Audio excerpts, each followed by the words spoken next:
poppin'? Is what it is.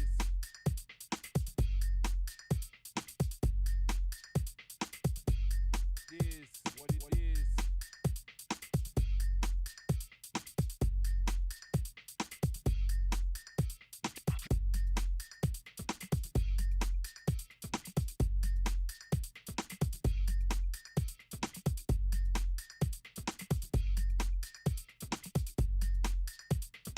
Everybody wanna be a damn MC.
Space people.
They don't know when I come on. Bang.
Wait.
poppin'. Is what it is.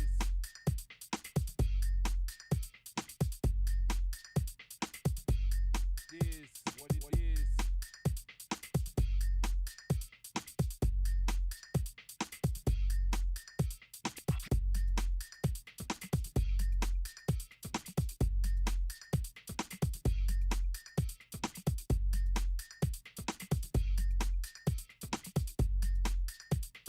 Everybody wanna be a damn MC.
Probably just a touch of space madness.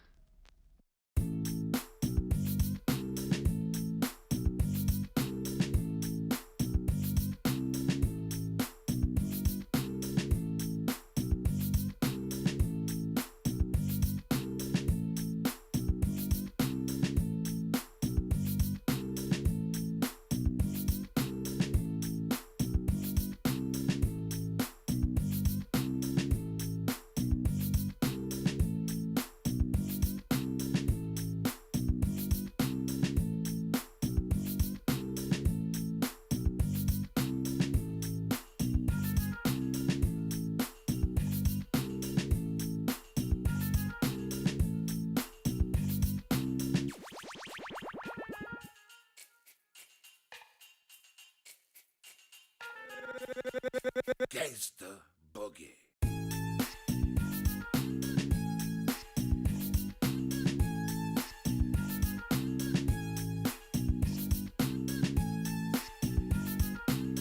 Boogie.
Hello and good evening, everybody. Welcome back for some Civilization 6 action. We're gonna have tonight at Coupe de Fleurs going ahead with its next game, and it looks like it's Chasse, Peche Battleships. I'm actually gonna meet Confiture D'irrel on the battlefield, and we're gonna have them jamming away on this game. We're definitely gonna need to see how things are shaping up. I'm sorry that it was a little bit late start. We did have the teams. I'm not sure exactly what the problem is. I think they were waiting for an extra member, and it took them a little bit of time to actually make the lobby and get a draft up.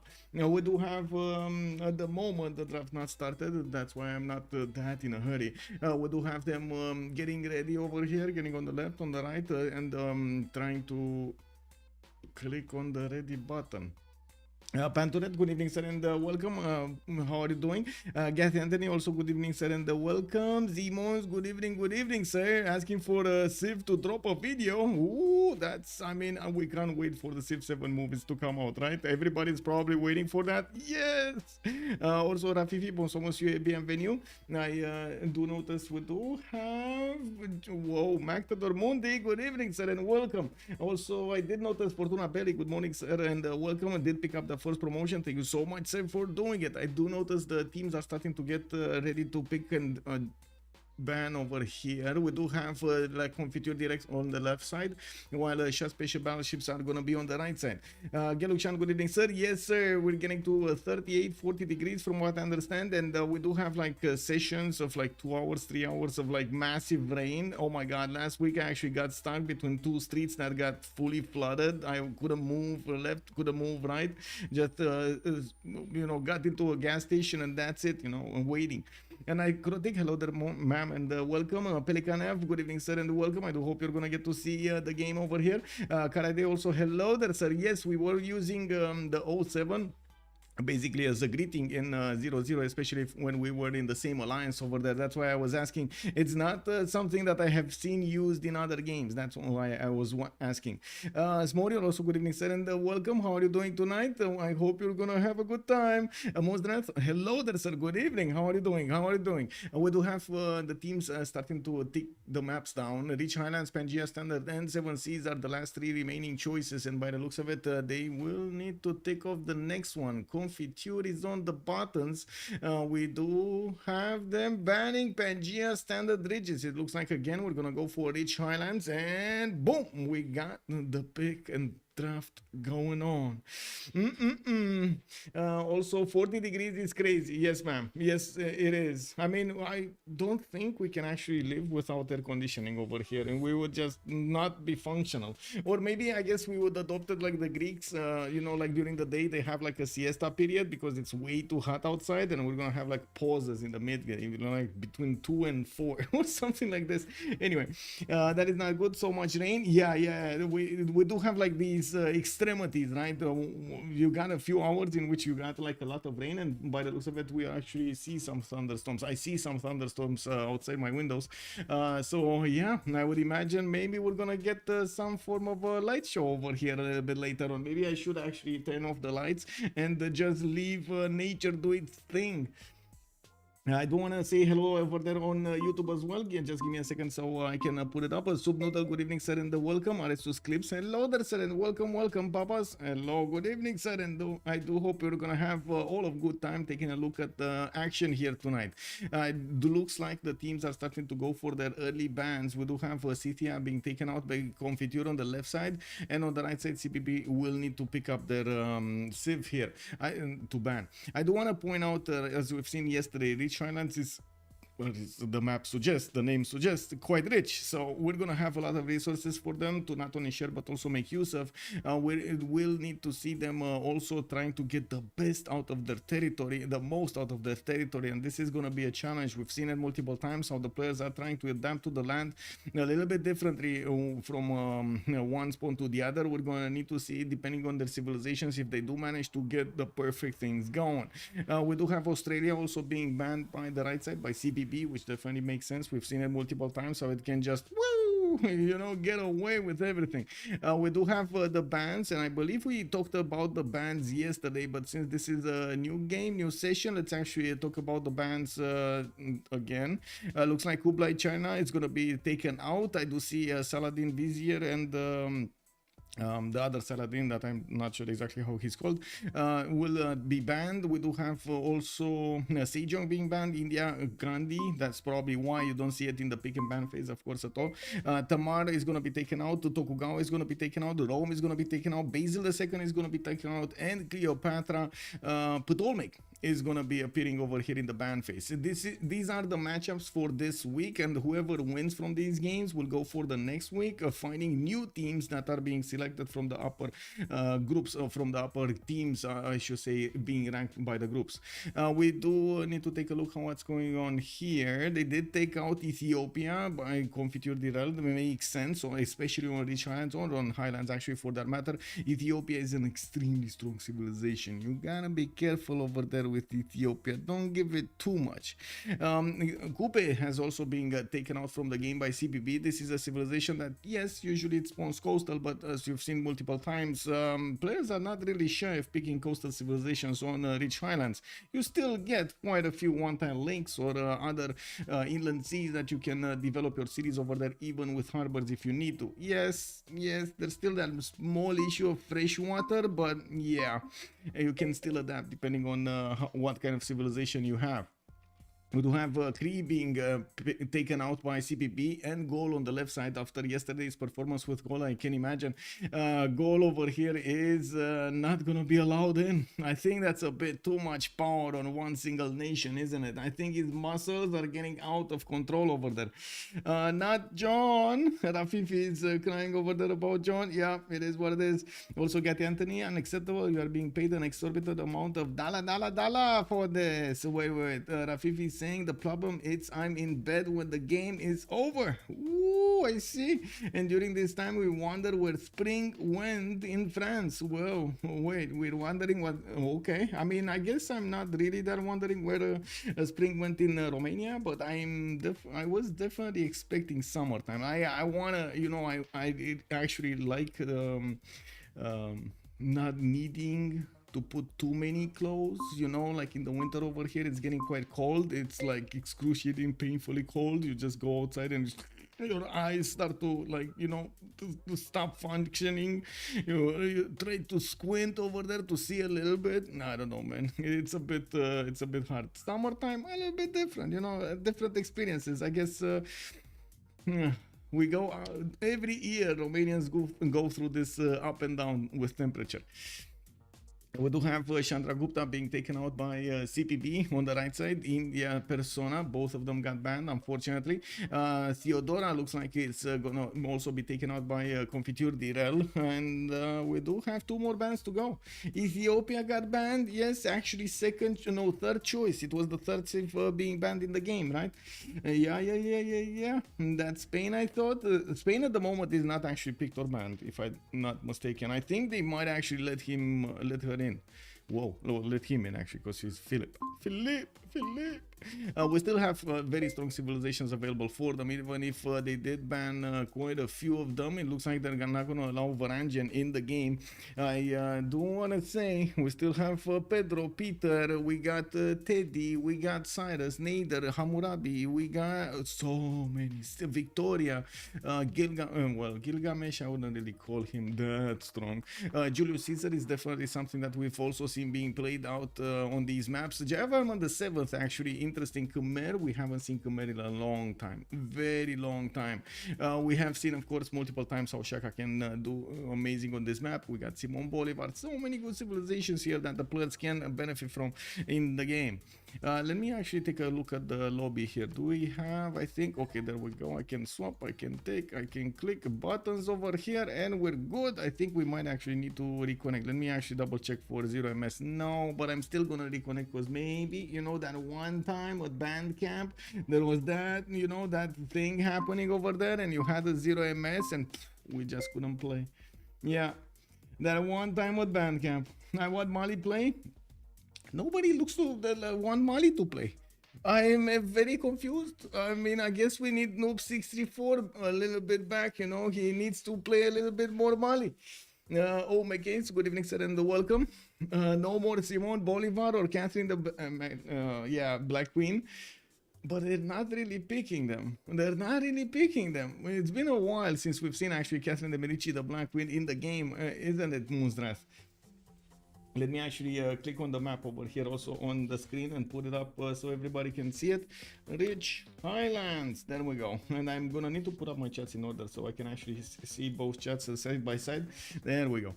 Okay, so looking at the draft, we do have the picks. Woo, Khmer, I was just talking about him. We didn't see him in a while and he gets top picked over here. Okay, Khmer and Genghis Khan Mongolia are being picked up by La Confiture D'irrel.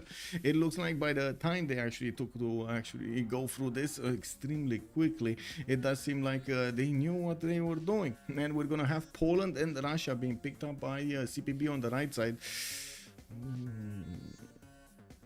Are they gonna try to feed Russia's culture victory from the beginning? Is Poland gonna feed his... Is this gonna be a pick for Congo next? Can you imagine Russia having multiple... Oh my god, feeding Russia in the tundra there? I don't know if that's a good idea, man. Anyway, we do need to see what CPP is going to be cooking today, because definitely they're up to something. They will need gold to sustain that faith, both of those faith civilizations, Russia and Poland, and I'm pretty sure they're going to need something to brawl. Now, we do have Nader Shah also being taken out, while Catherine de Medici, the Black Queen, also has taken a ban here by La Confiture D'irrel. On the right side, the full bans have appeared, and we do have two Englands, Elizabeth and Victoria, Age of Empire, being taken out. Age of Steam immediately being picked up by CPB. Looks like they are going to be looking to Age of Steam to get that gold portent for them their upgrades. Genghis, the religious Civ killer. And then you need to bait the French community into a new meta. Whoa, too many times we see it, too many times. Forking Knight, hello there, sir. Good evening, good evening. It's not about that, I just want to see some of the box picks. And Hojo still in the house. He's still there, he's not getting picked up. That's a bit surprising also. But to be honest, Tokugawa does seem like he would be much better on this map. Matthias Corvinos also, we've seen him multiple times how he can do very well on multiple maps. I wouldn't say that it would be a bad choice either way on this map. It's always a good choice to have Matthias Corvinos on your team over there. Looks like Hammurabi is gonna... Oh, sorry. Helicopter Kicker, good evening, sir, and thank you so much for the 19 months. Much appreciated, sir. Lots of monumentality today, it seems. Indeed, we do have Khmer with Russia and Poland in the same game. Oh my god, we're coming from a period in which we didn't really have that many monumentality civs, right? Magnus was reigning supreme here, and it looks like also Hammurabi appearing. We're gonna get to talk a little bit about his bonuses and his abilities to just get free buildings in his districts, because why not? We do need to see how Confiture is gonna finish their roster. This will be their last pick, their fourth and last pick. Right side has good gold. Yes, left side needs a gold sieve. Yeah, you're not wrong. I would imagine Hammurabi is actually going to start up with campuses into commercials, not commercials into campuses. Or I guess it might depend on his land if he's going to have like +3 campuses or at least, or +2s. I do see Eleanor is also going to be considered here by Confiture. That definitely means they're going to get some gold. Those Royal Navy dockyards being built half cost are going to be early on gold givers. Now it looks like on the right side also Montezuma has been picked up by CPB. That is another gold generating civilization. Usually it does start up with commercials into trade routes, and I would imagine this might be one of those days also. That is England Eleanor. Yes, that is England Eleanor. It's not Magnificence. Anyway, Congo would have been a good choice. Yeah, I was thinking maybe they're gonna pick up Congo, but it looks like they might go like... Okay, I don't want to actually jump the gun over here to make assumptions of what they're gonna do, but there is certainly a possibility that Poland could, like as we've seen before, could feed its relics to Peter, and Peter can get some more with other means, not to mention get that early tourism going from anyway his build, right? Usually he goes for a lot of theater squares at the beginning, holy sites into theater squares, and some wonders. So we might actually see him, since it is a big map on the Rich Islands, we might see him really grid out that culture victory as quickly as possible. On the other side, we do have Khmer. Khmer actually can defend quite a bit, and of course Eleanor being over here with the amphitheater bonuses, again, that's going to be pretty good. And we're going to wait and see how the neighborhoods are going to look like, what they're going to have in the map as options, their abilities to go, conflict zones, expansions, and so on and so forth, to try to get an idea of how the game is going to go.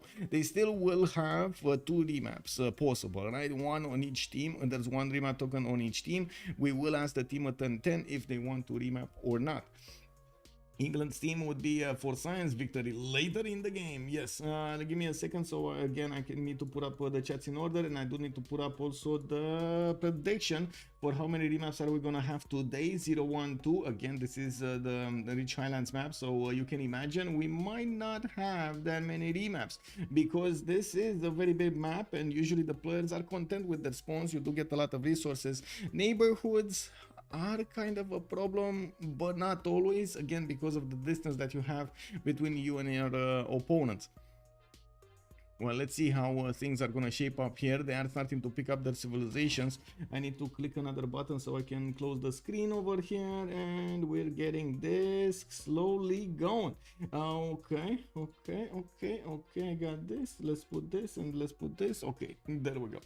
If Khmer still feed the wall to Russia, that could also be a thing. I'm not sure if Khmer can still feed the wall from Russia, but I'm pretty sure he can try.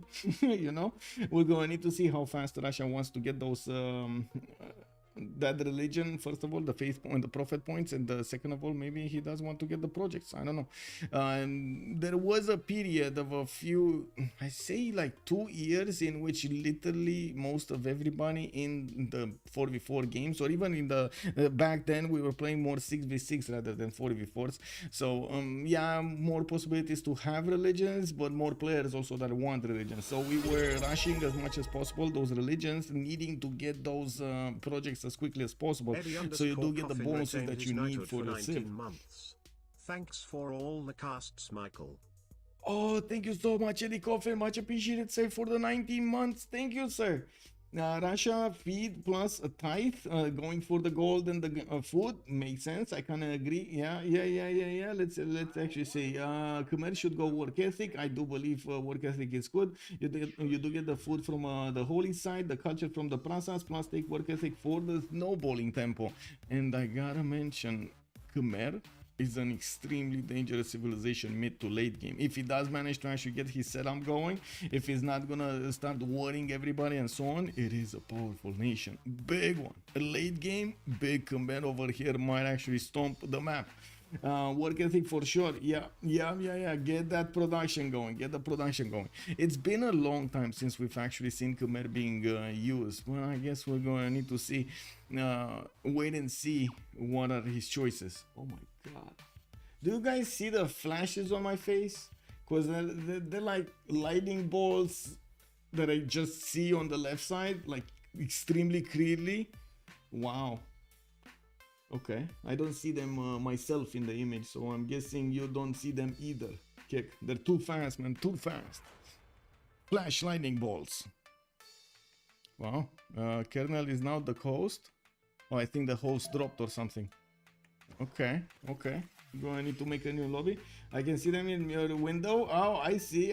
Yeah. Oh, I see. We got party tonight. You take a look over here. We got the skies throwing a party. Can you imagine?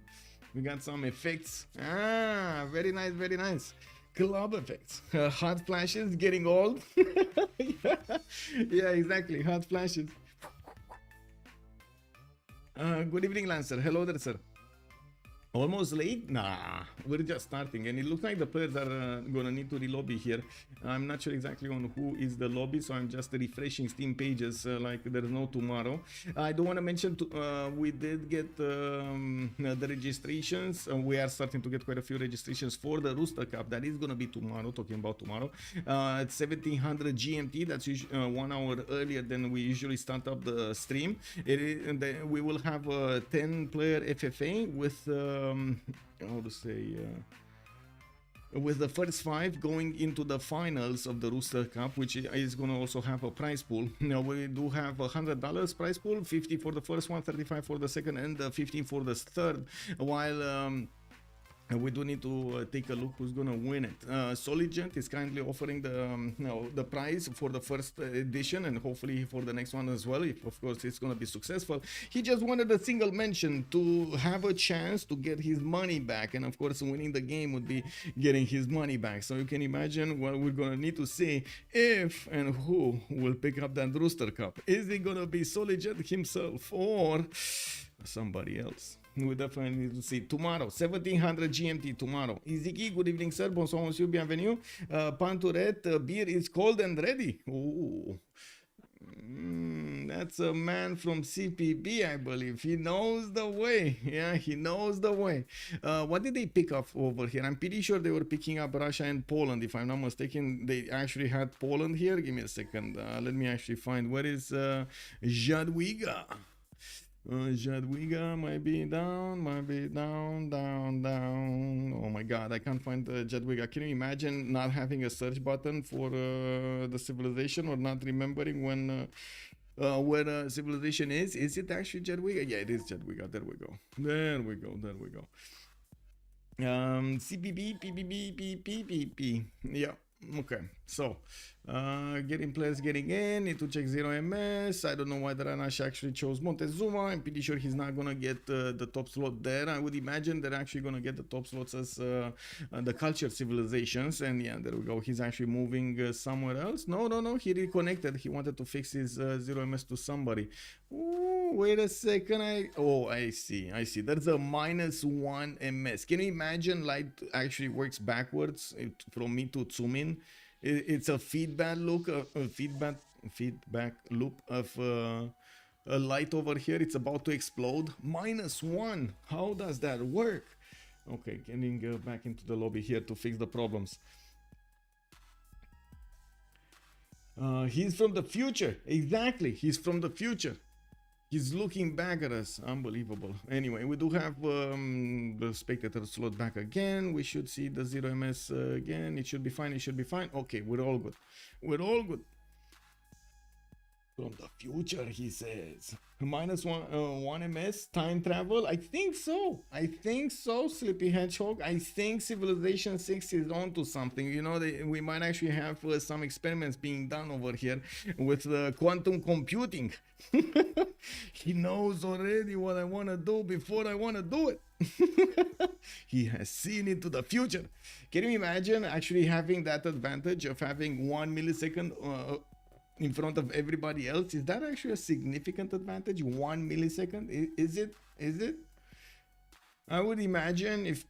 Wow, did you see that? I think you saw that. Yeah, you definitely saw that. Yeah, we might actually have quite a bit of a light show tonight, by the looks of it, what's outside. Again, I tell you, Saturday was like an adventure. I went out to go to talk to my father, and then on the road it started raining more and more, as in stronger, until I couldn't actually see like 5 meters in front of the car. The windshield wipers were doing like this, and I couldn't see. Like, imagine there was enough water dropping on the windshield while the wipers were in between, right? There was more water. I couldn't get it out, and I was like, oh my god. And then I was like on some little street about to enter my parents' neighborhood and so on, and I saw in front of me there were like a pile of cars, like 3 or 4 of them, going into water. There was the road that was making like something like this, and over here there were like 4 cars that were standing one behind each other, and I was like, no, I ain't doing this, bro. That was loud. Wait, what was loud? Yeah, okay, you see he's clicked before he clicks the button. Exactly. Yeah, so I went into a gas station and just turned off the car for like 20 minutes. I was like, okay, no problem. We stay here.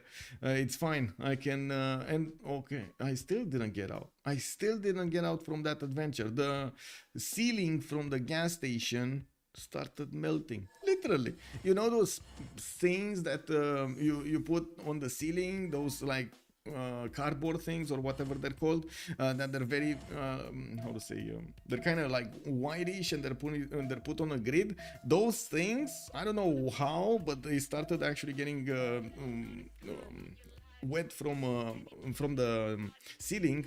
The water was infiltrating through the ceiling, and they were melting. They were literally melting. Oh my god. Turn your car into a submarine easy? Yeah, man. Yeah. Oh my god, I was so fascinated about this, by the way. I was remembering the times from, how to say, 2004, 2006. There were some documentaries on Discovery. Maybe you guys had it before, but and that's when we got them, with the cars, with people that were like so mad they wanted to actually drive a car on the English Channel, like through the English Channel, which is usually quite dangerous because, you know, high seas and the currents and stuff like that. And they wanted to actually get, you know, from the beach, go into the water, and then whoop, and go into England. You know, they're like, what? Oh my god, they actually started building those cars. Unbelievable, man. Retained his knighthood for 14 months. Nemesis, and thank you so much, sir, for the 14 months. Much appreciated, sir. Okay, this is the big moment, guys. You know what to do. Left or right? Where are we going? Are we going Bob Not a Robot, or are we going Damori over here? Oh my god, we got Damori over here. And Alexis Cramp in the game. I didn't mention it. We're going left, we're going left. Okay, so you guys see what I see. You see the names over there on top. We got quite a few stacked teams over here, and tonight La Confiture D'irrel going against CPB. Okay, Bob Not a Robot having wait, you said left, right? Yeah, it's left. Okay, Bob Not a Robot. I don't want to make the mistake because I did it before, so I want to double check. Is this Bob? This is Bob. This is Bob, but it's not Beep Boop Bob. You know, or can I call him Beep Boop Bob? Can I? Chat, do I have your permission? I'm probably gonna need to ask his permission as well. Not right now, but I'm gonna ask it afterwards. Can I call him Beep Boop Bob? Oh my god, I love how that sounds. Circular, Pensatsu. Oh, you want to go like this? Okay. Okay, anyway. Now we do have... Wait, you said early right? Where did you say right? Oh, you did say right. I'm sorry, we're gonna take from the right. Gelukshan is correct. He did actually say it first. I'm sorry, chat. We're going to need to say. And it looks like you're not letting me call him Beep Boop Bob. Anyway, we got Damori over here to talk about. Let's see. London is gonna get his scout out in 3. Looks like he's gonna have spices to the northeast, a reef tile over there to get some extra food, and not that many coastal cities. He's gonna have this territory to the southwest that he needs to expand into, and from what I do notice, he's also gonna have Babylon to take care of to the southwest there.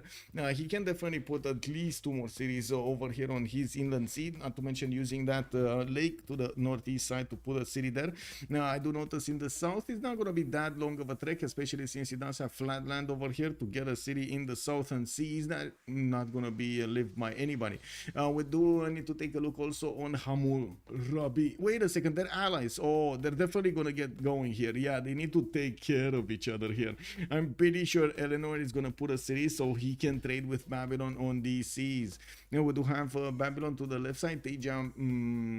Teja, wait, how do it, is it Teja Max? Wasn't it Teja Max his name? But I see Teja Mai something. So I want to double check. Give me a second. What is his name? Where is his name? One sec. Munjik. I don't know how to pronounce that. So I'm gonna call him Teja and that's it. Yeah.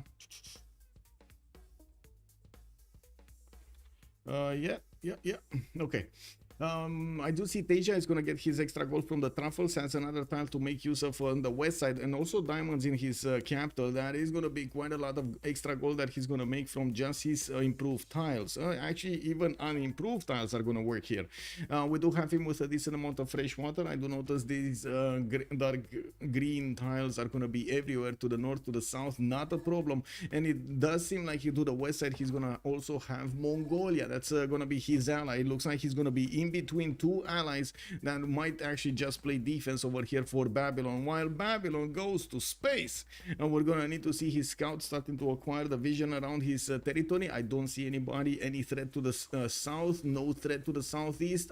Maybe, wait a second, we got Bobby Boop over here, another robot, and it looks like he will have the opportunity to actually get onto the same seas. We're going to need to see if Bob is actually going to want to do that and flex his military empire over there against his two opponents, or is he going to try to go for it another way? Now, we do need to take a look on Genghis Khan. Genghis being over here right next to Poland. Looks like Krakow is going to be in hitting range of those Kesheks. We've seen FKDN's opinion about Kesheks. They're not that good. That's what he said, right? And then he was like, I'm out of here. Don't start this. Oh, yeah, totally get it. Especially if you are used to using those bonus points. I'm pretty sure you're going to be accustomed to using any kind of civilization with its normal units going against your opponent, stacking up those bonuses and getting what you need to be getting to cut your opponent off from getting the win.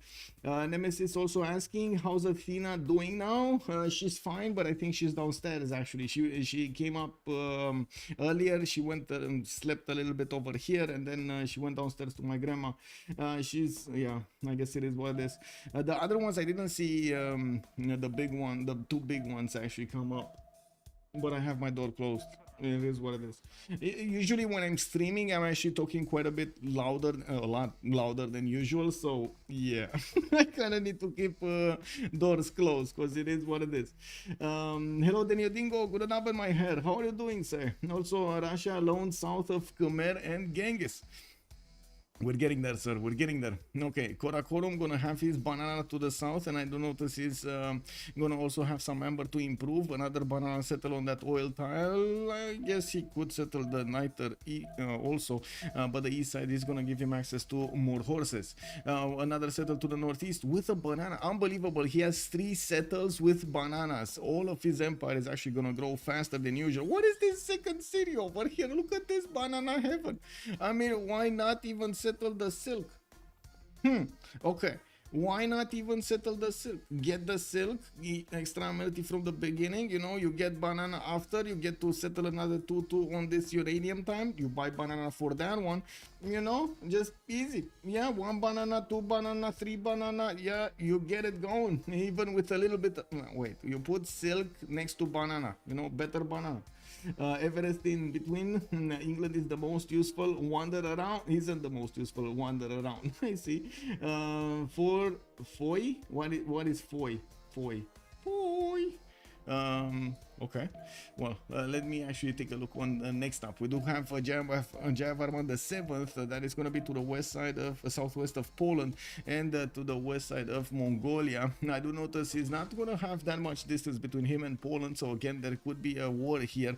We do have him with available fertiles in the capital to make use of. He does have the second cities to the west side pretty good. Also the east, again bananas. What is this with the bananas, man? They're just everywhere. We got him with a very powerful second city over there. 3 bananas in one single city. And he's gonna get and another city with bananas. Oh my god, man. I mean, maybe that's why they picked this map. Must be the banana. Good. I just came home and open Twitch, just checking out your stream. Woohoo! Boom! Yeah, you're here. It appeared. Vis Electra, hello there, and welcome. Finally, Khmer being picked up again. Yes, we actually get to talk about Khmer today. We're gonna need to see what road he's gonna pick. Thor Tank here, definitely on the way to discover his empire here. Fountain of Youth. Oh, I see. Makes sense. F-O-I. Why? Is there Mexico in the game for Khmer? There is a Mexico City Nemesis. How did you smell this out? You must have seen it. How did you smell this out? Oh my god. Anyway. Let's move forward. Let's take a look at Peter. Where is Peter and what is he doing? With oh my, this map, man. I don't think they're gonna. Okay, anybody, can I see a show of hands if you think they will remap this? From what you've seen right now, do you think they will remap this? Mexican Khmer interaction. Well, we'll see. We do have Dark Lapinio getting his diamonds on the west side to work, and I'm pretty sure he's using the deer tile as well for the 1-4. He is getting his settler out in one turn here, and he does have multiple cities that he could settle with fresh water. Upsunor Hollow to the west side. This is an amazing wonder for Russia. Even sprinkled a little bit by Habub. Habub went in and did a little bit of fertility over here, and it looks like with that one tile it's gonna be a 3-3-3. Can you imagine a 3-3-3? This is probably gonna be Earth Goddess St. Petersburg, isn't it? Do you think he's gonna have any other choice than Earth Goddess St. Petersburg? Oh my, look at this beautiful appeal. Just look at this beautiful territory here. Just amazing. I mean, I guess he could go for religious idols, but I don't think he's gonna do religious idols here. He has like 4 resources maybe. Yeah, 4. Yeah, no religious idols, please. 5. It was extra styles thing. Didn't Mexico give amenity for aqueduct? You do have Mexico over here. Regional effects from your industrial zones, water parks, and entertainment complex. This is reach 3 tiles further. +1 amenity from aqueducts. Yep. And Khmer, of course, does want to build his aqueducts. We do need to move forward towards Jadwiga. We did take a look earlier. What was he doing? Looks like Alexis Kremp is going to move. He's sitting in the south. He has no banana. Oh, no banana on the river. I see a banana over here. Okay, very nice. He can actually go for that oil settle and then get the banana from across. He does need to pay some money for it, and that's not good. That's not good, right? You want free banana, good banana. Pay banana, not so good banana. You know what I mean? Now we're gonna need to take a look when he's actually gonna settle that eastern city. He could have had a tea settle on the east side and benefiting not only from the extra food but also the amenity and the extra science. So he does have a lot of chops there, and of course we did mention Fountain of Youth to the east. Looking at the vote right now, they are starting to vote on their choices. I do want to see Montezuma, one big continent, might get on the second one. Okay, and then England gonna have another continent. Not that it matters that much. This is Age of Steam, and we do have him moving to the southeast. That's not gonna be a water city. That's not. Why is he going here and not here?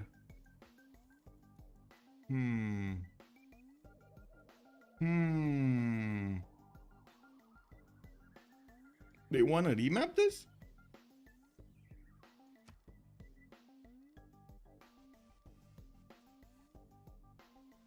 What? They actually want to remap this? Okay.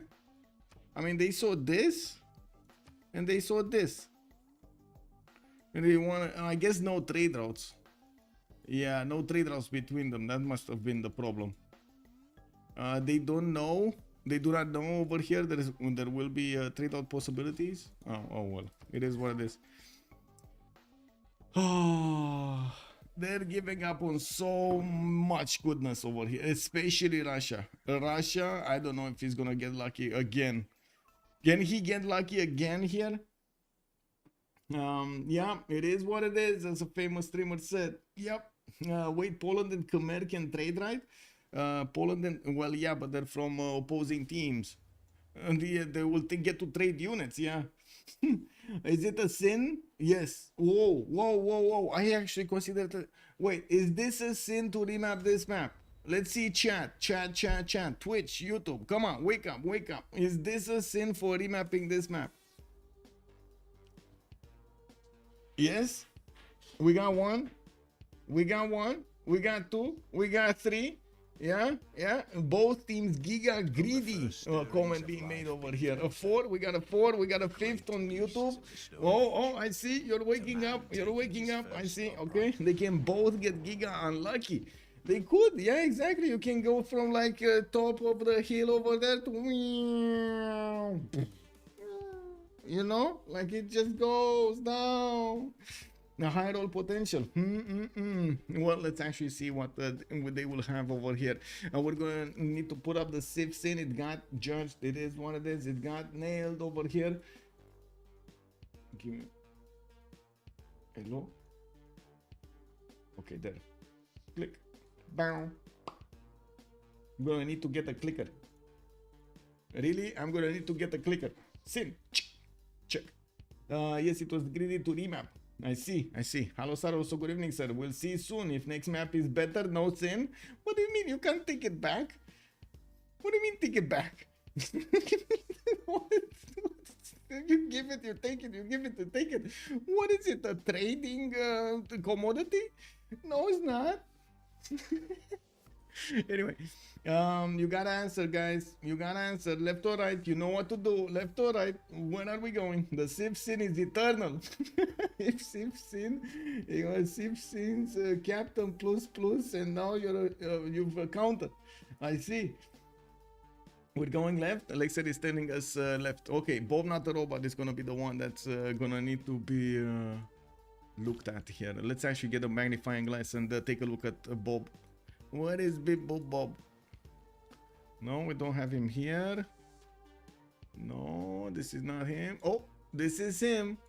And it looks like Big Bob is gonna get his 311 fish tile towards the southwest, and I do notice he's gonna get his also second settle over there, probably on the sheep tile. Although in the south you would have had the fresh water. Unfortunately, he actually needs to move quite a bit. 1, 2, 3, 4, 5, and a 6 to settle here. Oh, that's not that much. That's not that much, and this is clearly a superior settle to this one, right? Fresh water, you get the extra food, you get the coffee tiles immediately. Two of them, you just need to, you don't even need to spend gold, you just like casually getting more culture and expanding it to the other culture so you can get more tiles. Like, this is gonna be beautiful. No banana though, no banana. It is what it is. The banana is too far away. Now, we do have him also with another strong settle to the west side, and I'm pretty sure he's gonna try to settle the majority of these cities. Has an ally to the right side, Montezuma, but I do have to mention it doesn't look like they're gonna get to trade with each other that easily. Maybe in the northern seas they can set up something, but it's gonna be quite late and heavy on their movements. We do have Ranash to also take a look at. Looks like, of course, because both actually remap, we need to wait a second. That was one remap and that's it, right? We don't have any remap tokens, so one remap is gonna be the thing here. You might hear some rain coming in, pouring in. There's yeah, it's coming, boys. It is actually coming, and we saw everything and they don't. Yeah, that's true, Gelukshan, that's true. Uh-oh, wait, what do we have here? Vous son PC, je pense, okay. Oh, Teja cannot play, so they're gonna go for a quick relobby, okay. Relobby, yeah. Funny, right? Exactly when the rain started and the effects of Mother Nature. Wow. Yeah, relobby, aka new map. No. Oh, this is the map. We're getting flooded out here in South Florida. They basically, good evening, sir. I was just saying earlier, I had a very weird experience on Saturday. Quite an adventure with water just pouring out. Because right now we do have another storm, and I was trying to make a little bit of a backstory over there about these storms in Romania. They're getting, I would say, more compact and more powerful. Like we used to have, of course, storms like anybody, right? You do get those summer storms like 30 minutes, 40 minutes or something like that. Boom, boom, boom, boom, boom, boom. You get a lot of water and then nothing. Clear skies, you know, birds chirping and everything. You don't even see in like 3 or 4 hours the effects of the water anymore. But right now they're taking longer and they're more powerful. So yeah, I guess we got a thing. Wait, you got gators? We don't have gators. At least we don't have gators. Like, you know, at least if our streets get flooded, we don't actually see like swimming armored tails. You know, just over there in the river, you know. Oh my God, I can only imagine when you're trying to get to move on the street and you can't move that fast because water and so on. And then you see a waving tail behind you over there. Oh no, what are you gonna do? You live near a river, so I have had gators and snakes within 100 yards of my house. Whoa, that is close. Ave Machiavelli, good evening, sir. Except that after the summer storm, sun shows up and you literally feel like inside is a rice cooker, not even a sauna. Yeah, you're not wrong. You're not wrong. And you immediately start to sweat. It's like you push a button, you know, like you go from air conditioning. Oh, good, fine. Oh my God, yes. You go outside, all like, you know, tightly done with your costume. It's like everything business style over there, you know, the tie being well made and everything, and then sweat. It only takes like a minute. You go outside a few steps, sweat. That's it. What are you gonna do now? You know, what is this? Imagine Florida Man, but it's Romanian version. Oh no. Anyway, sirs, you said left last time. We're gonna take it from the left this time, right? Bob Not a Robot, we were talking about him here in the Blacklesham Bay. He's still gonna need to put down his city, but it looks like the players are still loading, so I would imagine it's gonna take a little time for him to put down his city. We do have him also benefiting from an iron tile in the capital city, while he's gonna have his horse in the second ring there towards the north. He has more horses there, and I do notice in the south there are basically no resources here for him to benefit from at the beginning of the game. He will have a decent amount of fresh water. He will have quite a few resources, trading partner to the east side, but he's gonna have an opponent to the west. This is gonna be Mongolia here on the west side.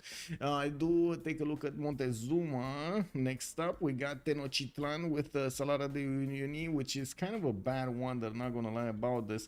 Yes, he does have some bananas, but to be honest, I don't think it's good to actually settle on the wonder. Maybe if you can preserve it, maybe good, but other than that, yeah, just no. We do have him with the banana settle, and this actually gets me you know, quite excited over here. A lot of food is going to be generated for this city on a possible 2-2 base. Ranash is also going to have a few city states: southeast Yerevan and east side Valletta. Valletta a bit too far away to get to, but Yerevan could definitely get in there and bully a few of these warriors to get free builders. You know, it's always, if it's free, it's good.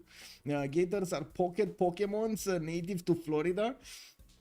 Oh my God, I just imagine Moonsrath seeing people with those with the phone moving, you know, like looking at after Pokemons. I don't know how to call that, Pokemon Go or whatever it's called, that you get it on the phone and you see the Pokemons on you know, on the map basically, or overlapped on reality. You can see those moving over there in the forest next to Deep Beasley, so they're getting next to those gators and they're like, oh, Pokemon, yeah. And the gator is like, augmented reality. Yeah, exactly, the augmented reality. Okay, bro, okay.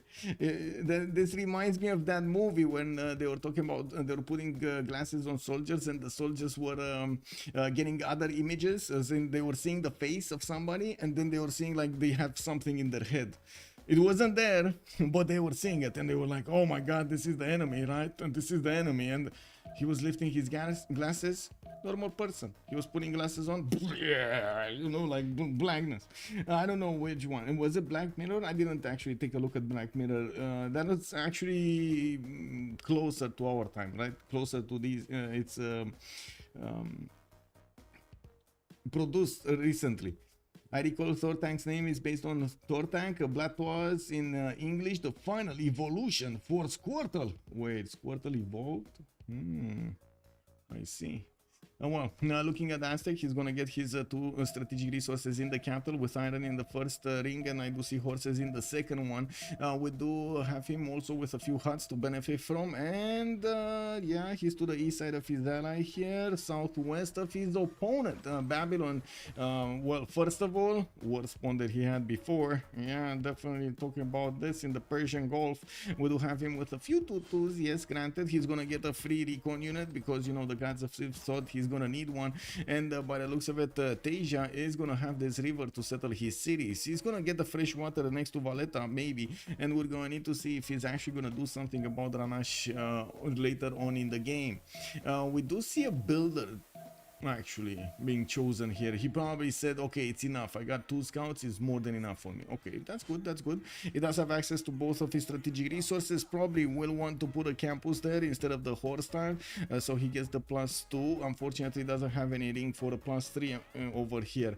Well, looking at the next, Jadwiga is going to be on our list. We do have him to the far east of Babylon, and by the looks of it, he's also going to be to the northwest of Mongolia. I'm not sure exactly why we watched Babylon, but sure. North of Khmer here. We do have Krakow also benefiting from quite a few chops in the capital. Very bad ivory tiles. Very bad ivory tiles. I guess it can be worse. I've seen worse, but these are very bad. We do have him with some fresh water, but not a lot of it. It kind of looks like it's a lot less food than we've seen otherwise, but to be honest, if he does pick the one that gives you the extra food on the wheat tiles, this is gonna become an amazing food generation place. Do you see how many wheat tiles he has? Oh my god, 2, 4, 6, 8, 10, 11, 11 just wheat tiles. I'm not even talking about like maize tiles or something else like rice tiles. Or wow, that's a lot of food here that will need to be improved. Unfortunately, it's farms, you know, you can't help it, but you know, it is what it is. We do have Alexis Kremp also. Let me actually take a look. He didn't put down his holy site yet. He needs astrology, and he's gonna get in 3 turns. He's gonna have his horses on the right side, and his iron to the northwest has a possibility to actually put a plus for holy site or a campus, depending on what he wants in the north. But I think he has, wait, is this hit by 2 or just 1? I think it's hit by 2, right? So you do get the +3 holy site over here because of the forest. Bex, bom dia, senor. How are you doing? Welcome, welcome. 95% off on Civ6 right now on Steam. Yes, it is. It is indeed. One sin. Yes, they remap. They actually remap the most beautiful map ever. You wouldn't believe it. Oh my god, Russia over there, culture victory. We do have to take a look at Russia actually. By the looks of it, Darla Pinho this time around, he gonna be, wow, I can't see it because of the McDonald's. Wait a second, I had a McDonald's glass over there and I couldn't see the map. Okay, he's southwest of the map. He does have quite a few of these deer tiles. 1, 2. Nobor, Upsunor, Hollow, a lot of chops, granted. He's gonna have a few mountains. Best possible location is gonna be gypsum. I mean, I think the stones are with this gypsum this time around, right? He has one, he has the eggs. Fertility rights, there we go. It's a scam now without the builder. You think? I don't think it's a scam. Who should do the Temple of Artemis between Poland and Russia? I think Poland. Sorry, I think Russia. I think Russia. Definitely Russia. Definitely. Just got here. Hello there, Alex 2005. Yes, we actually had a Civ6. They remapped the most beautiful map ever. Mekonzilla also. Good evening, sir. Team names. Yes, let me actually take a quick pick over here. Team names on the left side. We do have, I think that's CPB, if I'm not mistaken. On the right side, we do have LCI, right? I'm pretty sure we got some Frenchies in the house, so if I'm mistaking on the names or something on the teams, please tell me, because yeah, it takes me quite a bit of time to learn them, and I'm not sure exactly. If I don't stream, like constantly stream them, I don't get to register them properly. In my brain. I said it right? Okay, thank you. Bonsoir, monsieur. Bienvenue. Good game yesterday. By the way, GG, well played. I'm sorry I couldn't actually stay afterwards. I was like beat. I was like, woo! Just wanted to sleep, man. And I knew I'm gonna need to stay a little bit longer, and I had quite a few things to do. I'm sorry again that I couldn't be on the post-game chat. Thoughts on BCY all cities? Minus. Very big minus. Very big minus. It's already, like, from my perspective, it's already a bit too much that we're adding that to the plays, but I understand it's balancing on the capital. But the other cities does seem like a bit too much. You know, it's a bit too much. We do have Russia also, first of all, putting his Lavra over there in the north. That's going to be a +3. And I do notice his first city is going to go towards the north on the citrus tile. Going to get that 3-1 working. He does have quite a few mountains to the west. Access to an iron tile in the second ring from St. Petersburg. While he's going to get his Lavra in 2 turns, he will need to start working on that extra settler. I'm actually a bit curious. I do see him going for his Lavra, right? So he wants to get his profit points as quickly as possible, generate some faith. Usually the players do want to get the settlers faster, and I kind of want to see a few yeses or no's over here in the chat. If you do think that Russia is doing well, not going for his not going for his third settler, getting the Lavra first and getting his profits and profit points and starting the faith generation. Yeah. So those 2 turns are worth it to spend into these Lavras, so you don't, so you do get those extra points from the beginning, and then you already get the settler anyway. You do get to the higher population, you do get to work an extra tile, and you might make up for that extra time that you put into something else. Looking at next up, we do have Thor tank, and we're gonna have Khmer over here to the far south of Poland, quite far away actually. Needs Goddess of the Hunt for Earth Goddess on Russia. Goddess of the Hunt. Actually, he has quite a few camps in the south there, but I wouldn't really say this is a Goddess of the Hunt spawn. Oh, yes it is. Yes it is. Look at all of the honeys. Look at all of the honeys and the deers and everything. Amazing. Okay, yeah, I'm sold. Yeah, that's Goddess of the Hunt. We got Thor tank moving towards the south with a warrior. We got some extra blitzes over here, and by the looks of it, he's gonna get his settler out in 4 turns. His third one didn't actually spend the time to finish his holy site, so I guess we do have a bit of a different approach here. Thor tank, even if he would have gotten +3 faith and 1 food and the profit point from that holy site, he's choosing to go as quickly as possible for his settler. We did have him also with the possibility to go for a 2-2 base, but I do notice he's going for the 2 food base. Interesting. I'm actually quite curious if he's gonna settle on the 2 food. Is he gonna settle on the 2 food on the flat tile, flat grassland tile with no magic, no nothing? Again, he could definitely couple the T-tile with the Seal tile. That looks good to me, but at the same time, I feel like, I don't know about that. We just were having a discussion over here, some questions in chat about how do we feel about the possibility of adding a 2-2 base everywhere for every city? Wow, okay. Maybe he hopes the volcano says hello. Yeah, I mean, he needs to work a little bit. If he wants the volcano to say hello, he needs to actually get a few horses, go to his opponent, and then his opponent comes to him, and the volcano will see fighting militaries, and he's gonna be like, poof. You know, a 2-2 base everywhere feels wrong when you play it. Exactly, right? To Alex 2005, like, you don't have any more choice. Like, what is this? I want to settle that 4-3 city base there, right? Yeah, right under an excited volcano. We do have Thor tank also benefiting from an iron tile in the second ring. I do notice his sword style is going to be second ring also. He does have also the option to go for his own Temple of Artemis here with the ivory tiles and the deer tiles. Namid Sansi to the west side doesn't really look amazing, but if he will put Petra here, this is going to be quite a city. Has a few chops for Petra. Yeah, I mean, what do you think? Is this Petrable? Is this Petrable? Petrable. I don't know how to say. Can you actually put Petra on this land? Can you do that? Will Mongolia target England or Poland first? That's also a good question. Seems like Khmer rarely gets picked. That's true. It's always Petrable. Okay, there we go. Petrable. Oh my god. Anyway, we do see Thor tank is going to need to get his faith per turn here to get that Pantheon. Usually he does like to go for River Goddess, and he does have a decent array of rivers to the east side to benefit from. We do notice that he's going to have Mongolia to the northeast. That's going to be an ally. West side he's going to have England. That's again going to be an ally. And to the far north we do have Poland here. And guess what? Poland did go for that southwestern settle. Okay. Yeah. Guess he's getting the banana. Banana power.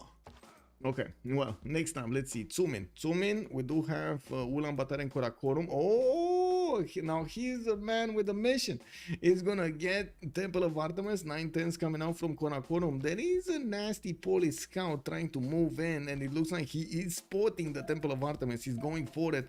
We do have the settler also moving towards the southwest. It looks like the warrior might actually need to move towards the north so he can protect not only the settler but also the Temple of Artemis. Now, we do need to see if anybody else is going to try to go Temple of Artemis really quickly. No Temple of Artemis here, no Temple of Artemis here, no Temple of Artemis here. And yeah, beautiful Tracopan, beautiful banana settle. Let's see here. Any? No, we do have actually Mohenjo-Daro getting bullied quite hard by Aztec and Russia. They're taking away his builders and taking away the city's defense. I'm pretty sure there's going to be a Russian city soon. Okay, so coming back to Tsumin here, we do have first the police scout actually getting onto the Temple of Artemis. Karakorum is going to start working on another settler, and he's not investing into a slinger by the looks of it, which is a bit surprising. They would definitely need to help out a little bit Mongolia, keep that tile if he actually wants to get Temple of Artemis. Otherwise, he might get, to lose it. He might get to lose it. He might not get it. Yeah, he might as well build Stonehenge and deny Reliquaries too. Just get everything, right? He will buy one at the end of the turn for sure. You think so? You think he's gonna buy one? Let's see. So he does have right now 56 gold. He needs, okay, there we go. He's getting the gold from Damori. I think no, he actually did get the gold because the rollover, actually, not anything else. Yeah, new turn. Good Zakimbo. Hello there, sir. Good evening. Denying Toa from Russia is pretty good. Yes, denying it is pretty good. Mongolia here will probably need to move this settler alone and start hitting that scout if he actually wants to do something here. The scout doesn't have experience points on his side, so there is a chance that this warrior is gonna do decent strong damage against the scout and not letting him heal. Unfortunately, I think he already let him heal. He already let him get that fortify, right? Yeah, he does have a fortify. Scout?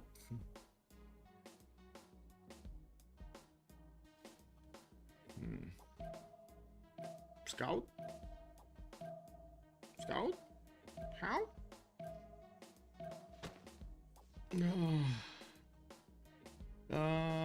Yeah, I'm doing well. Hope you're also well, good Zakimbo. The only tech you need for war. Looks like he gave up on Temple of Artemis. He did go on to that ivory tile and pillaged it, got the faith for his pantheon. Now we do have the scout of Mongolia just sitting in his capital over there, chilling. Looks like Mongolia's warrior is not actually wanting to defend Temple of Artemis. Okay, going towards the northeast. He's gonna ignore the wonder that he was building.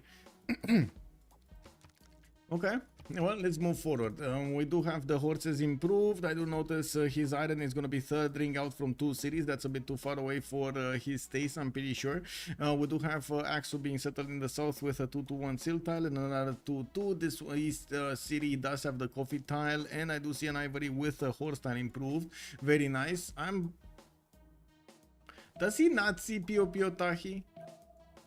Does he actually not see Pio Pio Tahi? Well, we got a disconnect. Chat, does he not see Pio Pio Tahi? He must see it now. But was he not seeing Pio Pio Tahi? Or he just didn't want to go there because it's coastal? It might be that he just didn't want to get that extra culture for, how to say, the lack of housing.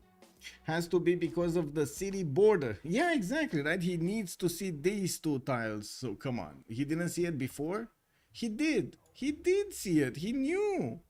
Okay, so he made a conscious choice of totally ignoring that wonder, ignoring the culture and going towards the south. Yeah. But not a lot of great tiles, and it's coastal. Yeah, the coastal is definitely a problem. You see not a lot of good tiles, but this is quite a bit of culture and that you get there. Okay, Ranash getting back.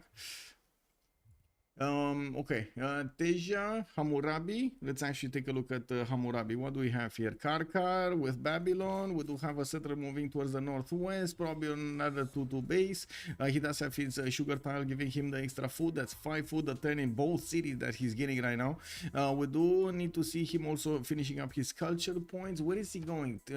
Commercials? He's going commercials and not putting down campuses first. So it looks like Babylon here definitely wants those extra trade routes from the beginning of the game, and is not actually stopping for anything.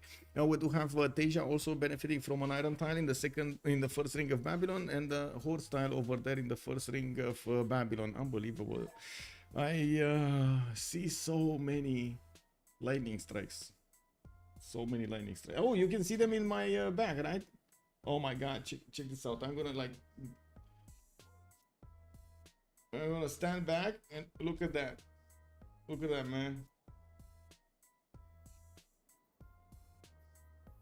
Yeah. Yeah. Nah.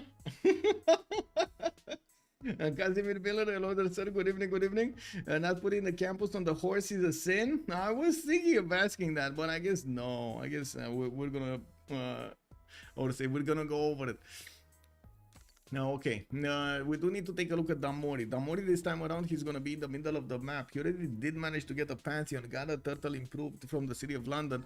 And I do notice he's also going to get religious settlements as a Pantheon. We do have him also with Bristol getting his monuments. I do see he's going to have a lot of 2-2s, not a lot of 3-2s though. No bananas over there in the city of Bristol. We do have him with a decent array of other cities that he could place on the freshwater and on the one-tile lakes. That's going to be nice. Another city here, another city here. 2 cities with freshwater but not on lakes on the northeast. And as you can see, he did settle Manchester, which is a non-freshwater city. He wasn't shy of settling that non-freshwater city as Mongolia was to actually get the Pio Tan he settled. We do have London getting that iron tile in the northeast in the second ring, and I do notice he's gonna have a horse tile also in the southeast of London here. And oh my god, what the WTF is happening, man? You see this? It's like unbelievable. It's like exactly New Year's fireworks. So what is this, man? Yeah, that's closer to unlucky fireworks. Wait, that's closer to unlucky than a sin. Okay, yeah, true. We can't hand out sins like candy. They need to be earned. The word is ending. Ending? What word is ending? What word is ending? Okay, self navigation next turn coming out from Damori. He's gonna get the ability to build those Royal Navy dockyards, and I'm pretty sure he's gonna be happy getting those lighthouses there. He does have the freshwater from Crater Lake, if I'm not mistaken. This one does provide freshwater, and we do see quite a few plantations that can be improved around him. He's gonna have Babylon to the northwest as an opponent. No, that's an ally. Could even set up coastal trade routes with Babylon. This is gonna be good for his for their economy in the southeast. I don't think they're actually gonna get here, but there is a possibility for them to try to set up a coastal trade route with Khmer later on in the game. Even through here, like he could get a city to the northeast of London and get in there. He has Poland to also face against. Jadwiga, as you can see, is getting his religion, and I do notice he's also plugging in Moksha in the city of Krakow. Looking at the religions, we do have reliquaries and tithe being picked up by Poland, and not only he's gonna get the faith and the tourism, but he's gonna get the gold alongside it. Ominous background, so dramatic. Now slowly turn around while petting a cat. Yeah. yeah. The world is ending. The world is ending, Nemesis is telling us. Yeah, I mean, I guess it is one of this. When there was, every time I hear this, the world is ending, I remember the movies that were done, like quite a few movies that were done about ending the world and so on. And there was one phrase that always stuck in my mind. Humankind only chooses to change at the precipice. That's it. That's the only thing. That's the only phrase that from all of those movies that actually stuck in my mind. Athena is still a starting role.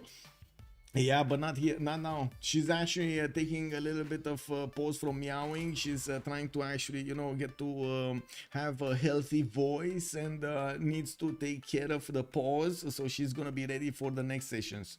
You know what I mean? She needs to actually cut the pause, get to how to say, color them and so on and so forth. It is what it is. Cats these days, you know, they do them.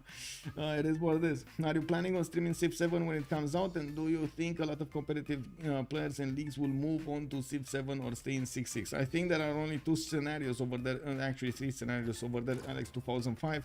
I would lean into the one that you're saying, as in they will probably switch to Civ7 if it is going to be, if we're in the good scenario that the Civ7 will carry over the majority of the things that are right now available in Civ6, and also add on top of them something better, or maybe it's going to be better overall, right? Even though we do complain about this game a lot, the game looks great, the game moves well, the game has a lot of options, it has a lot of mechanics that we did not see in other games, and so I'm pretty sure there's a high quality level that we're expecting Civ7 to be at as well. There will be the second option that we might see a split of the community, like between Civ6 and Civ7, and some players will actually try out Civ7. Some players will not want to try out the Civ7 because it's not yet ready, as in we still need to go through that experimentation phase to see what works, what doesn't, and what we can help, what we cannot help, and so on. And of course, there might be that third scenario when we still play Civ6 even 2 years from now, because Civ7 is not that good. It might be. I'm not, you know, like, we need to prepare for everything. Is there a big party, a paparazzi event, or a big storm? A big storm, 14 night. Yes, a big storm. I don't know what's going on, but we got quite a few blitzes going on. For the moment, let's wait to see how, yeah, exactly, let's wait to see how it works. For the fun, we should do a game of Civ5. There is a BBG mode on it. Wait, I think there is, yeah, but I haven't touched buttons in Civ5 in a long time, man. I mean, competitive 6 launch versus now, huge difference. Yeah, exactly, Panture, that's what I'm saying. We don't know. One release to iOS, I play on iPad in the couch. Hello, sir, it might be a bit too complicated for an iPad, just saying, man. Yeah, Blur to Life, I know, man, I know, it's like incredible. Like, I see like behind the screens over here, I actually see the sky, and I see a lot of lightning strikes, and I can't, oh my god, it's just chaotic. It is what it is, man. Okay, we do have Poland getting scouted by England. Looks like England is gonna get one of his units in there, and Poland does have a slinger to defend himself. Gonna establish that Moksha in the city of Krakow, and gonna get his third settler going.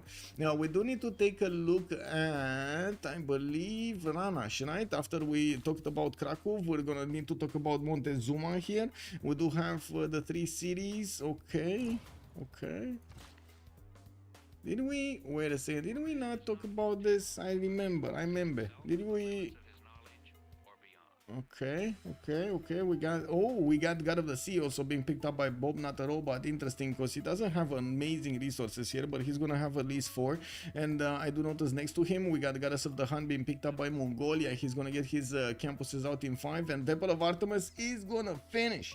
Unbelievable. He's actually gonna get Temple of Artemis. It was started here, by the way. He was plugging in. You see how Darla Pinu was trying to get it 4 turns to plug in Magnus in St. Petersburg, but the fact that he he didn't want to build his Lavra over there and slowed everything down, looks like he's not gonna get Temple of Artemis. That extra food is just not gonna be a part of his empire. We don't have him with a religion either, and I gotta point out, looking at the great people here, it does seem like Russia is making 2 points a 10, Khmer is making 2, and Khmer, this is a very weird opener here. It feels like they should have had a religion for a long time, especially Khmer, but I guess it is one of the Thor tank probably is feeling like, who's gonna pick what can take away from me? No problem. Divisly is also saying if Sid Meier wasn't involved, I would be worried about 2K version of Civ. I don't know what 2K version of Civ would mean, to be honest. As in, I don't know how to translate it from what you've seen in other 2K games. And the only thing I can say is I'm pretty sure Sid Meier's is gonna want a good game out. Just saying. I don't know what he's gonna need to do about it, but he's gonna want a good games out. The 2K games aren't the best. Okay. How popular is Divine Spark? I pack it almost every other game in single player. Not that popular actually. We barely see it, like 1 out of like maybe 4 games or 5 games spanned to that.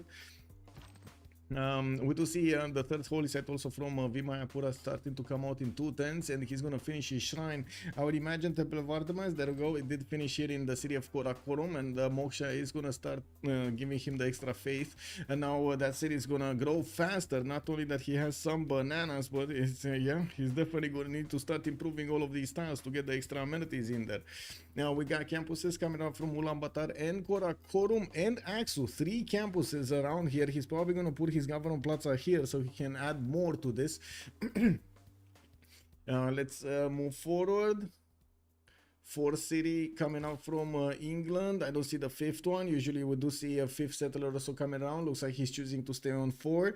God of War and Plunder chosen for Aztec, or for Babylon, already putting down and finishing his commercials. Extremely curious choice to put a commercial on that campus slot on the fish tile. It's not like he actually has better campuses here. Now, okay, right now I'm a bit worried about his science. We do have him also getting a slinger out so he can defend the trader from the Aztec unit. Interesting. The Aztec unit doesn't see it yet, but it's there. It's coming out. I tried to go for Pashers, sea plantation culture. Yeah, makes sense. It was so bad they almost lost the rights to WWE. Wow, okay. I mean, the only thing I can say, I tried out NBA at some point. I don't know. I was having a conversation after the Civ give with somebody, and somebody told me like how good that game was, and it was on sale, and I wanted to get it. I felt like, oh my god, NBA game, like I'm gonna get to play basketball. And yes, I did play quite a bit of basketball when I was in my teens. My father actually made me to go to like trainings and stuff like that, you know, like those outside trainings and stuff. Ecletian, hello there, said, and welcome. So I was excited to play some basketball, but when I actually got into the game, I was like, what the, you know, like, why is everything optimized for consoles? Ew. Ew. I just said it like, no, I'm not, no.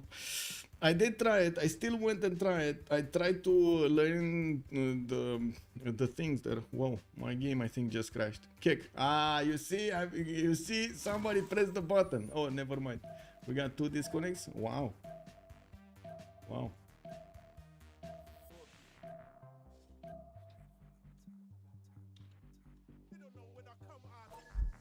Wow.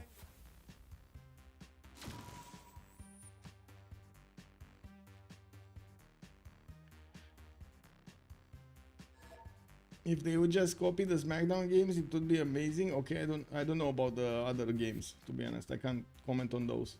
I just would love if we would actually have a balanced approach between consoles and PCs. Just saying. If you're gonna deploy games for both, you might as well go for both, right? Whoa. I got NBA 2017 long back. All I ended up playing was East All-Stars versus West All-Stars, since I don't follow basketball. Yeah, makes sense. Wonder Gamba, I'm down for that. WL Gamba keeps biting me in the face. What's a WL Gamba? What is a Gamba? Decided Pelican was also saying, although the way they managed to make SVR 2007 work on the Wii in spite of less data space and lower specs was impressive. No gamble going? Not yet. We're still, I mean, I guess I could put the who's gonna win, but right now I guess we're gonna be waiting for the 2 players to come back in. Or did they come back in? Did they reconnect? No, they didn't, right? We still have, wait,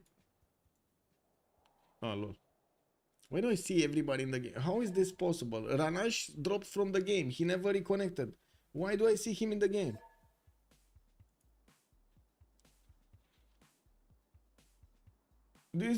Look at this. Alexis Kreb disconnected, right? But he's still here.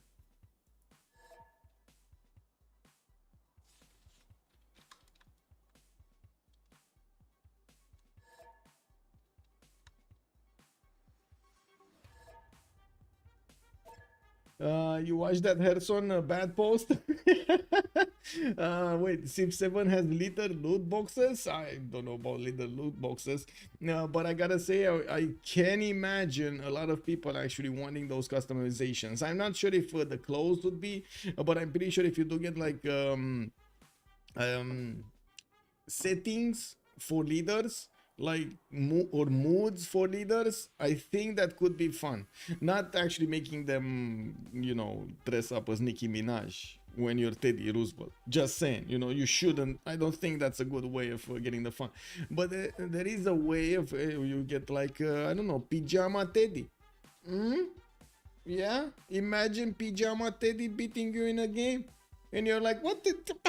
He's in his pajamas. You know. Yeah, I could see leader passes coming back, akin to season passes for certain motorsports, Gran Turismo and Forza. Imagine. I would imagine they could go for leader passes. I'm not convinced they like this, as in if they like this subscription method on their side. Leader passes on Civ, as in the packages, did work very well. Overall, I think they work very well. It built up quite a bit of hype, quite a bit of expectations for the players to actually get to get new content, get to experience new content every month, and also it was amazing for content creators, right? Every new leader, bam, you get something done there. It's pretty good.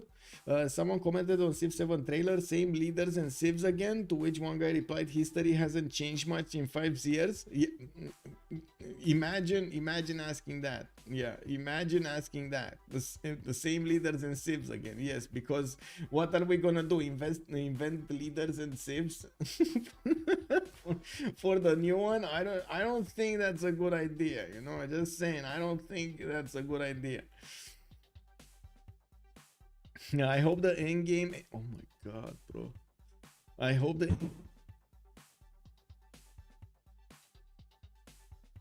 Yeah. I guess you heard that, right? Yeah. He said hello. He said hello. Thor is mad at you. No problem. I fight Thor. Oh, let's go. Mono.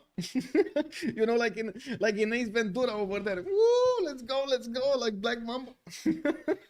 We go. Gets replaced with another North American tribe, similar to how Creed replaces Iroquois. So that's at least one you save. I see. Let me actually get back in the lobby here. Click on buttons. And the fact Sid is involved, especially if Sid is still involved, if Sid Meier is still involved in this, I'm pretty sure he actually wants to, you know, have a clear legacy, like when he actually will choose to retire. Everything that he has done, it works so well, you know. I wish Civ7 introduced end game scenarios like Stellaris. I think they were introduced back before in like Civ5 or Civ4. We did have those versions when you had the endgame scenarios with, for example, the Torah version with the 4 corners of the earth, like the Asian Union with the European Union with the African Union and the North American, the American ones on the west side. It was an interesting scenario. Very interesting scenario, but there were so many units, you were like, you didn't even know what to reinforce. There were like lines and lines and lines. There were like 20, 30 units on a single tile that you were getting to use, and you don't like imagine the whole keeping in your memory which unit you put on 4 tiles that has each 20 units. Imagine trying to actually get that answer into your head. How do you reinforce that? How many units did you lose? I don't know. Like, you don't see what units lost, you just see there's less, you know, like, okay, 20 a stack, okay, it's gonna be 18 out of 20. What did I lose? I don't know. I did see it twice during the starting phase. Oh, I see. Connectivity issues are fun. I just used my lunch break to remote connect to my desktop to try another fresh start for the monthly challenge. Got to turn 50, but I still feel like I don't have a handle. I like to see Chinese 3 kingdom leaders. Okay, guys, we're coming back into the game here. We do see the players are starting to click buttons slowly but surely. We're gonna also need to get that prediction going on, so we get to see what is the feel of the chat on this.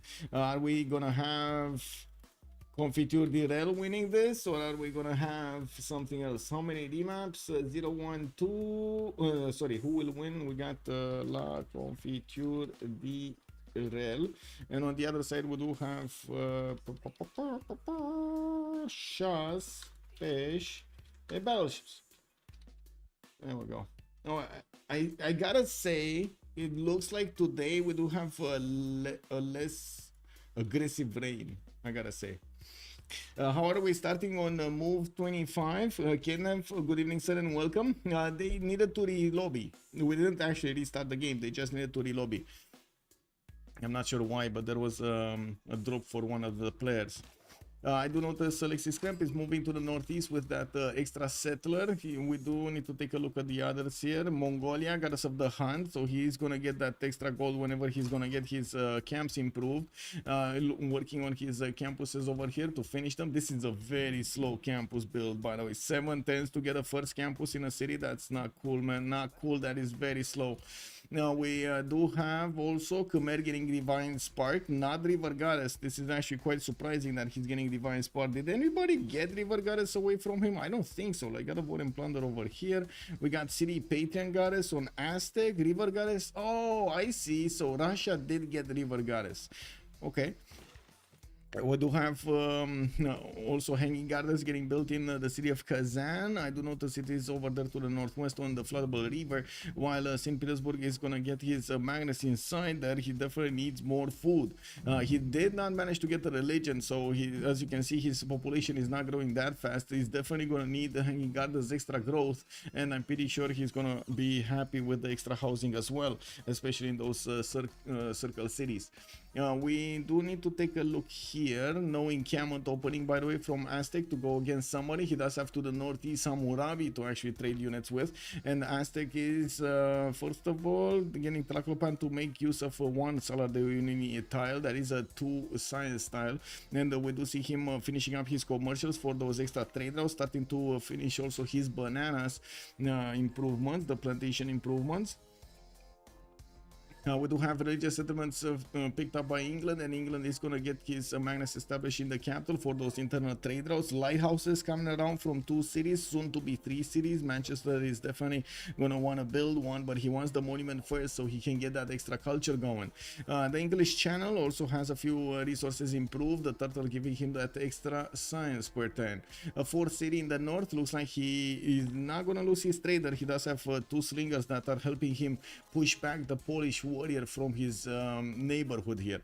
Looking at this, we do have Mongolia still working on his campuses. England gonna get his God of the Sea to improve his tiles. 3 tiles improved. Magnus in the city of Liverpool, that's his capital, and gonna need to start improving his resources here. He does have a builder on one of his coffee tiles, and I would imagine he does have already irrigation. We do have the plantation recommendation here.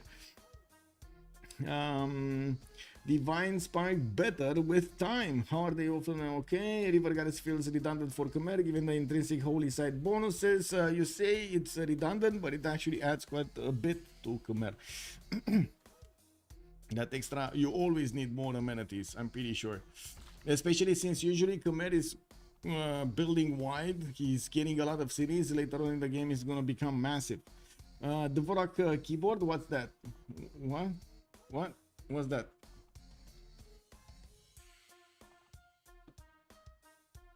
What is the Dvorak keyboard? I don't know what it is.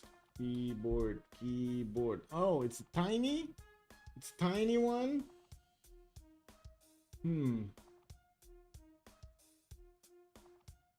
Yeah. I see. It's the tiny one without the numpads.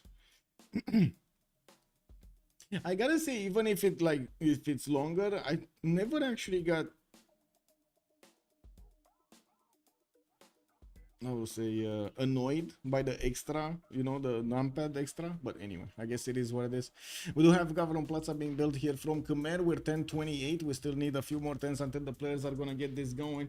And I do see that I didn't actually put up on the screen LCA. There we go. We got a second team label over there. It's a layout. Got it. Oh, it's actually, wait a second. Oh. Why would you use this? Wait, you got O instead of S and E instead of D. D is instead of H. Oh my god, this is totally confusing. This is like totally confusing. This is me going to France and making Pikachu face at their keyboards. Oh, yeah. I know that layout. I see. Hence why it's possible to type an O instead of an E. Okay. Well, I find that problematic. Anyway, now we do have Mongolia starting to repair his camps. He does have more of those ivory tiles that he can improve towards the northwest. Doesn't have his fourth settler coming around, and he did put his Gavron Plaza next to those two campuses so he can start getting those extra science points going. Now we do have him with the possibility later on to go against Mongolia. Could even go against Mongolia a bit earlier. We do need to see how aggressive Tsumin is gonna be, especially after after Poland was so annoying over here to Karakorum, wasn't he? He was getting in there. He was trying to tag him, trying to drag him out in the dirt, burn down his camp on the ivory tile, let loose the elephants in the city center. Can you imagine that one scout caused so much havoc over here in the city of Karakorum? Poland needs to pay, right? Poland needs to pay. We're going to need to see if Karakorum, if Tsumin is going to go and get back the camp wood so that burned over there on the ivory. And of course, get his elephants back. You don't want to just let them loose everywhere, right? What are they going to turn into Polish citizens now? Now, bad L and place. Wait. What did I play? What did I put? CPB and LCI. Well,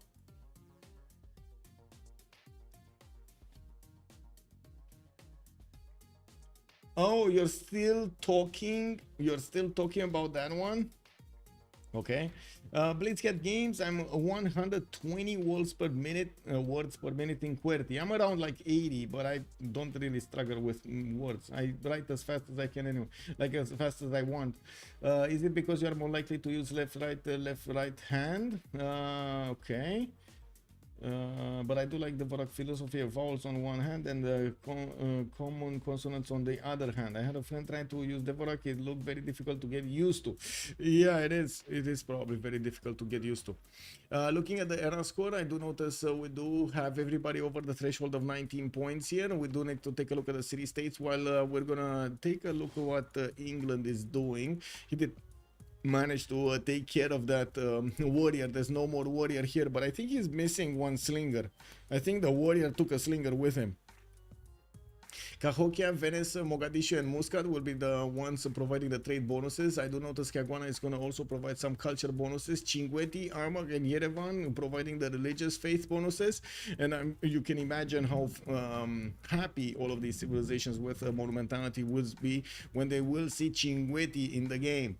I do notice Valletta is also a military city-state. It got a little bit bullied. I don't think so, actually. It is in between Eleanor and Babylon. It looks like both of them are going to be on the same team, so we might actually see them taking it over, bullying it into submission. We got Hattusa, also the only science city-state. Hong Kong is going to be the only industrial city-state, and I do notice that's about it, right? That's it. Caguana for the culture. That's it. We do have kind of a good array, but only we have significantly more commercial city-states than anything else. Looking at Russia, he did manage to finally get his religion, Moksha, establishing in the city of Kazan, not his capital city. He's using Magnus in that capital city. Looking at his religion, we do have Catholicism, feed the world with lay ministry. His holy sites are going to give him the +2 faith and the +2 culture for each theater square, while he's going to get the extra food from the shrines and the temples. And oh my god.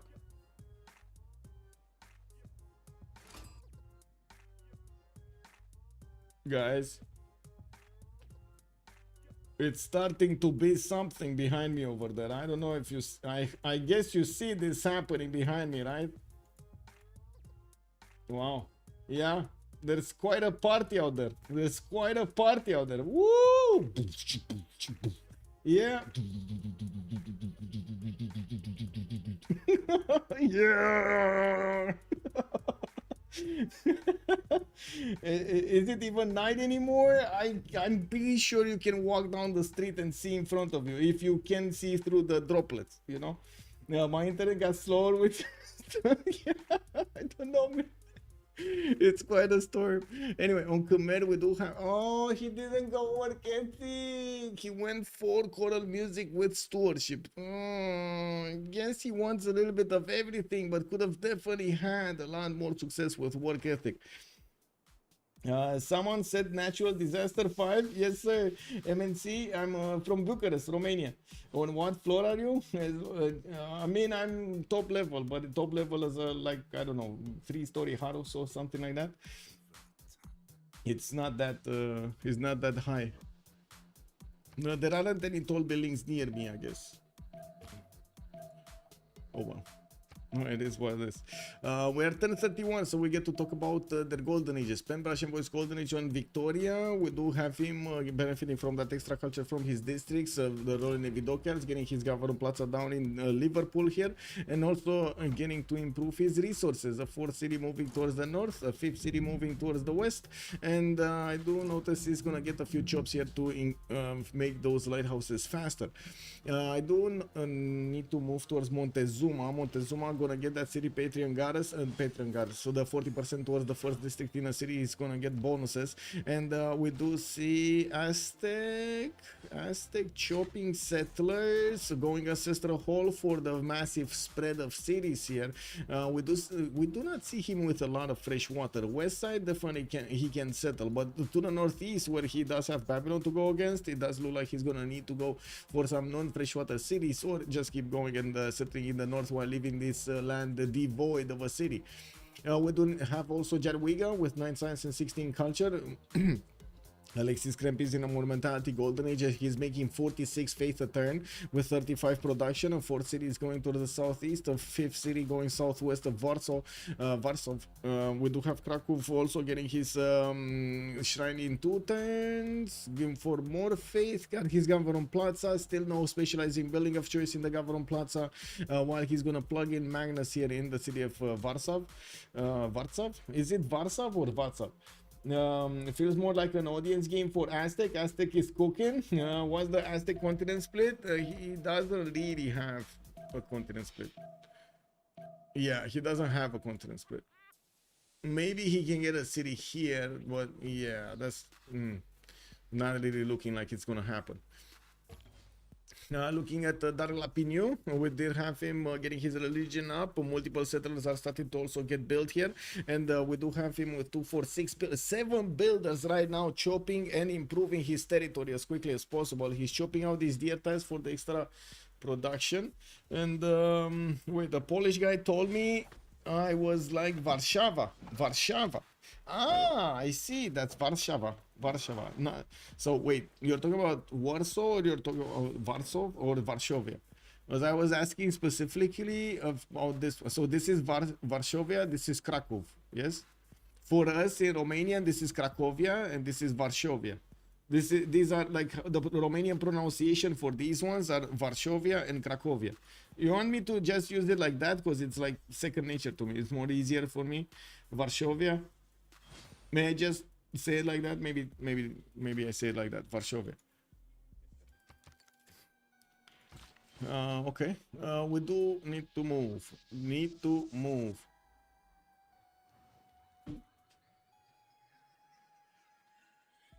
Anyway, we do have a third tank with Jayavarman the 7th. He's gonna get his pyramids out from Angkor Thom. I do notice Vimayapura is gonna get his builder out next turn. A builder from Hariharalaya. And I do notice things are starting to ramp up over there. Moksha is established in the capital city, Magnus establishing in the second one, and we do have quite a few jobs for him to benefit from, with Pyramids giving him an extra builder charge and a free builder. You can imagine he's going to be quite happy to invest in a few settlers here to get stuff going. His empire bigger. Did not finish his government plaza building. They really want to get pyramids over here for his empire, and it is a good. It is a very good, very good wonder. Looking at Sumin, 22 science and 29 culture, we do have Genghis Khan benefiting from, let's actually take a look, 3 cities, soon to be 4, getting his horses out, and I do notice he's getting scouted by England from the southeast, while he's going to have his 5th city moving towards the east side here. That's going to put him very close up and personal with Big Bob. Wait, you can use Google Translator to listen to how it will be in Polish. Tremor is telling me. Yes, give me a second. Wow, it actually took quite a bit out of me to say that. 1 second. Polish. There we go. Warszawa. Warszawa. Okay, Warszawa. I guess that's actually easier to pronounce. And the other one would be Krakow. Krakow. Huh? Kraków. Kraków. Okay. Kraków and Warszawa. Kraków and Warszawa. Kraków and Warszawa. Will the Magnet City Builder get the pyramids boost? Yes, every one of them. Yes. Oh, he's gonna settle on Mongolia's coast. England's about to pull up on the shores and force Mongolia into a trade agreement with yeah. We see Bob over here is actually going to be quite aggressive, and I gotta say I'm a bit worried for his health over here. He's trying to get the city on the 2-1, and I do notice Mongolia is trying to get the city there also. You can take a look at the scout blocking his movement. Of course, England could just move across on the 2-2 and try to get it there. We do have Mongolia that still needs at least 2 turns. Oh, there we go. He just settled Kokekota right in the face of England. Right in the face of England. He didn't even wait for England to make something there. He just went, whoa, then let's get this going. We do have England settling on that coast of Piopiotahi. Ulaanbaatar already has a horse next to it, and you do notice England does not have yet units coming out of his cities. Looking at this, I do have to say Bob Nataropa does have iron working barely coming out in 3 turns, and I don't see a single horse coming around. Defensive tactics also in 3, while MNC is mentioning stress on the first syllable in Krakow. Okay, Krakow. Krakow. Anyway, it feels like Latin letters interpreted as a combo of Germanic and Cyrillic pronunciation. So interesting. Well, they're like the people in between those 2 types, right? Into the Germanic and Cyrillic pronunciation. You know how long it took me to actually learn that English is actually a Germanic language? Did you know that? Does everybody here know that English is actually a Germanic language? Kick W, man. Anyway, coming back to this, Teja Max, let's see, 3, he's getting his 3 cities going to get some more settlers. We do have builders, of course, he's starting to improve those coastal resources, and the Teja Max will have his pen brush and voice golden age. He's getting his great merchants. He did choose to go for God of War and Plunder, so you do see him getting 8 great merchant points at 10 from his commercials, and so, well, it's 35% Germanic. Yeah, but yeah, it is what, you know, it's still English. It's still English. It's still a Germanic language. Yeah, it is, but it's so influenced by Latin based languages. It's super different. It is super different. Hello there, biggest Ben. Good evening, sir, and welcome. Coupe de Fleurs is a tournament that has started as an in-between for the instead of the Civ6 squadrons. Basically, it's a 4v4 tournament that start. You know how in Civ6 they have like a lot of groups. They have like 6-7 groups or something like that. They're going to start with the first teams from the Division 6, Division 5 or something like the last groups, and they're going to let them play. The winners go into the next week, then other teams from above them are coming in, they're playing, the winners go above, and so on and so forth, and they keep flooding in better and better players and better teams every week. It belongs to that branch of Indo-European languages, but it has less common with other Germanic languages than with Romanic languages right now. I see. But as one linguist whose name escapes me said, English is the language that hides in back alleys to mug other languages and search their pockets for loose grammar. Whoa, wow, that's painting quite a picture. K-Def, good evening, sir. What happened to the who could build a better city? Oh my god, I actually worked on that today, K-Def. I actually worked on that today. I'm gonna touch on that subject also. Just give me a second. I'm working on it. I'm gonna explain. But I don't want to ruin the surprise. Oh my god, can you like wait a few more days so I can finish the movie and put it on YouTube? Maybe, please. Anyway, now we do have Babylon here getting his new markets out, and more settlers are coming around. Since he's not getting any kind of pressure from Aztec, of course he feels free as a bird over here to get his settles out.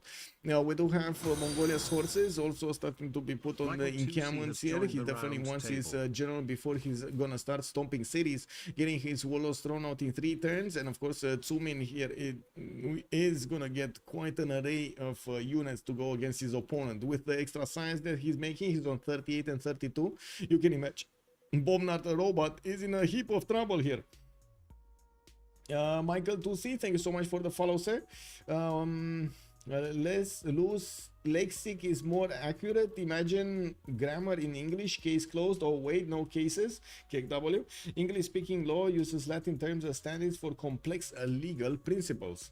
As an example. Okay, the fun begins soon. Yes, MMC, we do have the horses getting ready over here.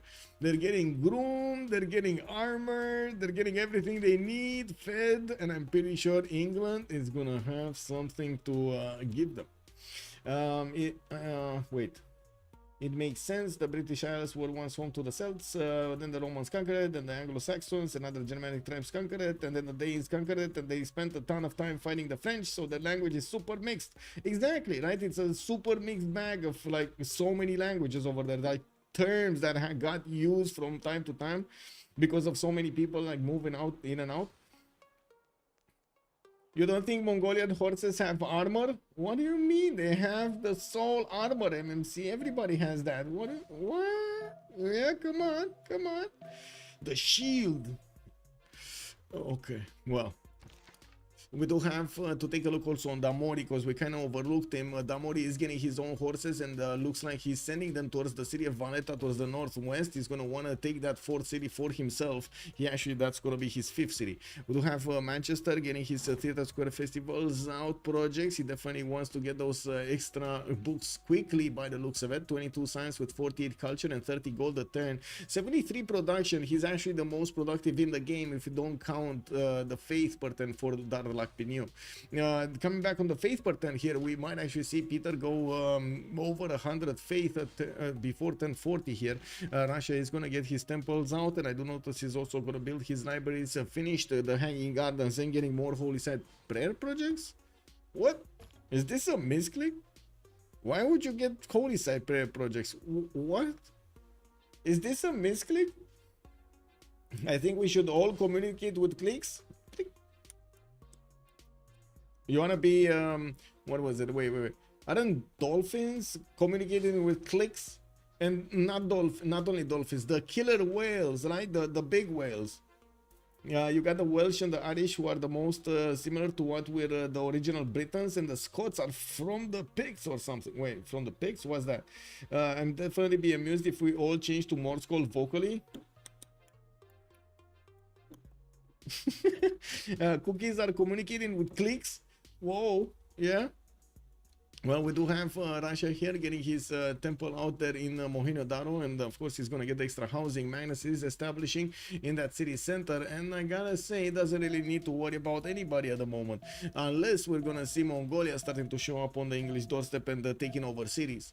We do have also Thortank very far away from everybody. I would expect him starting to expand his cities really quickly, and that's exactly what he's doing, getting new settlers out from his capital and others, while he's building up his faith portal. And also getting Pingala establishing Hariharalaya to get that extra science going from the population. I am not that impressed of how much population he's managing to get right now. Would have definitely thought he's gonna have already some 7th pop.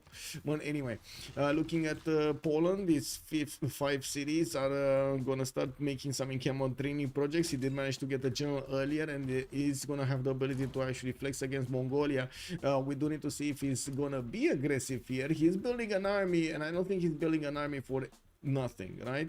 A bit surprised that Gdansk has been placed away from the freshwater. I was expecting him to actually put it on the lake there, but he totally ignored it. I think some African tribes still use clicks to communicate. Do they? But purpose like orcas. Oh yeah, the orcas, exactly. And the dolphins can communicate. Okay. Actual whales communicate through song. They do, but they do have the clicks also. No, they do have the clicks also. Ding dong dong. Why no one plays Korea anymore? By the way, did they nerf or something? They didn't nerf it. They just don't want to play it. I don't know. Your kid Zero, hello there, sir. Yeah, it shows it's an African language with clicks. It's pretty unique to African languages. Interesting. I think it's unique in the world actually. Looking at the western side of the map, looks like Babylon is starting to send his next cities to the northeast and southwest. No freshwater position here if he doesn't go as far to the south of Valletta as Valletta. While I do notice Aztec is kind of late on getting his cities, he is sending a non-freshwater city towards the Babylonian borders.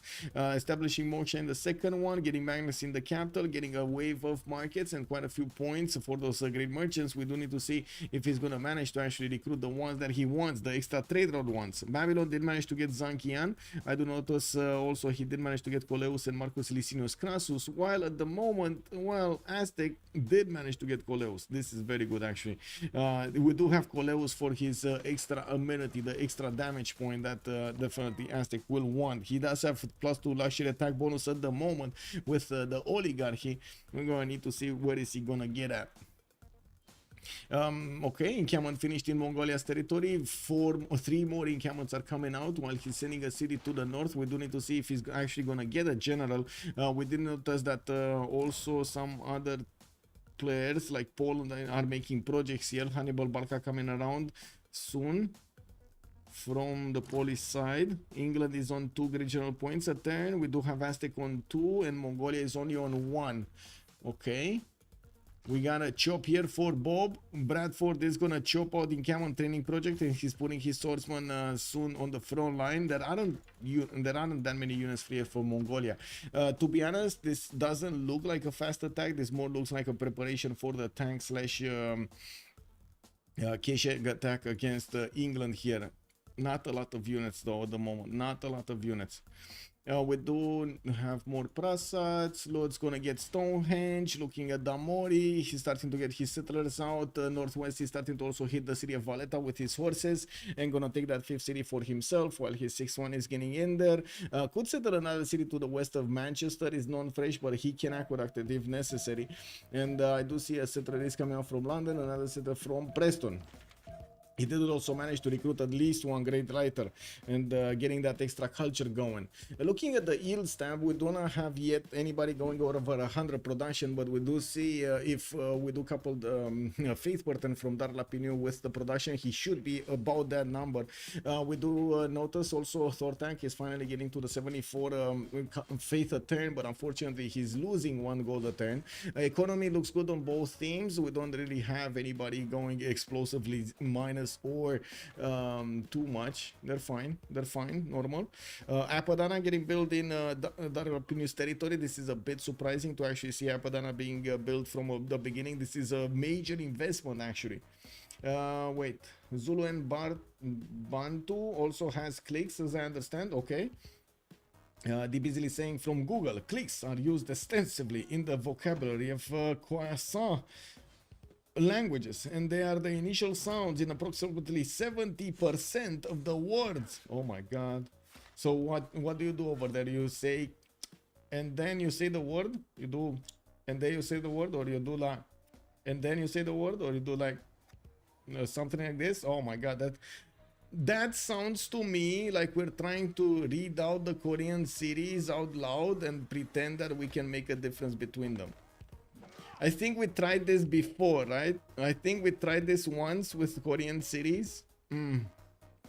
Oh my god. When you hear natives speaking it, it sounds like they're speaking and the clicks are edited in. It's surreal. Oh, lol. Where to build up right after conquering CS? Well, I do notice, first of all, Russia is gonna go for that Colosseum, and yes, he did conquer that CS Mohenjo-Daro towards the north. I'm pretty sure he's building Apadana more for those slots and the extra envoys than anything else, right? Apadana does give you that envoy whenever you get it, and then after you build a wonder, each wonder. We do have Magnus coming up in Solikamsk. We do have Russia getting his granary in Mohenjo-Daro to get that housing going. I do see Tayo is gonna get his libraries for a bit more science. We don't really have somebody just running ahead with science and culture. Tsumin, even if he is gonna be on a 41 science and 34 culture, unfortunately for him, it doesn't seem like he's gonna flex this properly against England. We do have England managing to get his general, managing to get some pre-built swordsman, pre-built spearmen for those anti-cav units, and I do notice he is seeing that Mongolia is choosing to go for the Keshek timing rather than anything else. Okay. Sosa has like 3 different click sounds based on how you move your tongue in your mouth. I see. What's in is Russia's pantheon? Neither Hunt nor Earth Goddess. He went for River Goddess. If I remember correctly. He got the extra amenity. Wait, I need to see it here. River Goddess. Yes. And I do notice that, whoa, Khmer actually finished his religion. He went for Defender of the Faith and Watts to get the extra science going from his specializing building in the holy site. After the process, he's gonna have the ability to build them. He's still on 2, 4, 5, soon to be 6 cities. He did put Priaviar to the south of Namid Sansi, and I'm quite curious if he's gonna try out to build the Petra.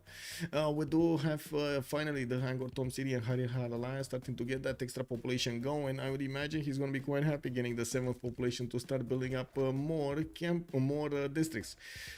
We do have temples finally coming out from Poland. He needs his religion here.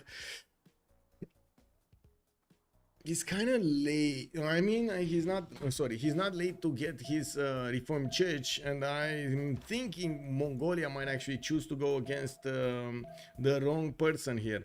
If Tsumin is gonna flex everything on England, we might actually see Tsumin dying to Poland. Is this gonna happen? Is this gonna be like a, how to say,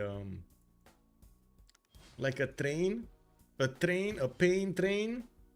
So Poland goes against Mongolia, Mongolia goes against England, England goes against Montezuma, Montezuma goes against Babylon, Babylon goes against Poland, and the world goes around, right? I'm heading out now, gonna work tomorrow. Panturet, good evening, sir, and welcome. No, good evening, sir, and have a great evening, I want to say.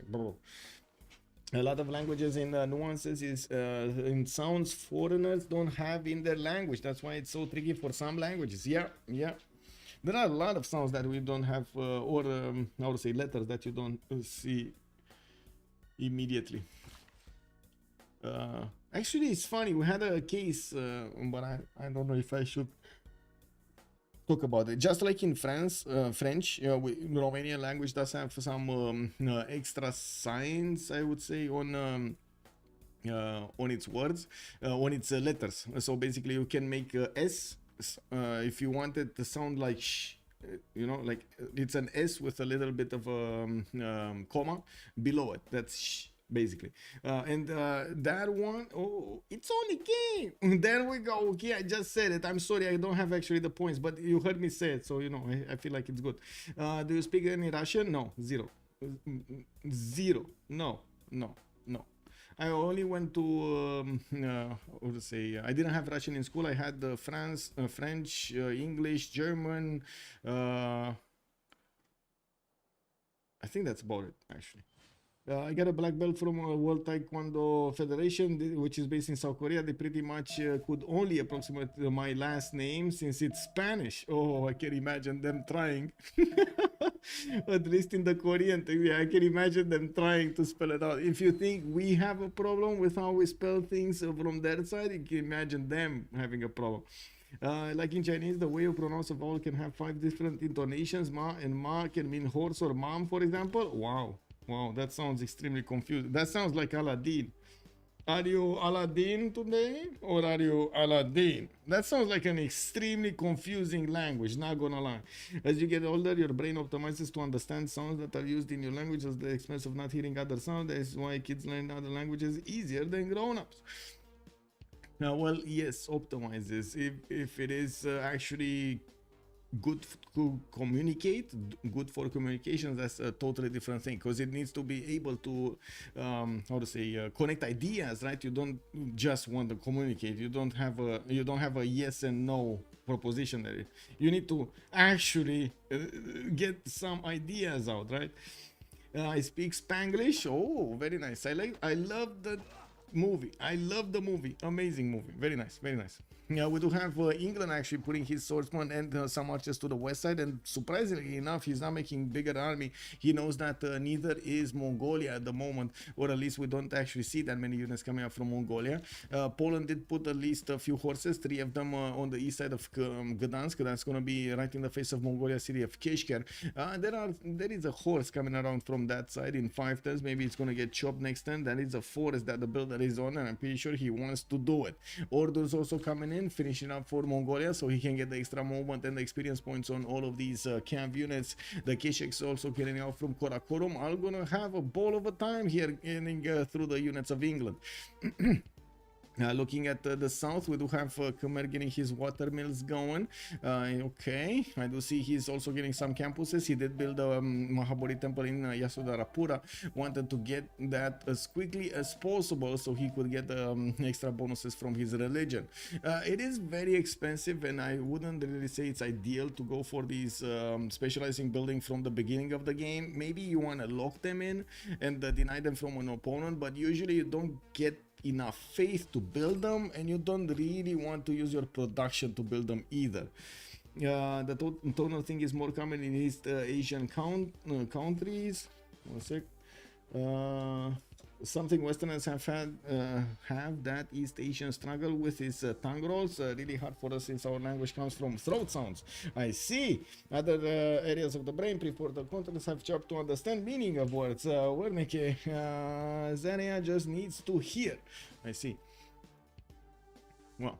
We do have Thor tank moving more settlers toward the east side, and I do notice he's starting to improve the majority of his land already. I think he kind of improved his territory here, going for the aqueducts and getting that extra housing in there in his cities. England was successful in his endeavor to take out Valletta, and I do see that Mori keeps on expanding to the north of Preston. He's gonna get that coastal city next to the dice tile, so he can trade with Babylon directly.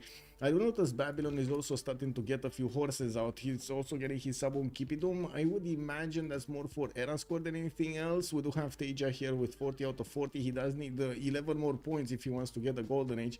So you can imagine that those 4 points would definitely help. Kedef, are the players on team calls for communication? Yes. Yes, they're not to communicate. They're not in the same, like both teams are not in the same comms. They're in different comms, but they are in comms. Other area, okay, I didn't read that. I want to actually take a look at YouTube. YouTube has been extremely silent, by the way. Brother Moses, hello there, sir.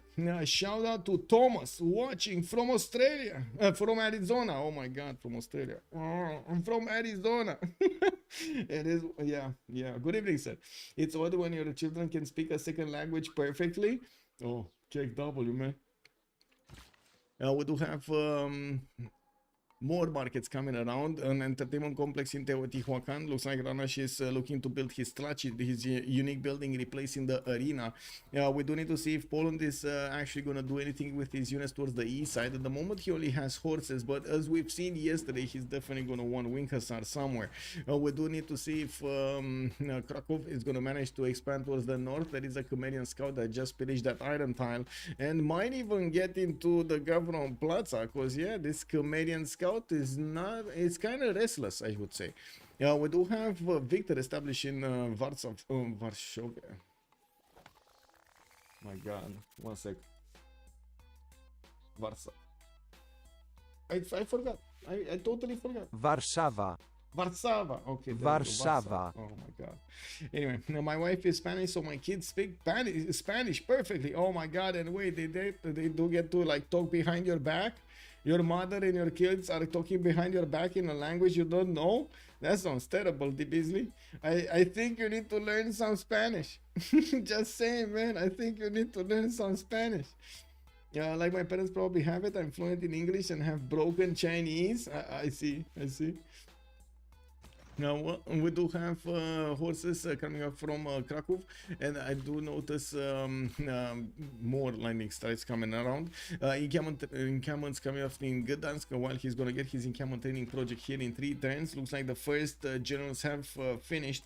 We do have all 4 of them got picked out here. In the Great Merchant screen, Hammurabi did manage to get his extra trade route capacity. Hypatia was picked up by Mongolia. We did have Piero de Bardi for the extra gold on Hammurabi also, as Poland did pick up Burica and Hannibal Barca. He picked up both of them.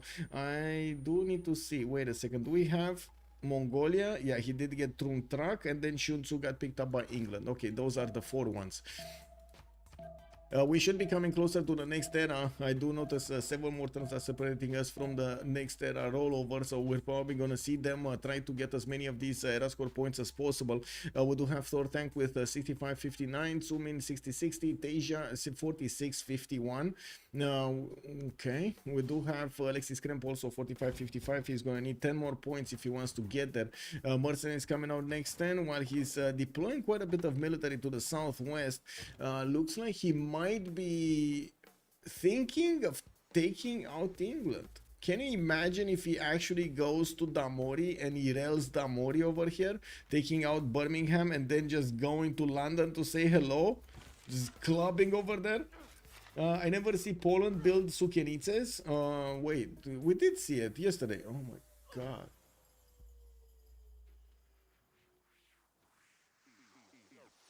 That was a lot of light. That was a lot of light. ¿Cómo estás, mi amigo? Me gusta el gato. Oh, what is that? Oh.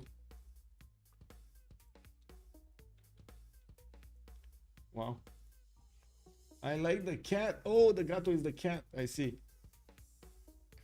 Got it. I didn't know what gato means. I know the other ones. I know como estás is how are you? Mi amigo is of course my friend. Me gusta el gato is I like your cat. But I didn't know exactly what was it. Anyway.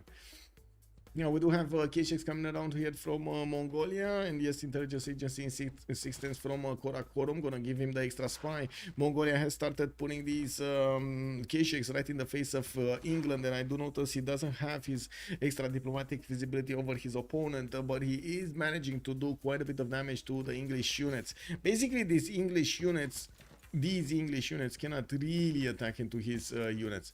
Now we do have the walls going up in multiple cities, but of course we've seen it multiple times how the K6 are quite good at taking down these walls very quickly. The 2 K6 will probably take out the swordsman next time. There's another one popping out from Hull, and he's just gonna die after. Now we got a few spearmen coming around from England. Bob is gonna want to send them towards the west side so he can protect that territory, but of course with new K6, so many K6 coming around, he might not have that opportunity. Looking at also the tech side, Alexis Krem gonna finish his civil service next time. He shouldn't be far away from getting his divine right, and of course moving afterwards towards reformed church, reformed thing. Okay, zoom in, K6, zoom in. Let's see, 3 K6 out. We got the walls getting attacked there. He's like ignoring the units. Do you see he's ignoring? Oh my god. He just attacked that swordsman because he couldn't attack the city center, not because of anything else. And I do notice he did need to retreat one of his horses over here by the looks of it. Oh well. Oh well. Let's see, Khmer did get to 2, 4, 6, 7 cities. We do have him getting his shrines out and libraries. And of course, padding those science numbers, only on 38 and 59 at the moment, with 89 faith at 10. You do see that he's quite lagging behind Peter in all stats, actually. We do have him, we have Peter with more science, with more culture, more gold, more faith, more production, even more food. Oh well, Khmer over here is going to manage to get his next letter towards the north. I guess we do need to see Russia finishing up his Colosseum. He's gonna get them get it next to a theater square, which is gonna be pumped up with more culture. He did manage to also finish from Mohenjo-daro that oracle, and I do see he's getting some more harbors for the extra gold on the west side. He still needs to upgrade his resources over here. I do see this beautiful 2-4 deer tile that is just waiting for a little bit of gold. Amphitheaters coming out from the southern cities. We do have at the moment Peter making only 35 tourism at 10. I can't really say he's that aggressive on the culture screen. Sorry for the lack of punctuation. Donde van gatos católicos cuando morían? I don't know what that is, man, but yeah, let me actually see. Where do Catholic cats go when they die? In heaven. I don't know. It is what it is. We actually have how to say cemetery? A pet cemetery called heaven. It is what it is, man. Not spawning near him. What's the most efficient way to counter Mongolia? I'm Hazel. Good evening, sir, and welcome. Usually it's anti-cav units to try to get as much damage soak up from these Kesheks on the spearmen. You do see the spearmen that are how to say are ancient units are stronger defending against from Kesheks than swordsman. Look, this swordsman is 41, this spearman is 42. They're both damage. You see, they're both damage. It's still the spearman is stronger because of the extra plus 10 damage that the spearman will get defending against cav units. Also, if you want to go this road, the spearman does upgrade into pikeman, which is a much better unit to handle the Kesheks. Usually it's the unit that denies the Kesheks anything. The big problem is you do need the gold to get there, and if Mongolia does manage to get enough units out and there's enough territory to actually spread them to hit one unit of yours with multiples of his, then you're in trouble. You're in big trouble. There plus 10 versus Cav works on ranged. Yeah, Cav, yeah, only on the Kesheks. Only on the Kesheks. I think, actually, I'm curious, does it work on Sakas? Or Sakas, because Sakas, I believe they're like a mixed breed, right? That they should be considered ranged. Honestly, when I go to conferences and have to listen Chinese speakers talking English, I want to, okay, really struggling to understand a single word. Okay, and let's be clear, I speak broken English myself. Some of us have better English than others, depends on how much practice. That is true, You do need to practice. Like anything else, actually, you need to practice it. Like it's you see me talking every day, in majority of the time in English, right? I don't really talk in my mother language, of course, almost not at all on stream. I don't really talk in real life that much in my mother language because, well, it is what it is. The majority of the community is international, so I'm going to talk English. Although I'm doing this for quite a few years, there's always stuff to get to know. How to say that, how to do that, an expression there, an expression here, there's something to pop into your mind quickly, get that muscle memory going, and so on. How did Mongolia just suddenly invade England? It wasn't quite sudden, Kadef. It took quite a bit of time. He actually settled Kokekota like 20 turns ago, and it was kind of, how do you call it, simmering war here. It was popping in, popping out. It might happen, it might not. Like he wasn't sure if he's gonna attack here on England or he's gonna attack Poland. Is he gonna attack him, and so on. And then, you know, he pressed the buttons and he started going against England. Killwit saying, I have played with Mongolian Sakas. Oh, you have. I've been around Korean immigrants my entire life, so I can understand Korean natives when they speak English, but it still takes me more time to understand recent English speakers versus long-time English speakers. Of course, because the pronunciation is quite different, and the majority of the problems are in England. You can. Okay, let me actually formulate my words over here. You have to use your apparatus, right? Your tongue, your mouth in such a way to get the words out in such a way, and also a lot of the times even talk with your expression to get the message out. If English is very, very good when it comes to expressing feeling alongside the sentence, and that's, I think, the problem with the majority of the new English speakers, because they do not know how to actually add that feeling, so it's not that aggressive. When it is aggressive, you actually take it as aggressive. You take it as he wants to do something bad, but he actually just is saying what he's feeling. And we've seen it multiple times actually happening in the communities. This happening in the communities when there's a language barrier over there. They're trying to communicate in English. They're putting a bit too much emotion. That emotion is being taken wrongly by the other side, and just sparks start flying everywhere. We do have commercial subs coming around from England. Of course, interesting option, but I guess he might actually want a +4. No, that's not even a +4. He's just getting it in Brighton because he doesn't have a harbor point for it. No harbor tile there. Hull is also losing its walls. Looks like there is a maritime coming out next turn from that city center. Probably Bob Dante robot will be successful in defending Bradford, but the city of Hull does look dead. We do not have that much of a military from Bob to push back. There are enough Keshiks and horses to take it out, and you can see the Keshiks are slowly chewing through the defense. We do have Poland massively going with an army towards the southwest. It looks like this is gonna be the massive invasion of the Polish army into the English territory. We're gonna see those winged hussars flying out to meet their opponents on the battlefield. We're gonna need to see if the Polish winged hussars are gonna ride to victory or death. Yeah, just flying. My frontline city always ends up named Hull. Wait, really? England thought it is ready. Yes, England thought it's ready. Well, looks like the city of Hull would have something different to say. I would really think he has something different to say. And I do want to point out for the person that actually asked about these pikemen, right? I do want to point out how much damage these pikemen can have on the defense, taking damage from a Keshik. Look at this. A Keshik is 56, the pikeman is 67, and that is with unfavorable terrain. He's actually in a marsh tile, worst land to be when you are defending. The undefendable hussars, Tremor 28, yeah, I guess we might see some undefendable hussars here.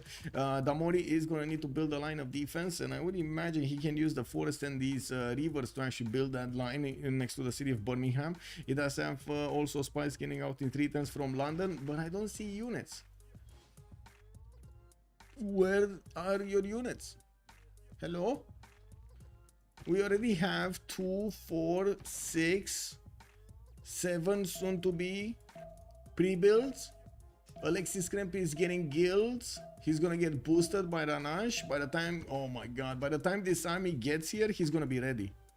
He's gonna be ready to upgrade. Stirrups coming up in 2 turns for him also. Did Khmer go GMC? Let me actually take a look. No, he didn't get it yet. I do only see Ancestral Hall. Alexis keep carrying this game? Yes.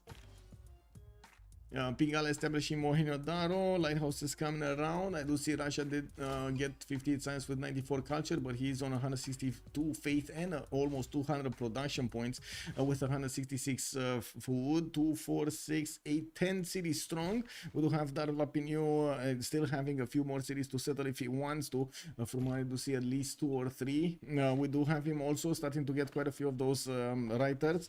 GMC, Great Grandmaster Chapel being built in St. Petersburg. Petersburg and multiple lighthouses for the extra trade routes alongside the market, so he again gets the extra trade routes. We do have a simmering war between Babylon and Aztec, but it doesn't look like this is actually gonna get crazy. Aztec does have his swordsman out on the defense on the east side of Teotihuacan and Texcoco, while he has been building quite a few more of them. He has also decent stats to fend off Asia. 49 science with 67 culture. He's keeping up quite nicely with Asia's 67, 61 and 138 production, while Nanash is on 132. Looking at what's going on here, the city of Hull has been taken down, and we do need to see the damage on these men at arms. Looks like the K-Shakes are missing like one member from totally taking out on men at arms, you know, entirely taking him down. Wait, I'm back.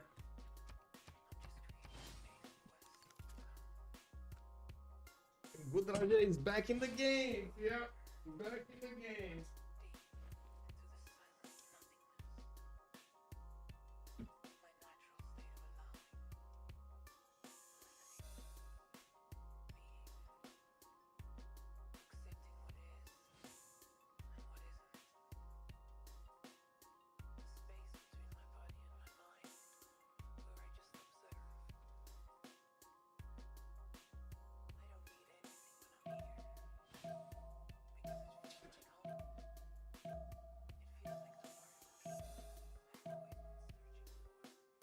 Okay, Destroyer is back. Yeah, we got the Destroyer back. That storm keeps going. Yeah, it still keeps going. Imagine this Saturday, full day, you in a car on two roads, small roads that got flooded, Smorior. Imagine, that was my day Saturday. I didn't think I'm gonna make it to the cast. Oh my god. Anyway. Okay. So England gonna run away with a builder. Looks like he's putting back his men at arms. He's building up the defense in Bradford, and it does look like this time he's ready for Mongolia. He's gonna get also his spy to deploy in Mongolia's territory while Mongolia is working on his terracotta army. I did see him finishing up his intelligence agency. We do have the next era, right? So by the looks of it, Bob did not get his golden age. Ranash golden on Alexis Krempendar Lapiniu, and everybody from LCI from La Confiture D'irrel did manage to get a golden age here.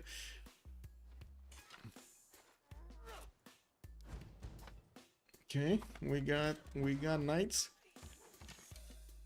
from Poland. Poland is going to be met on the battlefield by English horses right next to his city center. He definitely doesn't want to actually attack into him with just his heavy chariots. He wants to push him back. While I do notice that Damori is starting to get his encampments down, I'm not so sure it's going to be enough time. We got Alexis Krem 2 turns away from Reformed Church, and he's going to get that ability to upgrade all of these wing hussars. Okay, libraries coming up from Lutz. We do have more knights coming up from Poland. Looking at the gold per turn, I do notice they still should have enough gold per turn between them to actually upgrade all of these.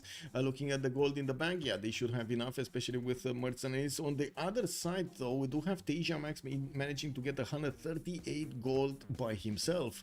Yeah, they do have quite a bit in the bank, but not a lot to upgrade their units. What I do notice is a significant difference in the science. 114 science on Damori, 108 on Teja, while a third tank is going to be 66. We do have Tsumin on 54 and 34 also.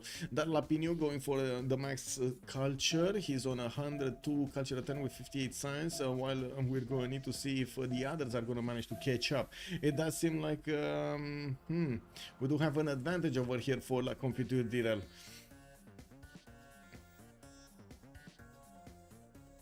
Jadwiga getting all the money. Yeah, all the money. Aztec and Russia getting coastal trade routes. We're gonna check this out after the pause here. Give me a second. Okay.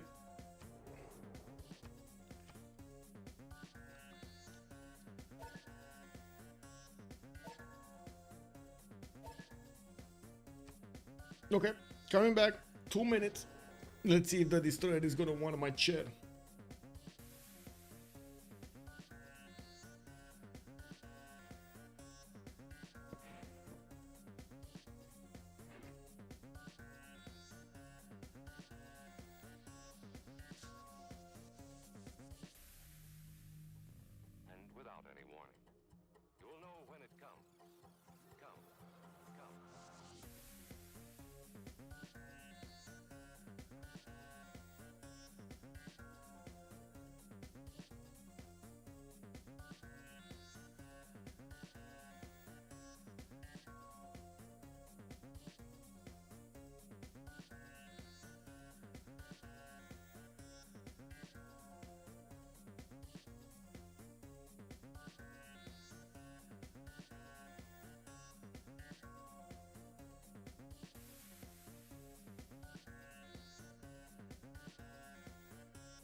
Oh, finally, actually, I got a message. Oh my god, look at this, guys. Weather alert, medium and possible large dimension hail, heavy storms with wind gusts over 70-90 kilometers an hour, frequent electric discharges, heavy rain, period of manifestation from 2236 to 2340. So we got like what? It should have been over.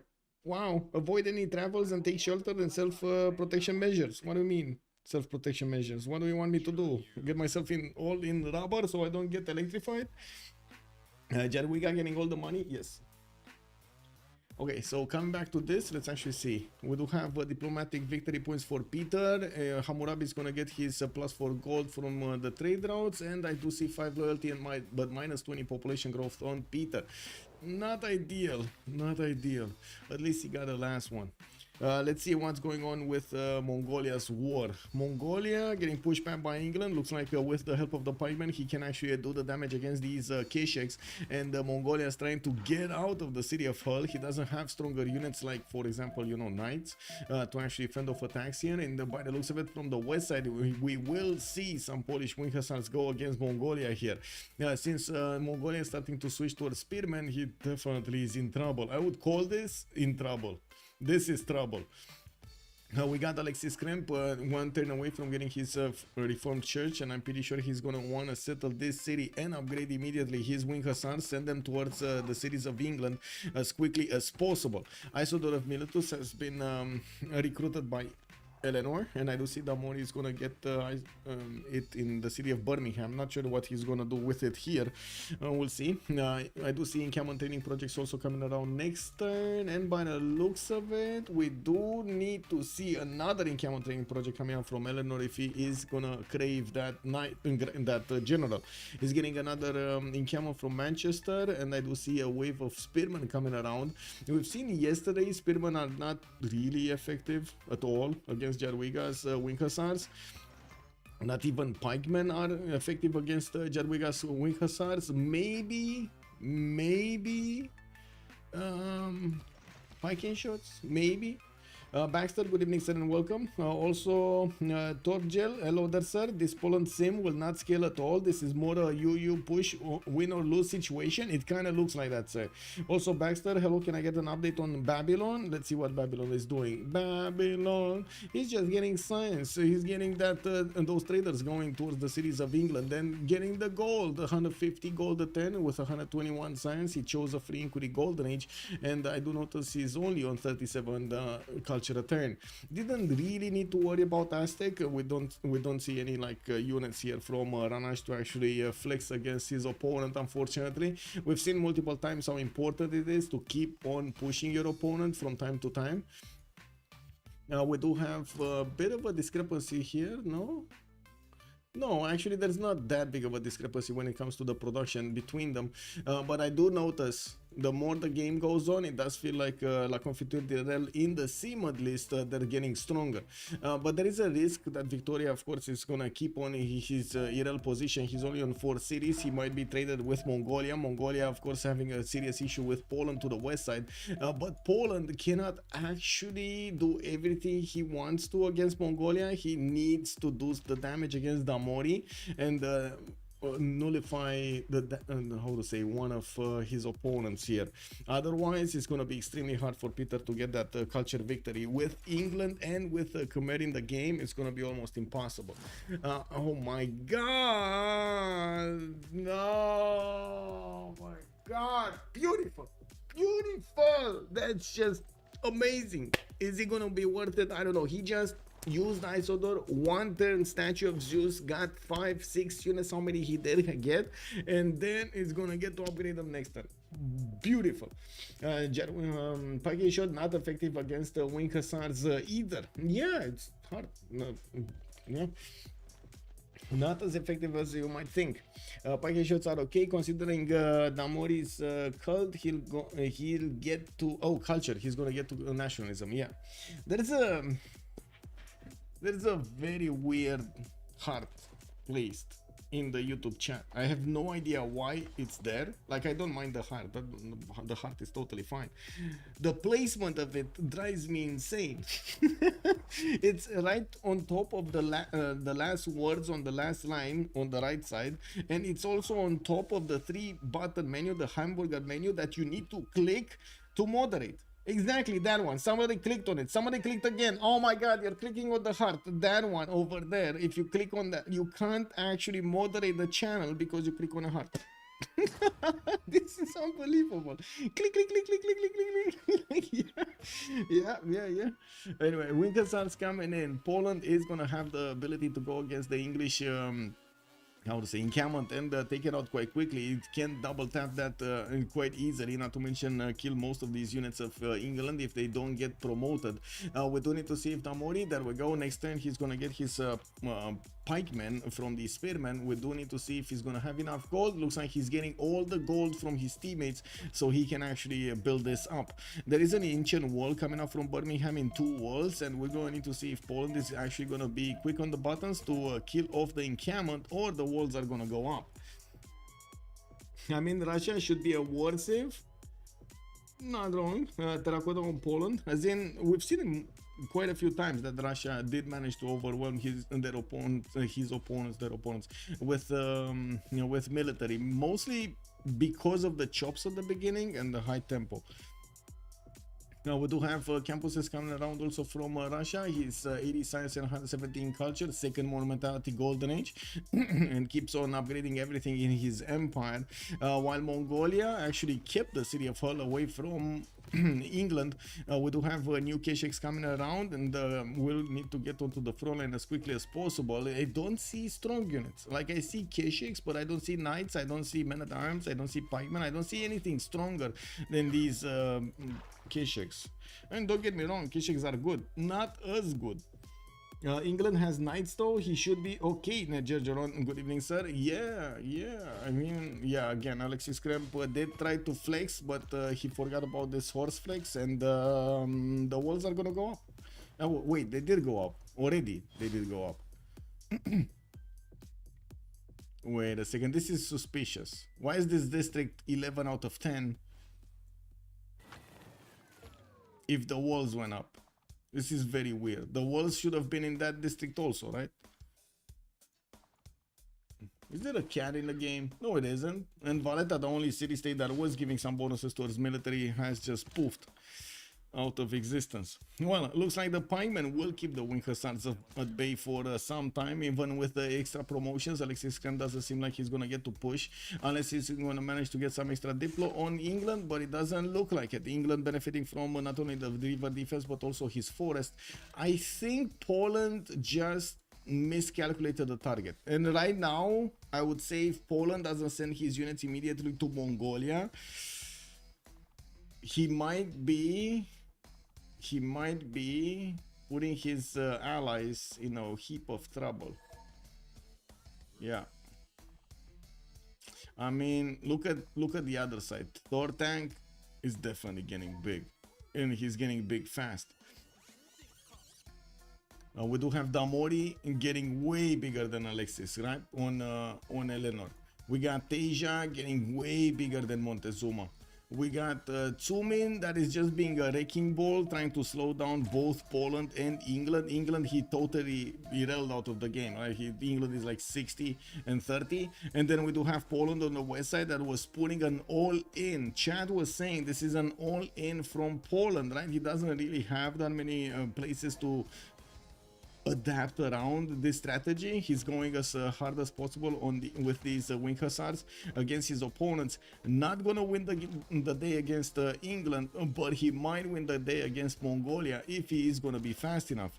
And what I want to point out, he's not fast enough here. He went towards the wrong target, unfortunately. It looked like the juicier target from the two. You've seen how it looked like Eleanor over there was kind of faking how do you call it, weakness. He was faking weakness, right? And then poof, got an army out. They just came out of the tunnels from the underground, poured in, dropped from the sky, and yeah, they're dead. They're on the front line. They're keeping the bonus points. Terracotta on Poland. Let me check. Did he get terracotta? Yes, he did get it in the city of Radom. I know it was getting built here, but I guess Mongolia never actually got it. Yeah, he never got it. Okay, Khmer gonna get his campus research projects, or we're probably gonna be talking Newton soon. Babylon is also getting some points. He's on 42, Mongolia is on 4. I'm pretty sure there's gonna be a race for Newton and the next one. Only one project coming around, no, 2 projects coming next turn from Babylon. And that should be enough to grant him Isaac Newton bonuses. England, okay.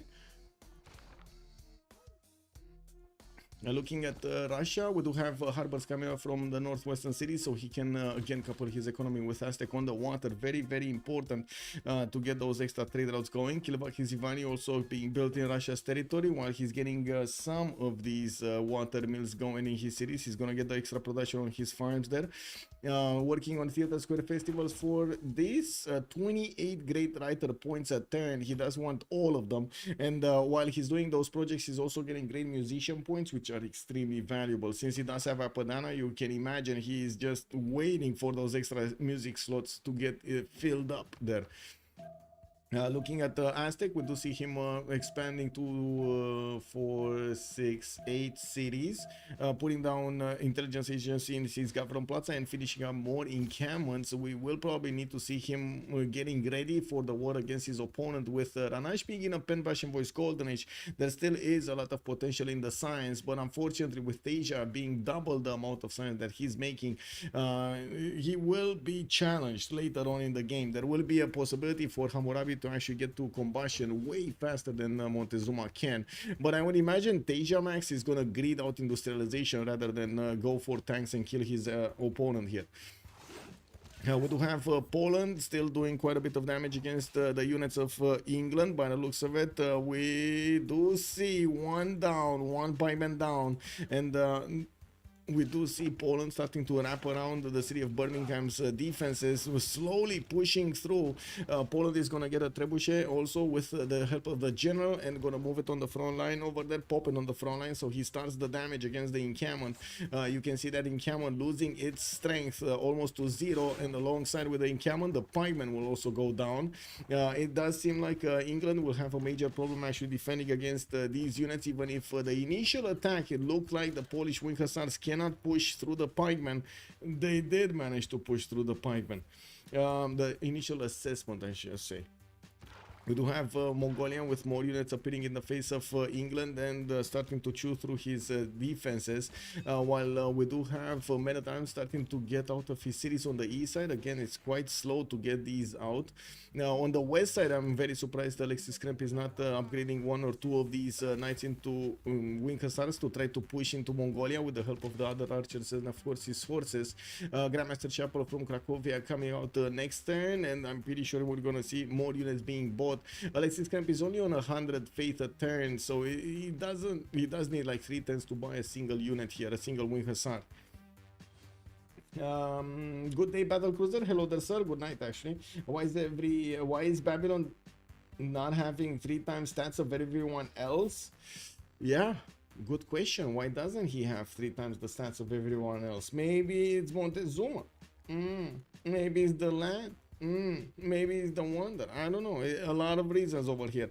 It doesn't seem like Babylon had a lot of placement for his city, so definitely he will struggle a little bit with the number of districts, but he's gonna have tall cities, a lot of population available. No Colo as Babylon sure is a sin. Would like to think that was the previous one. Oh no, Battlecruiser, they remapped the best map they could have had. They remapped a wonderful map. Man, if you take a look, every one of the spawns were amazing. Every one of them. I haven't seen on that map a single bad spawn. Okay, another unit goes down from England. Bob Nataropa is losing them as fast as he can replace them, and of course, as you can see, the Kesheks keep on tearing down these pikemen, but there's not enough damage being done. The level 2 Kesheks though will be a bit more successful in taking away the health of the English troops. Okay, Poland getting close up and personal with Birmingham. The fact that we do have a trebuchet available for Poland to move in and shoot the city of Birmingham directly will give a major advantage to Poland with the ability of taking those walls down in just 3 shots. We will have also Poland, because he did manage to win the commercial tile, he will have the ability to go and take over the city center and finish it. He did also manage to get Crusade over his opponent. We do have Eastern Orthodoxy here with Crusade. There we go. So +5 extra damage against England. This might have been what happened. I did not see the Crusade before, but we do have the Crusade now. And yeah, just Poland is pushing everywhere. Got him buying out crossbows on the front line. With that encampment being placed on a 69 district defense. Yeah. Okay, Alexis Krem gonna get his campuses from his cities, gonna need to get a little bit more science going, and we do need to see how Damori is gonna answer to this. The good thing is Damori does have a lot of science, so I would imagine Pike shots are gonna be the next unit coming around, and he's gonna go directly to ballistics. Field cannons should make quick work of the wing hussars, since we do need for the trebuchet to actually attack into Birmingham at least 3 times to take down the walls. We're gonna need to see if Poland is gonna have enough strength and enough time to attack into Birmingham and take it away from Damori before he's gonna get his field cannons. There are quite a few crossbows available to upgrade here, and I do notice there are quite a few pikemen also joining the front line. Mr. Grabster told that he started to learn Civ6. Hope this helps. Michael gets some juicy viewers. Wait, who's Mr. Grabster? I don't know who that is.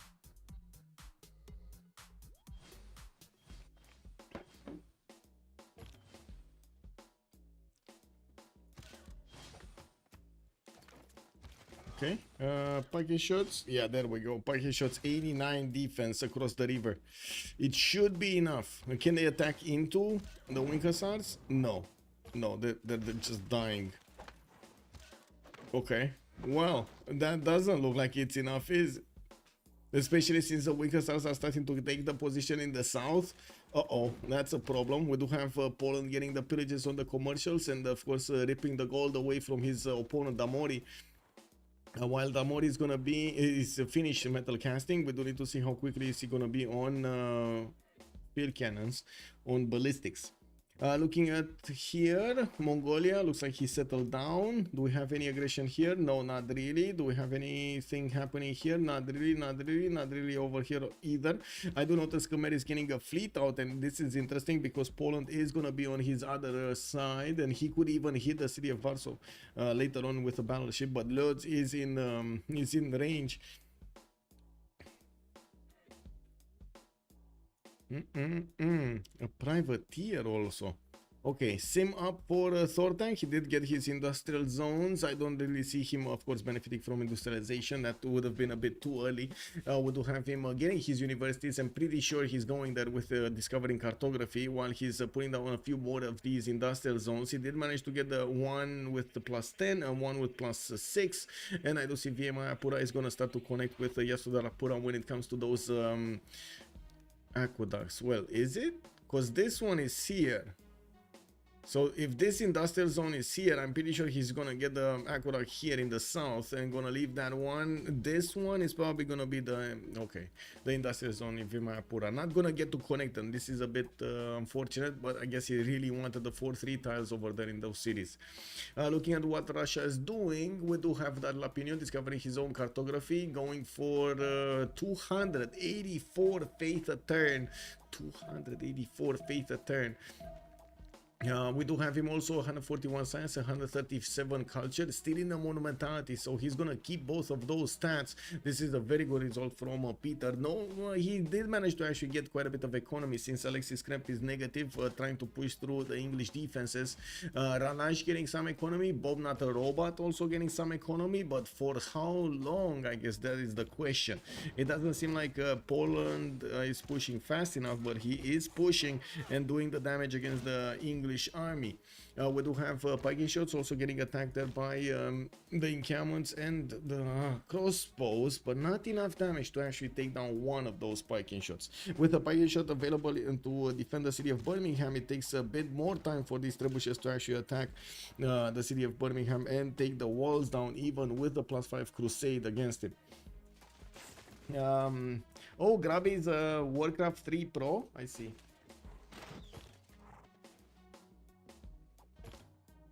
Nice, nice. Yeah, very nice, very nice.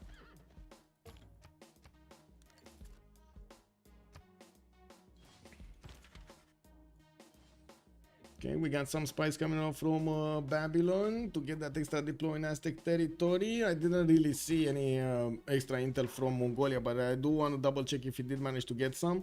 No, he did not. Only the +3 Mongol horde ability on the K6, that's about it. No extra intel damage. And I do notice dominant religion here is Buddhism, so England did manage to actually get a religion, Zen meditation and holy waters. Did he?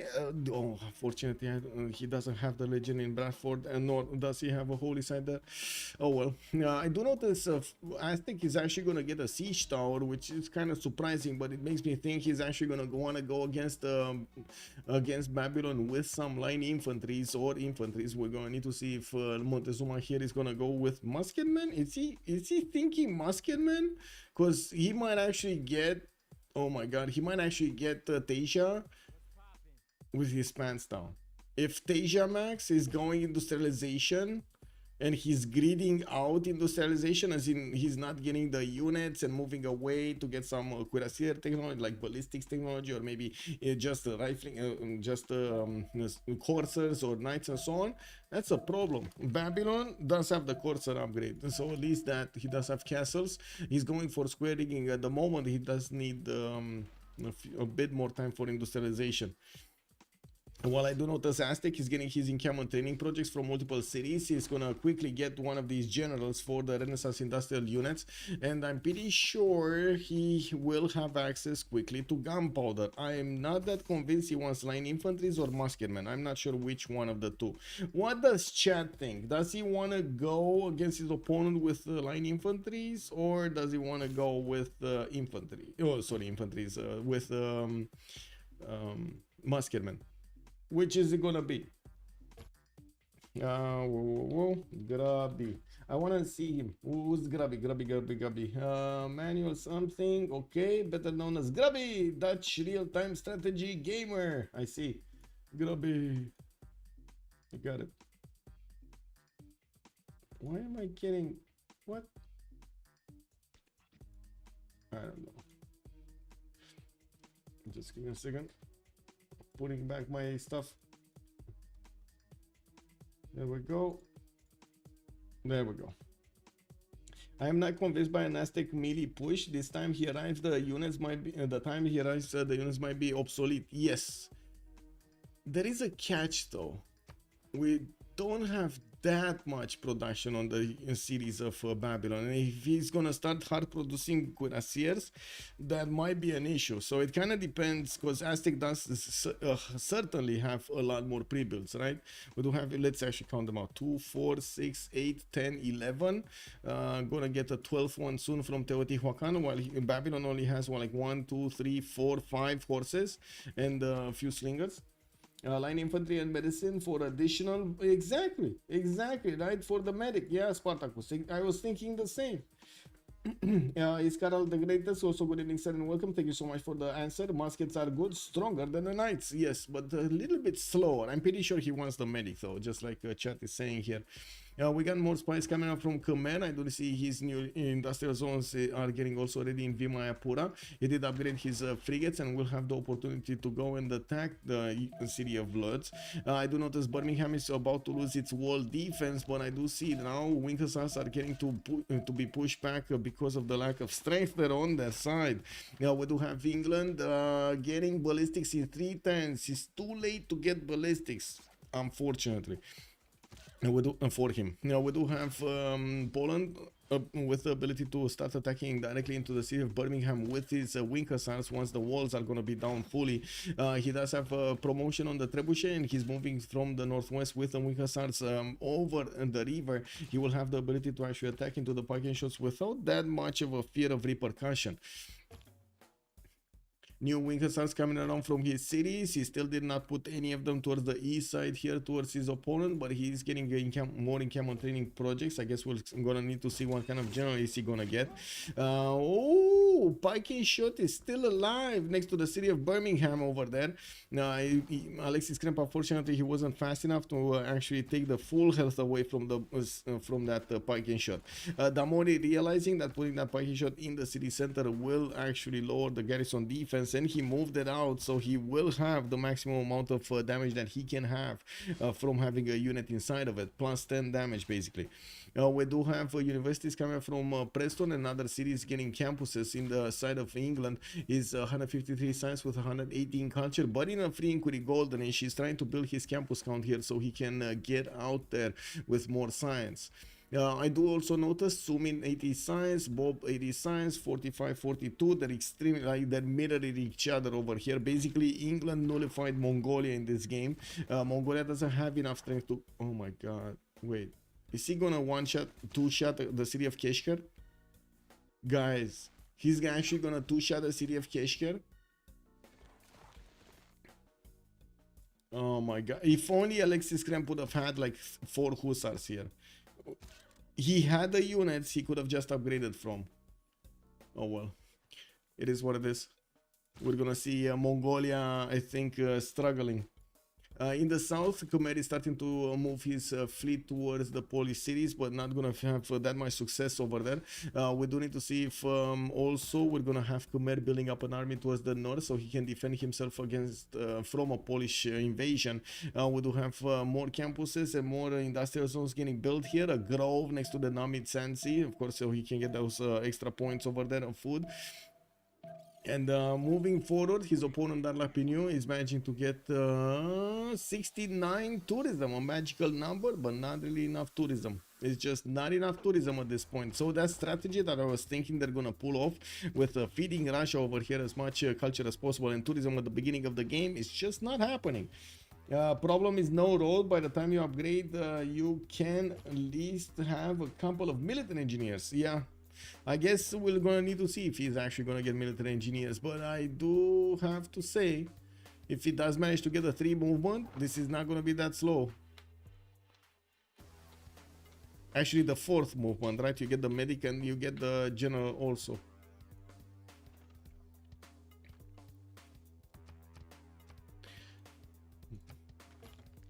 Siege tactics coming up in 3 turns. That means ding, ding, ding, ding, ding, ding. Line infantries. We're talking about line infantries going against Babylon. He did manage to get the muskets. He didn't upgrade them yet, and I do see him two-turning them from the capital city. That's actually a pretty good number. He's gonna need to get quite a few more of them to flex against Babylon, but I'm pretty sure he's breeding an army here. We do have Ranash on 518 points of military, while Alexis Kremp is on 1,000 at the moment. Looks like England is gonna keep on settling cities here towards the east side. That's good. Mongolia is still ripping apart some of the mines here of Bob Nataroba from the west side, while I do notice Mongolia is gonna get musketmen. That's gonna be a very strong unit against the English pikemen. And wait, Poland Wigersad goes away? Okay. I guess he didn't want that city anyway. Birmingham is being put under siege, and it does seem like Wing Hussars did manage to win the day against the English troops. We were thinking that he's gonna be fine. We saw that Namori was getting everything he could, especially with Isodor and Statue of Zeus in that city center. Poof, 6 units just out of nowhere. But it looks like those Wing Hussars of Poland and the Crusade belief on him did manage to give over here Alexis Kremp a significant advantage. This is I would say actually this is still anyone's game. It really depends on how relevant Poland will be in the mid to late part of the game. If he's gonna manage to successfully take out England here, English ability to actually get what he wants, that's more science and more culture. If he's keeping him low, we might have a chance for Babylon to get... No, what am I talking about? Is Babylon ever gonna get bigger? Well, first of all, he's getting knights out. 2, 4, 6 cities. He's still on 6 cities.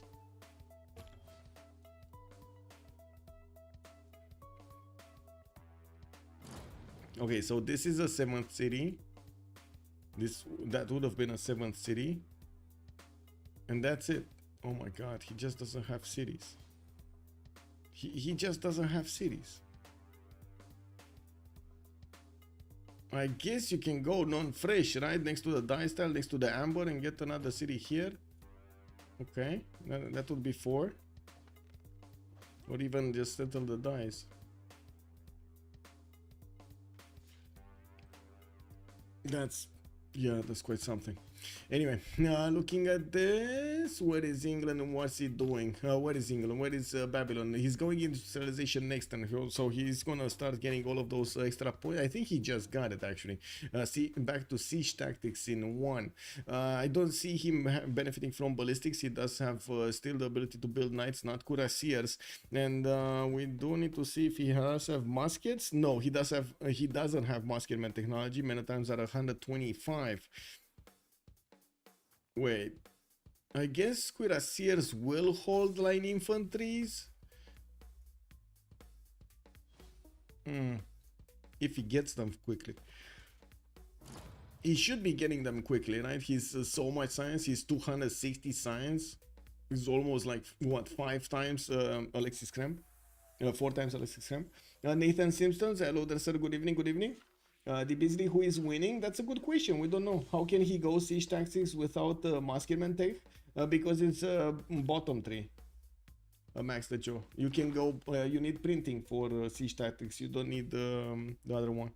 So castles is here. Siege tactics is here, right? Printing. Oh, sorry, castles. But you don't need gunpowder. Gunpowder is above. You need military engineering stirrups for gunpowder. If Aztec heroes Babylon and Alexis heroes Damori, it might be that Russia's day to shine for a culture victory. Yeah, I mean, we're gonna need to see if Darlapinu here is gonna push that culture.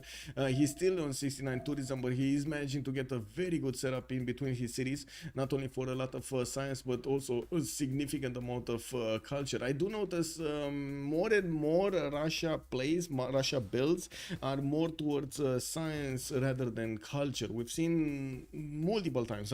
For years, Russia having a lot more culture than science most of the time. This is very surprising. Monumentality Golden Age, 186 science and 142 culture. I was expecting like 200-300 culture already from Peter. Yeah, we do have England managing to lose that city of Birmingham, and Poland, as you can see, is managing to get quite a few crossbows out. I would imagine Jadwiga is going to want to get his own ballistics, and he does have the core ability, making these wing hussars extremely deadly against the next units. He's getting the also the crossbows to train their shots against these spiking shots. I do have to point out this is the worst combination ever to defend yourself, because and you're kind of forced by your opponent to do this, right? You do get the wing hussars, so that yes, they're defended by the pike shots, but the pike shots are weak against field cannons, and if that combination comes in, field cannons and wing hussars, you have no chance. No chance. You're gonna see in just a few turns over here when Alexis Kremp is gonna get 1 field cannon or 2 field cannons, he's just gonna chew through all of the cities. Like right now, I cannot say for sure that Damori is gonna keep his capital. Yeah, why isn't he keeping the city? Yeah, it's a loyalty issue. This is Eleanor. You don't really want to see the city flipping every other turn, right? It would flip it. Imagine this was how to say, min distance from the capital city, which is 11 population, and he's in a golden age. There is no way he can keep a city right next to him.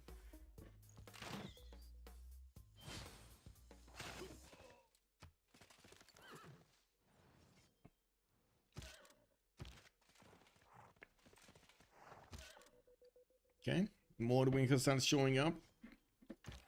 We do have the coring up of crossbows also, and you can see only the crossbows how much damage they do against the pike shot. Imagine this field cannon damage. Okay, we do have the Cimmerian frigate appearing next to the city of Lords. He does have the ability to start shooting it. And there is a Cimmerian musket also on the way, but there is a Polish wing hussar that might actually put a wrench in their program there. I do notice that Poland has given up on attacking Keshker, and we still have Mongolian troops fighting off the English units on the east side, you know, just trading shots every other turn.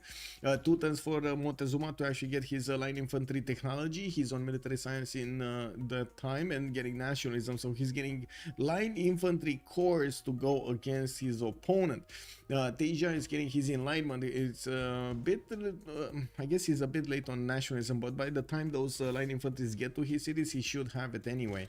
We do have him getting quite a few more knights, and I do notice he is going through the middle tree, gunpowder into metal casting into ballistics. That will give him a technology to defend Aztec with, even having the ability to go for steel there.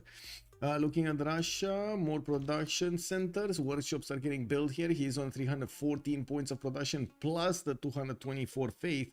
We did have a few more scientists getting picked up, and I do want to double check who did manage to get each of them. Looks like Russia with Colosseum did manage to also pick up Ibn Khaldun. Wait, did he get Colosseum? He did get Colosseum, right? He did. Okay, I was double checking. We did have also Newton being picked up by Babylon, one of the reasons that he's getting so much science over there on his side. We did have also Imhotep getting picked up by England. I did not see the wall engineer, the funny engineer, being picked up here. Unfortunately, it is where there's no joy, no James. Okay, Polish wing hussars are just a few hits away from actually hitting the city of London, and yes, we do have more field cannons coming around. I don't think they have gold. I think this is the majority of the problem here on England. He just doesn't have, he didn't have the gold or enough gold when he needed to. Maybe I'm speaking out of terms here because I see a few gold points on his side. But looking at his unimproved, how to say, unpromoted, I should say, unupgraded units, I feel like he doesn't have the gold, you know. But maybe he doesn't want to spend the gold because he knows that crossbow is already dead, even if he turns it to a field cannon or something. Like he's doing the math over here in behind the scenes.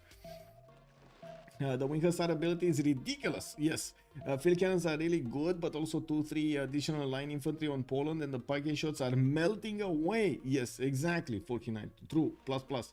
England is hurting himself by stacking its military, but doesn't really have another option. Yes, he doesn't really have another option. There is no option here. He needs to do this. He needs to defend. There's no option to retreat anywhere. This is his capital. This is the line drawn in the sand, right? We do have Poland that really needs to actually put these crossbows to work here. It looks like he will get that tile, tile next to London. He's sacrificing one of his wing hussars to do it. No, he didn't actually. Wow, whoa, that was quick, unbelievable. I don't know what happened there. I don't know how Alexis Krem clicked on those buttons in that certain order, but Damori was just left speechless. His field cannon, he was like basically calling out his army to come out of the citadel to fight their opponents, and when that army came out of the city and went onto the grassland, there was nobody there.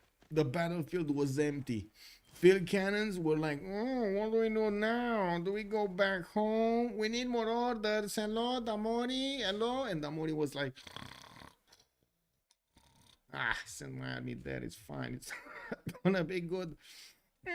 He's just going back to sleep, you know?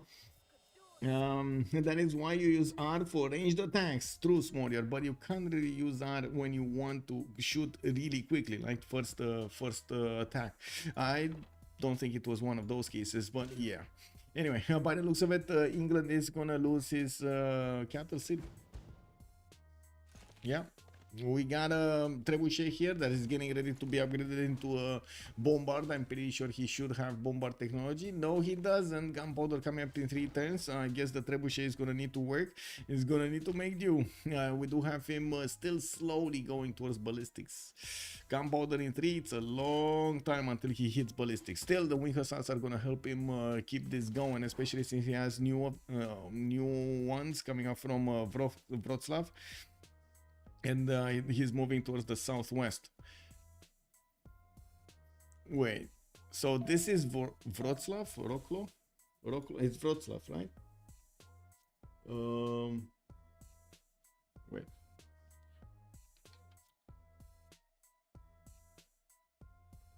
Wrocław. Wroclaw. Okay, Wroclaw. Who are these people? Hidan, good evening, sir. What do you mean, who are these people? Look at we got Alexis over there, we got Teja, we got Damori, Tsumin. What do you mean? And look at Damori getting bullied by Alexis Kremp. We do have Poland with the double Wing Hussar Corps, with the Wing Hussar Corps level 2s going against the city of London. England did upgrade one of his ironclads, desperately trying to push back these Wing Hussars. While his world defense is at 81 strength at this point, we do see his army crumbling around his cities. Everyone goes pro now? Of course, Idan, where have you been? How are you, my friend? Where have you been, man? I thought you could raise it, but I could be wrong. Wait, you cannot destroy a capital. No, you cannot destroy a capital. No. Yeah. Okay. Right side, looks like Mongolia is still keeping England on his toes. We didn't have England doing anything else over here, but we do have Russia starting to trade with the north, with Montezuma. Montezuma started upgrading his line infantries, and looking at their gold, he does have enough gold to upgrade all of them if he wants to. I do see more line infantries getting hard built, and he's also getting a few trebuchets. We will probably need to see him getting gunpowder over here, and then metal casting. And yeah, there we go. The upgrades are starting to happen. I do have to mention he needs to start moving quickly, because his opponent is also gonna see, first of all, the extra strength in his cities, and second of all, he's gonna see the military strength is going up quite high. So even bigger, does London go free cities? No.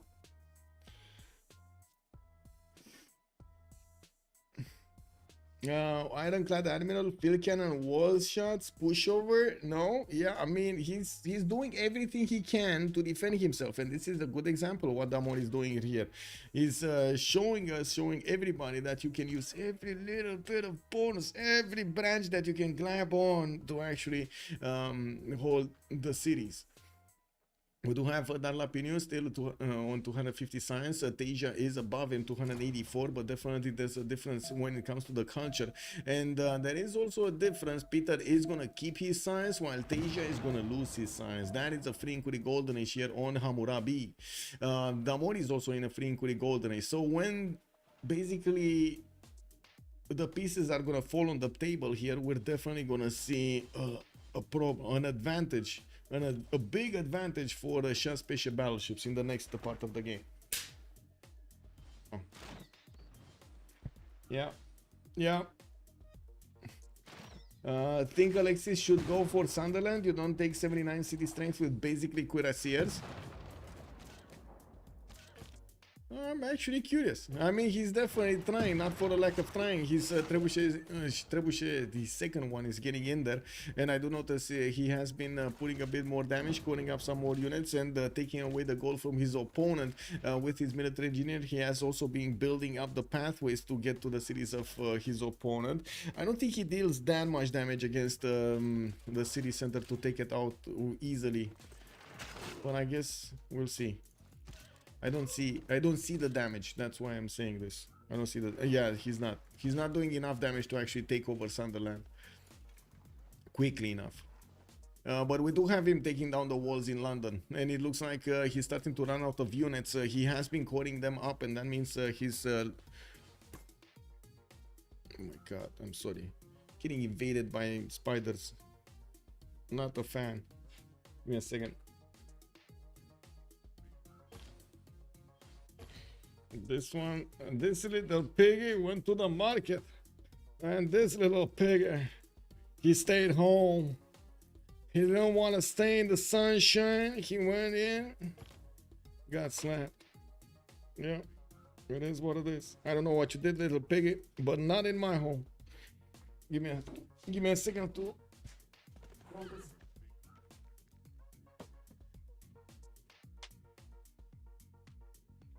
Yeah, there we go. Getting a capital gets you 4 era score. Yeah. In the era score screen, by the way, we got 2 more turns until the era will switch, and Bob is gonna be 5 points off. Looks like Ranash is gonna go Darky, so we're gonna have an extra +5 possible points on him. While Teja looks like he's going dark as well. Alexis is 9 points away from getting his golden. I don't see Peter managing to get his golden. Thortag not getting golden. Tsumi not getting golden, and Amori. He's getting golden. He's actually gonna be in a golden. He's 102. We never like that schmuck anyways. Oh. What I don't get is how are you making Diplo favor for conquering other capitals? Oh, Lancer, that is a very good question. I have no idea why they introduced that. I have no idea. It's basically an incentive to keep your opponent's capitals. You get the puppet to vote for you, but yeah, but that's not how influence works, is it? As in Diplo favor points, sorry, not influence, Diplo favor points. Influence, yes, Diplo favor points, no. Okay, so he has started attacking Sunderland in the south, while Damori has started upgrading his scavs. This is gonna be a unit that he can actually attack with into the wing hussars. We do have Pike Shot Corps also starting to come around, and looks like England is now set to push back his opponent. We do need to see if Poland is gonna manage to get enough units to go onto the front line and finish the job. The City of Lords, I guess he should just, you know, have a defensive unit there to not allow this musketman to get onto the shores to pillage his tiles, but that is still a problem. It looks like Khmer getting in there. A single frigate did slow down all of the resupply line that was going towards the southwest, towards the English front line. Looking at also Khmer, Thortank is going to finish up his factories. He did manage to get 300 points of production with 215 points of faith. I do see him also benefiting from 200 plus science and 175 culture. Not bad. 0 gold though. They're not making that much gold. We do have Teisha, free inquiry golden age this time, right? So he's gonna lose it next turn. We're gonna need to see no more free inquiry golden age for both Babylon and Eleanor. This is gonna be quite a problem. Okay, Aztec, 3 movement. He doesn't have medic. Medic coming in. 4 movement. Line infantries. There we go. Line infantry. Oh. Okay, I want to see the cuirassiers. When the cuirassiers come out, are they going to be strong enough? Because I'm severely doubt that Teja is going to have enough units here. I guess we'll go the initial impact, of course. And we're going to need to see if these are going to be enough. These are 94 attack strength units. 94 attack strength units.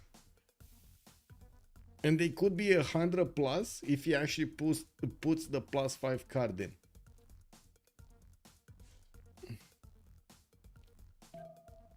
You get 5 for completely destroying someone. Not sure if you get 4 capital.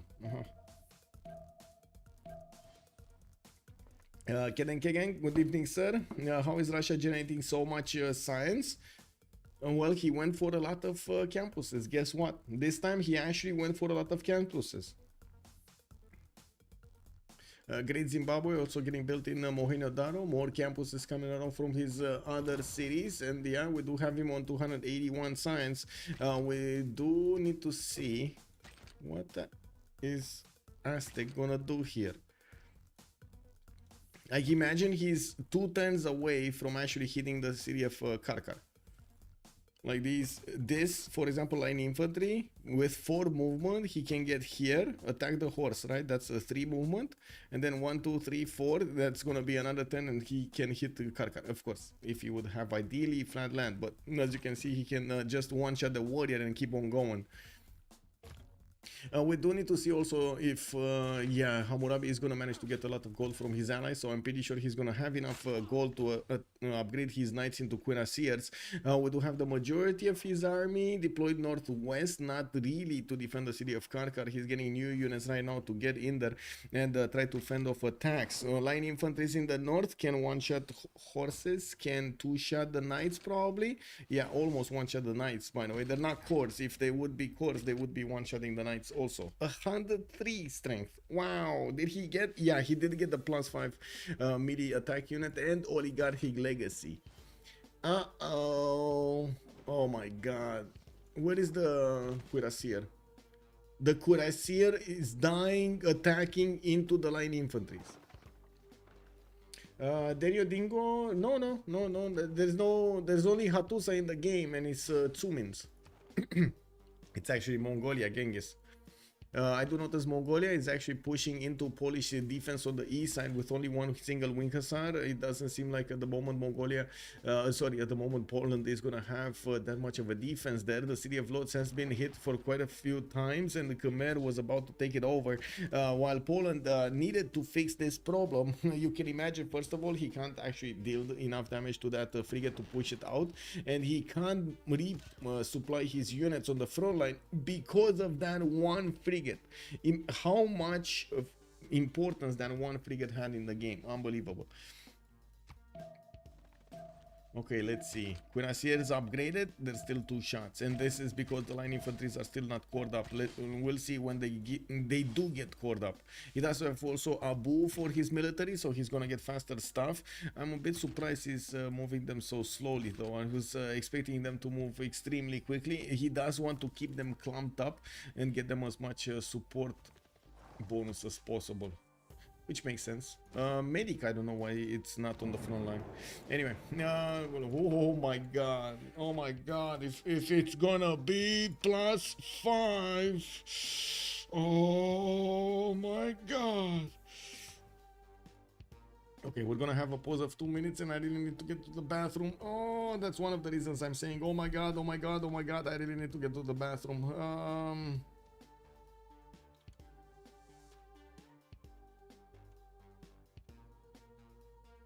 Wait, is it synthetic technocracy? Yeah. Okay. Oh, baby, they're gonna get the melee, aren't they? They're gonna get the melee.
Oh man, that was good.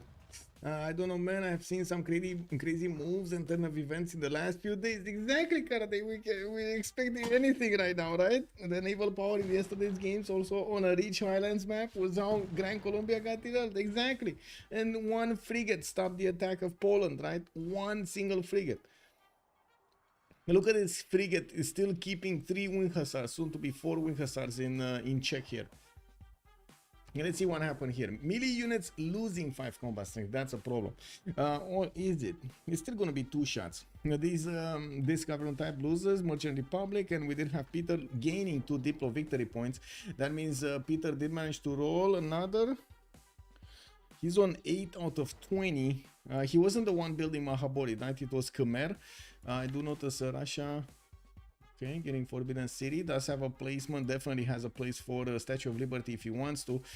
I don't see a city with a lot of chops though. Maybe no, it would have been Novgorod, but he doesn't have anymore. Yeah, not that many chops here. Okay, Golden Age for Victoria, reform the coinage. He's gonna get a little bit more gold. He's on 91 and he did manage to get to 100 science. I do see Mongolian field cannons are also gonna start shooting his armies here. England is just fighting with pikemen, but I do see England getting to his own ballistics importance. He didn't want to upgrade these into pike shots because, again, lack of gold probably. We do have Ranash on 100 gold, 176 science and 69 culture. It does seem like if he doesn't actually get this attack going, if he doesn't actually break his opponent with this attack, is not gonna get to come back afterwards. We do have Alexis 81-86. He's doing an all-in against Eleanor, and England is getting smashed around quite a bit. Even with his packet shot course, he's actually losing quite a few of his units and can't push back sufficiently the Polish army. I do see the Polish army is trying to retreat now, orderly retreat. Yeah, the lacking wing hussars is making him retreat right now. He just doesn't have enough units resupplying his front line. Aztec moving forward in the middle and moving forward to the northwest. I'm quite surprised we do have only 3 line infantry corps to the northwest, and not even 3 line infantry corps, just 2 corps and 1 normal. More military engineers coming in. His medic is taking his good old time to get onto the front line, unfortunately, and I do see that Aztec is starting to get the tiles next to the city of Karkar. He will need to chew through Karkar's defenses and get to Babylon if he actually wants to take over the capital there. Looking at that Lapinio, reform the coinage, his normal age, Thor tank and Dark Age, but I do see him on 200 science, 126 culture, not even coming close to the points of Russia. And I do have to point out, Russia this time around actually has a working economy. Usually we see Russia with a lot of stats but no gold. This time he actually has 160 gold per 10 and 477 points of production with 363 points of faith. This reminds me of the good old days with Russia that we did have it just stomping the map. Now we do have Tsumin, also 104 science with 48 culture, doing the damage against his opponent, but also getting derailed by this action.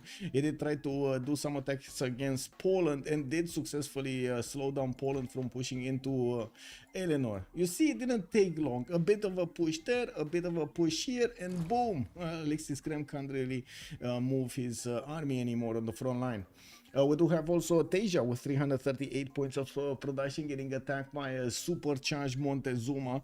Even if the line infantry corps did suffer a -5 penalty, they're still strong enough to attack into the units of his opponent, and you can see that Aztec is doing major damage against the units of Babylon. Even cored up, we do have the line infantry corps sufficiently strong enough to push through that full strength cuirassier corps. We're probably gonna see the first one smashed over here. So that was just a core attacking into it.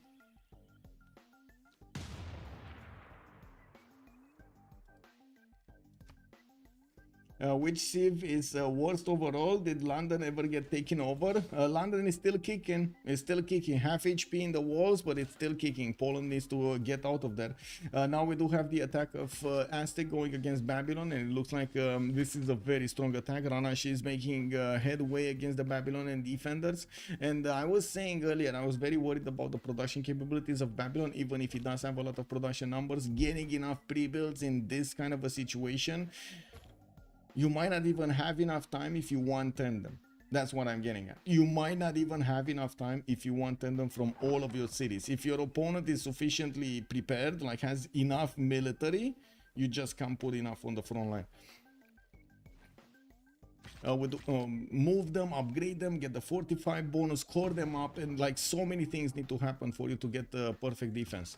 We do have the field cannons getting upgraded, and Teja at least is gonna have some firepower to shoot back at these line infantry corps. But you do see that he can only kill the normal ones, not the core ones.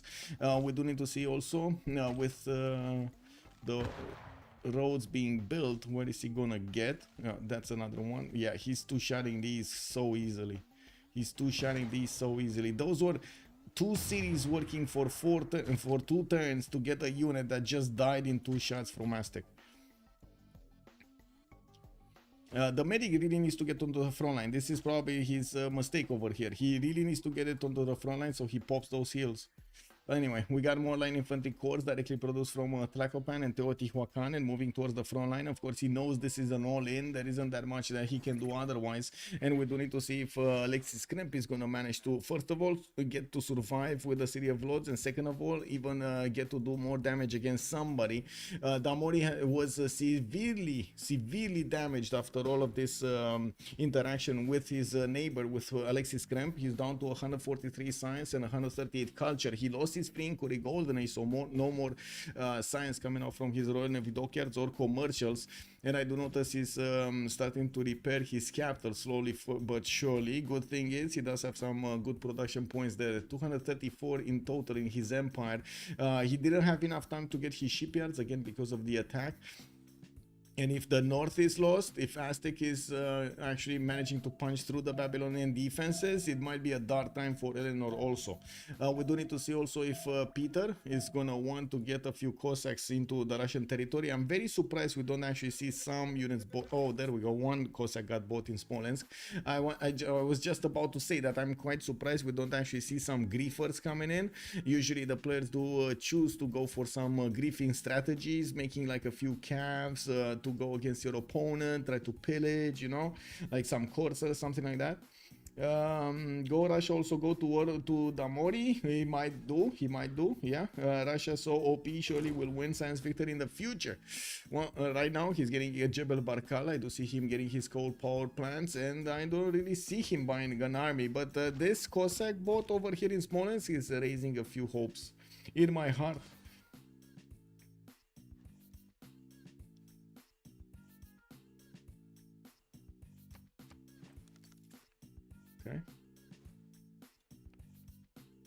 Okay.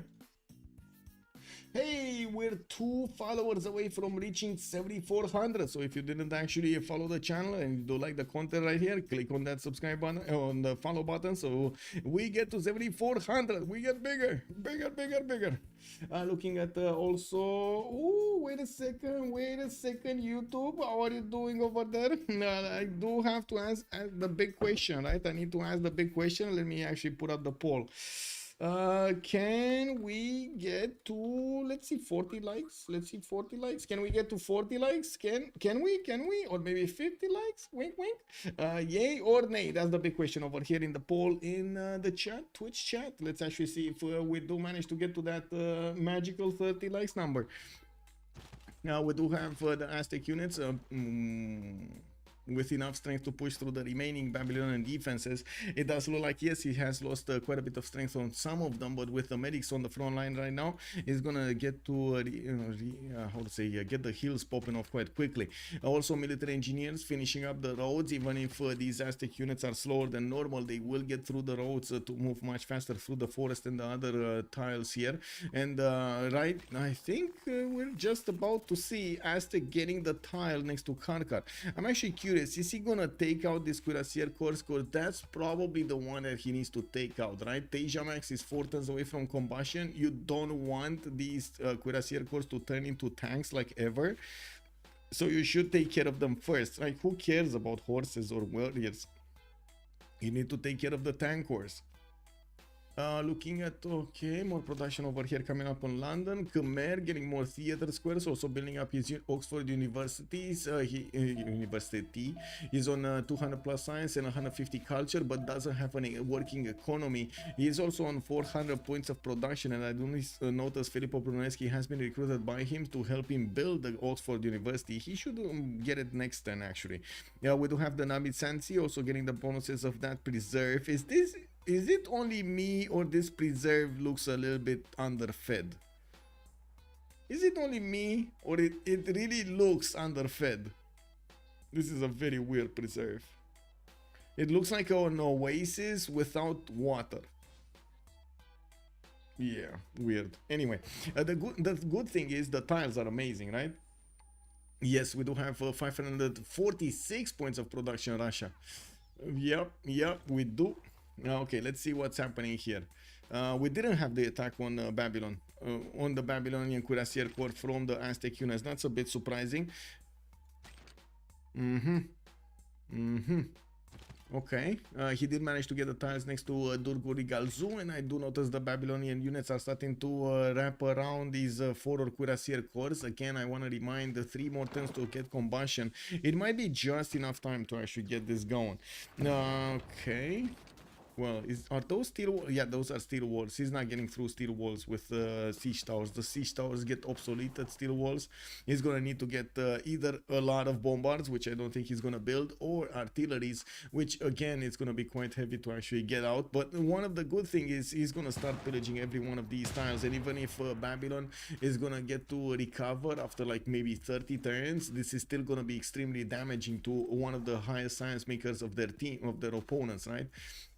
While we do have Darla Pinu just seeming a way to victory here, I gotta say at the moment it's not like he's actually pushing that hard the culture victory, but he's on 10 out of 72, and we do have him jumping up to 216 points of tourism. That is about like 3 times the amount of tourism that he was making earlier. I'm pretty sure he's gonna get a lot more, especially since he's finishing up his wonders, Jebel Barkal with Great Zimbabwe. I do see Forbidden Palace is Forbidden City is also coming around here, and we got a disconnect.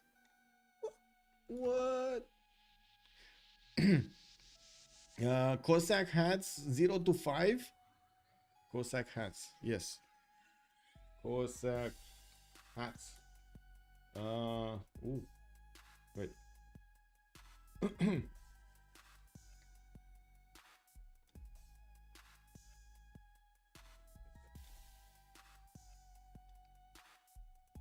I need to actually find give me, oh wait, fur hat world. I found something. Oh my god, these are hats like we used to have back in the day, like back in like the 80s or 70s. There were a lot of men using these outside in the winter. Anyway, rate them in the game. Wait, in the game? What in the game? How do you want me to judge the hats? Which hats? Funny hats? Which hats? These hats? This hat? I don't know which one I need to take a look at. I can see the hat. Oh, I can see the hat. Wait a second. That's not a Cossack hat. Did you see that guy? This is not a Cossack hat. This is more like a, how do you call how to say, Abe Lincoln hat. Isn't this more of an Abe Lincoln hat? Like I WTF, man. This is okay. So I'm gonna put it up on the screen for comparison. This is a Cossack hat. Yes, it actually says Russian Cossack hats. I don't think you can get more specific than this. You can see how it's like small, right? Small, tiny. I mean tiny. It's like on the head. It's not. This one is big, very big. Look at this. And this is like how do you call those Santa helpers? This is not a Santa. Well, I would say Santa helper would be more appropriate to say. It's not really a Santa hat. It's like a goblin hat or something. It's called a stovepipe. Oh yeah, there we go. Stovepipe top hat. Yeah, definitely not a Cossack hat.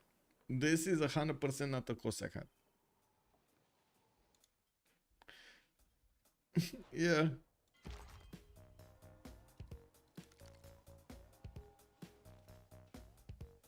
Oh well.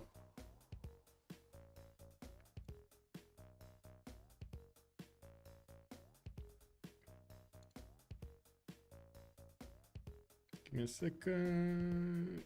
Oh.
Okay, they're coming back. This is very weird that we do have these disconnects here. Wait, let me read what was said in chat. Yeah, maybe this sounds dumb, but why doesn't Russia take over Ranash series to boost science and have one super civ, because they aren't under threat?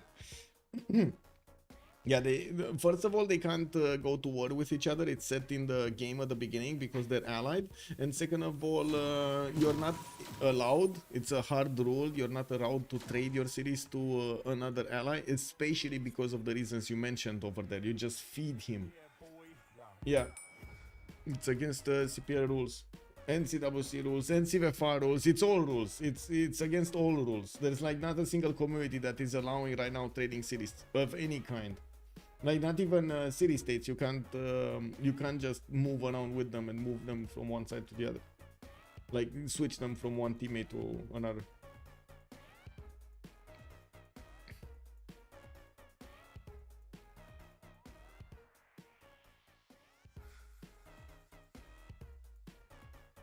Just waiting for the lobby to get up.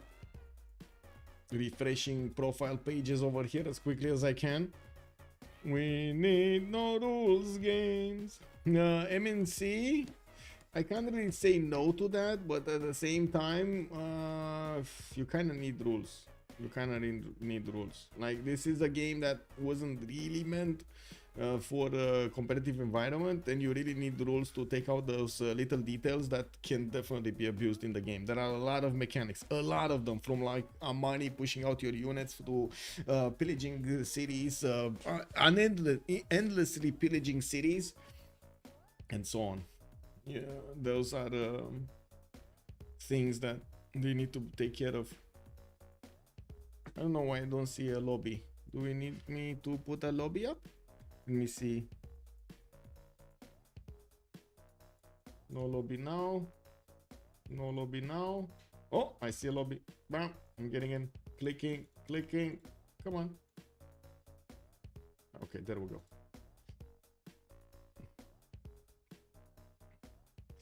I mean, once just for fun and mind games in using bugs. Yeah.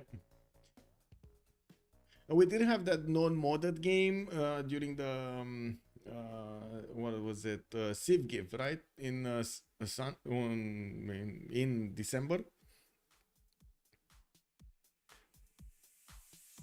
I gotta say, I really thank the players that they really want to play unmodded. It's an extremely rare event in our communities, because we did, don't get us wrong, we did play unmodded for a long time. The first 2 years or 1 year and a half. No, I think 2 years. I think in like 2000 we started to develop BBS, BBG and others for like standard mods for the communities, and MPH afterwards. So before that, from 2016 when the game came out until about 2020, we didn't have mods, and we were playing it like it was, like vanilla, like nothing. And I gotta say, it was yeah, it was an experience. It was quite something. We were trying out different strategies. We did figure out, of course, there were amazing bonuses, and the land was atrocious. There weren't. We tried as much as possible, and I'm talking about like we were maybe like a group of 30. We were playing almost all of the time. In Civ6s, FFAs, any games, it didn't matter. We were just playing. And we were waiting also for each other like for hours over there on Discord. When it came down to actually, how to say, say that, okay, we had a balanced game, okay, we did actually have, like, our brain made the difference in the game, that was the reason why we started doing mods, because, yeah, we noticed our brain wasn't really affecting the game that much, like, because you were affected by the land more than you're affected by your own choices in the game, or you're affected by your civilization lack of bonuses, for example, compared to other nations and so on. No quitters used to get mods from the start of the game. Why didn't you use them? Because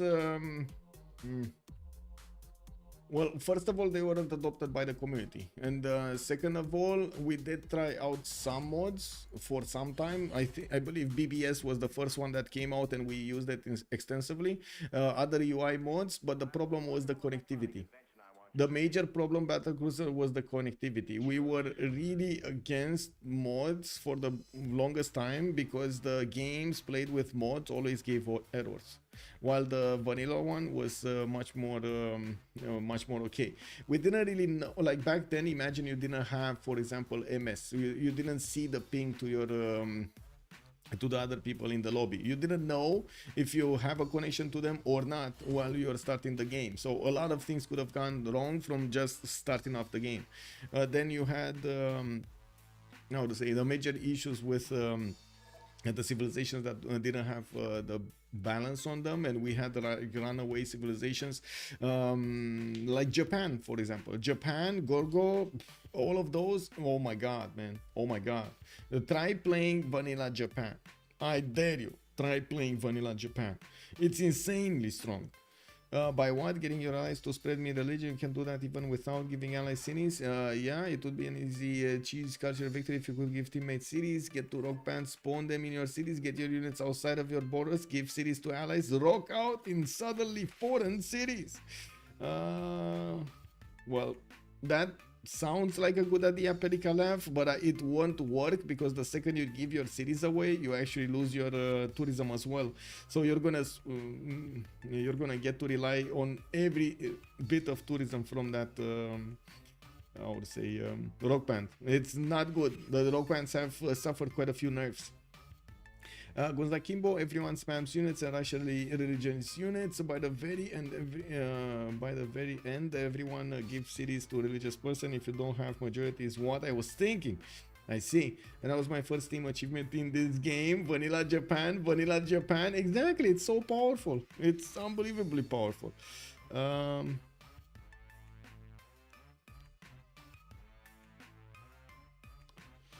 Tsumin is saying it's this lobby is very hard this like tonight. Also saying, imagine you have a Tuesday with major Steam. Match Steam, I don't know what that is. Match Steam. I guess working Steam. With a working Steam. I really think I got the achievement for winning game with Japan. There is only 0.5 of players who have it. It's insane. Japan is so strong. Exactly, Smorior. It's how can you not get a win with it? I mean, to be honest, maybe like a lot of people are like me and they don't really care about those achievements at all. Like, I honestly, from my perspective, like, maybe I understand why they're there. They're giving maybe some people, some players something. But to be honest, like, I don't feel anything when I see those achievements. Like, I have zero interest to take a look at what those achievements are, you know?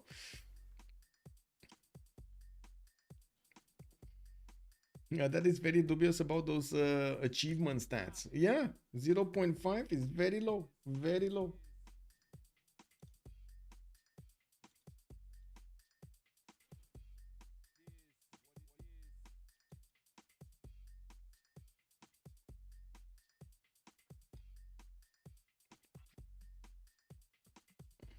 Okay, Teja getting back in. So we did have a few things happening on the map. First of all was the attack of Ranash Montezuma going on Babylon. We did have Poland managing to go through the defenses of Eleanor until he got to his capital. Then Eleanor did stop him with his capital there. Khmer is free simming. Russia is getting the majority of the wonders in the game. And we do see that Alexis Kremp and Paul. Oh my god, Andre did up. Oh, a lot of people get saved, play for 1 hour or something and stop. Yeah, Blazecar games, true.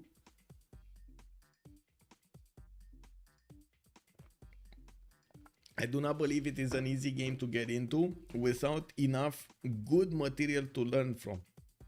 And I think we still have problems when it comes to good material to learn from. There are multiple opinions about simple stuff, how simple stuff works. There's quite a few rumors starting around. I can admit that I don't know everything about the game, and I do also make mistakes sometimes. It's very hard to actually get everything right. I played only Congo for like 2 years. I guess most people do something like that. Yeah, exactly. Problem is the single player of Civ takes too long. Yes and no, Lancer. I would actually argue that there are games way longer than Civ out there. That take away a lot more time than Civ out there. Maybe not in a single session, but still. I will admit that a lot of recent YouTube videos that I've seen are about mod evaluation instead of basic strategy. Yeah. I mean, they ran out of subjects, right? They literally ran out of subjects to talk about Civ. But even now, some of the videos that I've seen are still lacking some elements from them. And one of the reasons I really don't want to make that many tutorial videos, even though I'm pretty sure when Civ 7 comes out I'm gonna start doing some, is because if I do not get all of the details that I need to get in a tutorial video, I'm gonna kick myself every time I see that video. It's gonna be so annoying for me. Like basically lying to my audience because of X, Y, and Z, because I didn't know about this and that, and then I didn't do my homework. It would be like, no, I'm gonna kick myself if I do that. And so I would rather go with my audience, with you, through the games and take a look at the bonuses and start to split them apart, split heads multiple times, so we get onto the same page. For average person, one Civ game can take days to complete. Yeah, you should at least watch them. They are really fun, weird, and hard to get sometimes. Like take City for Culture Eleanor against Eleanor, kick W, or kill a tank with Gensate. Lol. Since I started playing on online spin, game is definitely much more enjoyable, and even then end of game just takes way too long. Yeah, you're not wrong. You're not wrong. There's a moment between turn 80 and the win when the game just feels it's taking so long. Okay, I do see Aztec is starting to get to the borders, the actual city centers of Babylon here. And we were watching how Babylon is getting his combustion. His 4 turns out, or did he get it? Yeah, he's 4 turns out, 3 turns right now. And I do notice that Aztec is going to need to promote some of his units to help this. 2 minutes saying, are you agreeing to slam? I will slam one time, the Keshek, okay. Oh, I think they're talking about here, probably. They're talking about, yeah, the Wing Hussar attack or something. Or maybe here. No, it's only west. Okay, it's only here, okay. How do you kill an information era unit with an ancient era unique unit? Lucky. You get lucky. Or you throw them. You know, you throw it at it. MMC, you need a few hours to explain for new players how discount mechanic works. Yes, exactly.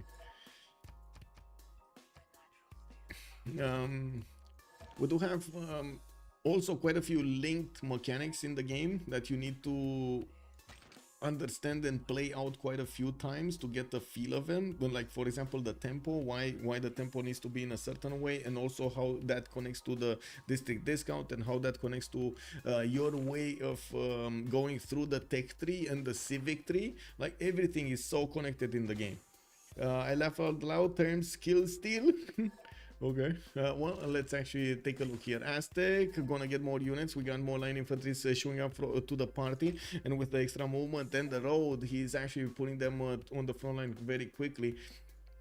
I do notice Russia is also going to finish that Great Zimbabwe next time, and of course Jebel Barkar, we did talk about this earlier, getting St. Basil Cathedral in St. Petersburg, while he's going to get a lot more culture. He's already on 350 science and 300 culture with 400 faith a turn. At this point, he kind of looks unstoppable, not gonna lie. This kind of looks unstoppable. We do have him with 216 tourism. Thortank is 161, but he doesn't have an economy. Damori did manage to roll a few of those great writers and artists, I would imagine. He does have one over here next to Bristol, but he did lose a city, and he didn't really have time to put more defense up for the culture victory. 10 out of 72 at the moment. I do notice Damori is the one defending with 71, but so is Thortank on 71 domestics. We do need to see what's happening here. More Babylonian cuirassiers and cuirassier corps are coming out from his cities.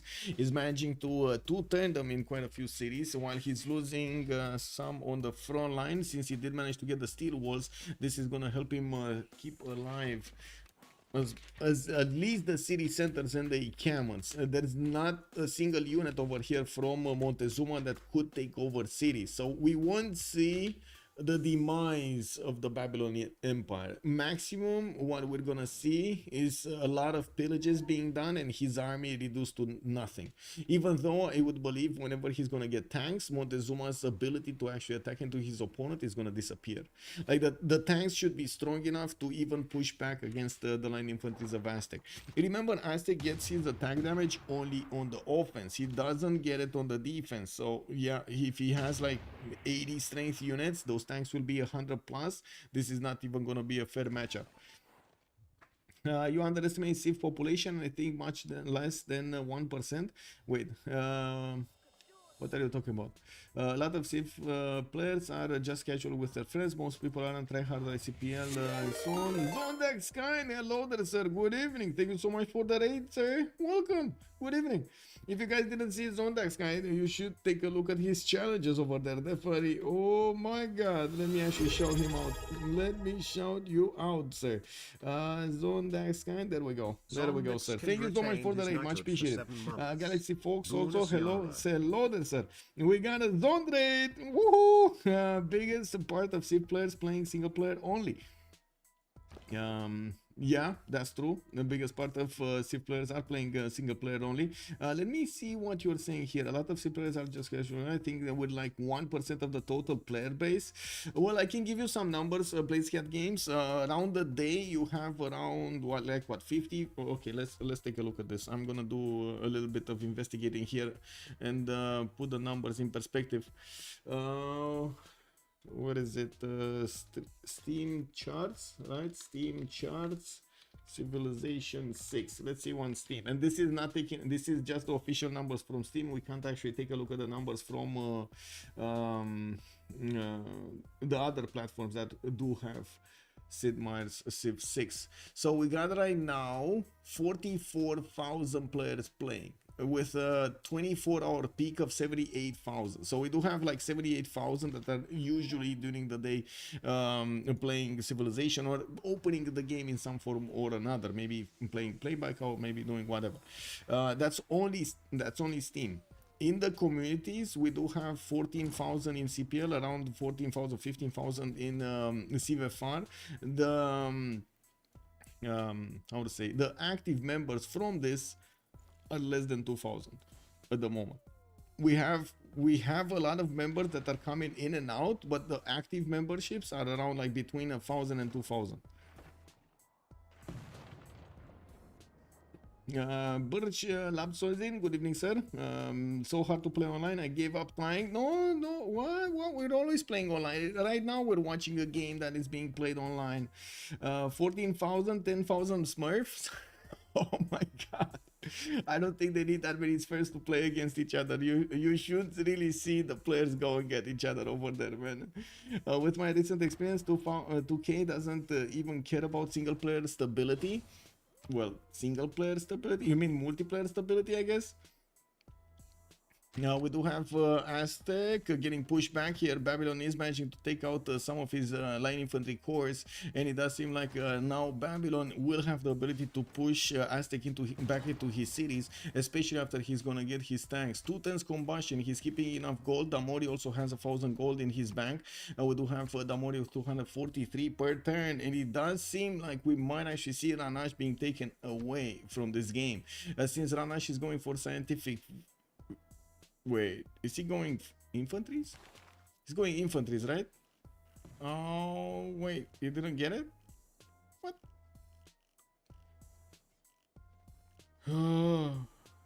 So, we're here, right? He didn't get it.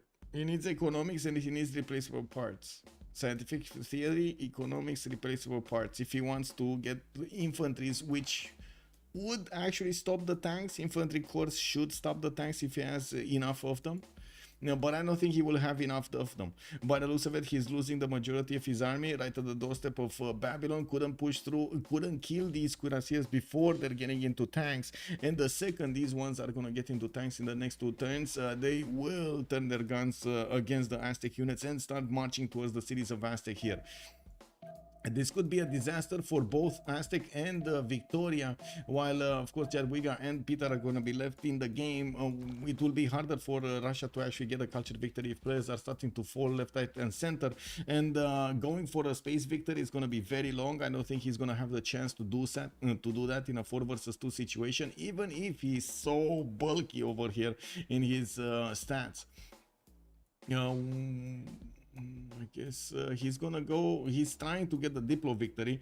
I do see him also building Forbidden City here in Solikamsk, while Statue of Liberty is getting built in Saratov. He does have 1, 2, 3, 4, 5, 6 more chops in that city center to get going. Did not manage to actually plug in Magnus in there. It looks like he's still working on maybe some internals here rather than no. He has externals. I don't know where Magnus is, but he's not getting put into Saratov. We do have some Cossack corps that never actually got to England, unfortunately, to pillage some of the tiles over here away from Damori. Khmer is getting his Potala Palace in 5 turns. He did manage to deny the Mahabharata Temple, the extra 2 points that Russia could have had. We do have in the overall tab Russia with 8. He should be 8, right? 8 out of 20. Yeah, he's 8 out of 20 points.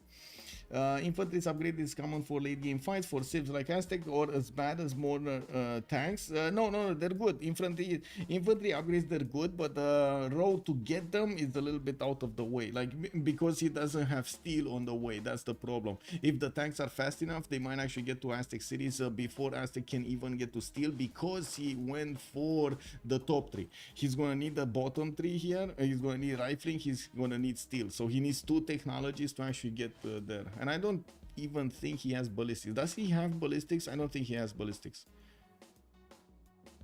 I don't see a unit that I can check. Do you see a unit that I can check, like a ranged unit? He doesn't have a single ranged unit or a single heavy cav unit. There's not a single unit here. Oh well. Next turn we're gonna need to see what Teja is gonna do. He has the army, he's getting artillery corps, so it does look like he's actually gonna go on the offense, getting encampment training projects so he can get one of the modern generals. It looks like he's very close to recruiting Napoleon Bonaparte, which is gonna be good for him. Did I? I did. Okay. This distance infantry sucks. 0 mobility. He has 4 movement. What do you mean? Oh, on this distance infantry. No, he has 4 movement. It's fine. I'm not talking about infantry, but it's upgrade. Don't remember how it's called. Oh. The how to say, the mechanized infantry. You mean? They're very good. Yeah, they're good. Of course, you're not gonna hold GDRs, but they're good. They have the same problem. So we do have infantries here, and then the next upgrade would be here somewhere. Here, satellites, right? Mechanized infantry, and it's information era, and between information era and modern era, it's the same problem, exactly as the same problem as the tanks. Same problem. I think tanks are just broken. 85 strength and modern era. Infantry is only 75 and anti crew also 75. Atomic era units like helis are only 86. But yeah, one era above Cuirassier, they are 21 higher. Tank is 85. Cuirassier is 64. Why the tank push is so strong? Yeah. It used to be that we had less diverse units, right? Less diverse unit types. You went from swordsman directly into musketeer, directly into infantry. You didn't have light infantry, you didn't have men at arms. There were quite a few problems because of this. Same on the cav and anti-cav. Nihangs are better than tanks, so not broken. We do need to see if Teja is gonna upgrade his units. He did get a button to upgrade his cuirassiers into tanks, has the money, especially on Damori here. He should be able to upgrade at least 10 of these cuirassier cores from the money he has. I do see more artilleries are getting out of his cities, and the faster he upgrades, the faster he actually takes out the line infantries, the easier it will be to take out the Aztec defenses. He definitely wants to get a general. He's hard building some tanks also. In Camel Training Project finishing up next turn will guarantee him Napoleon Bonaparte, and that's exactly the perfect time to come out, right? He upgrade units right now, get that general next turn, or even buy it this turn. It shouldn't be that expensive for him to get it.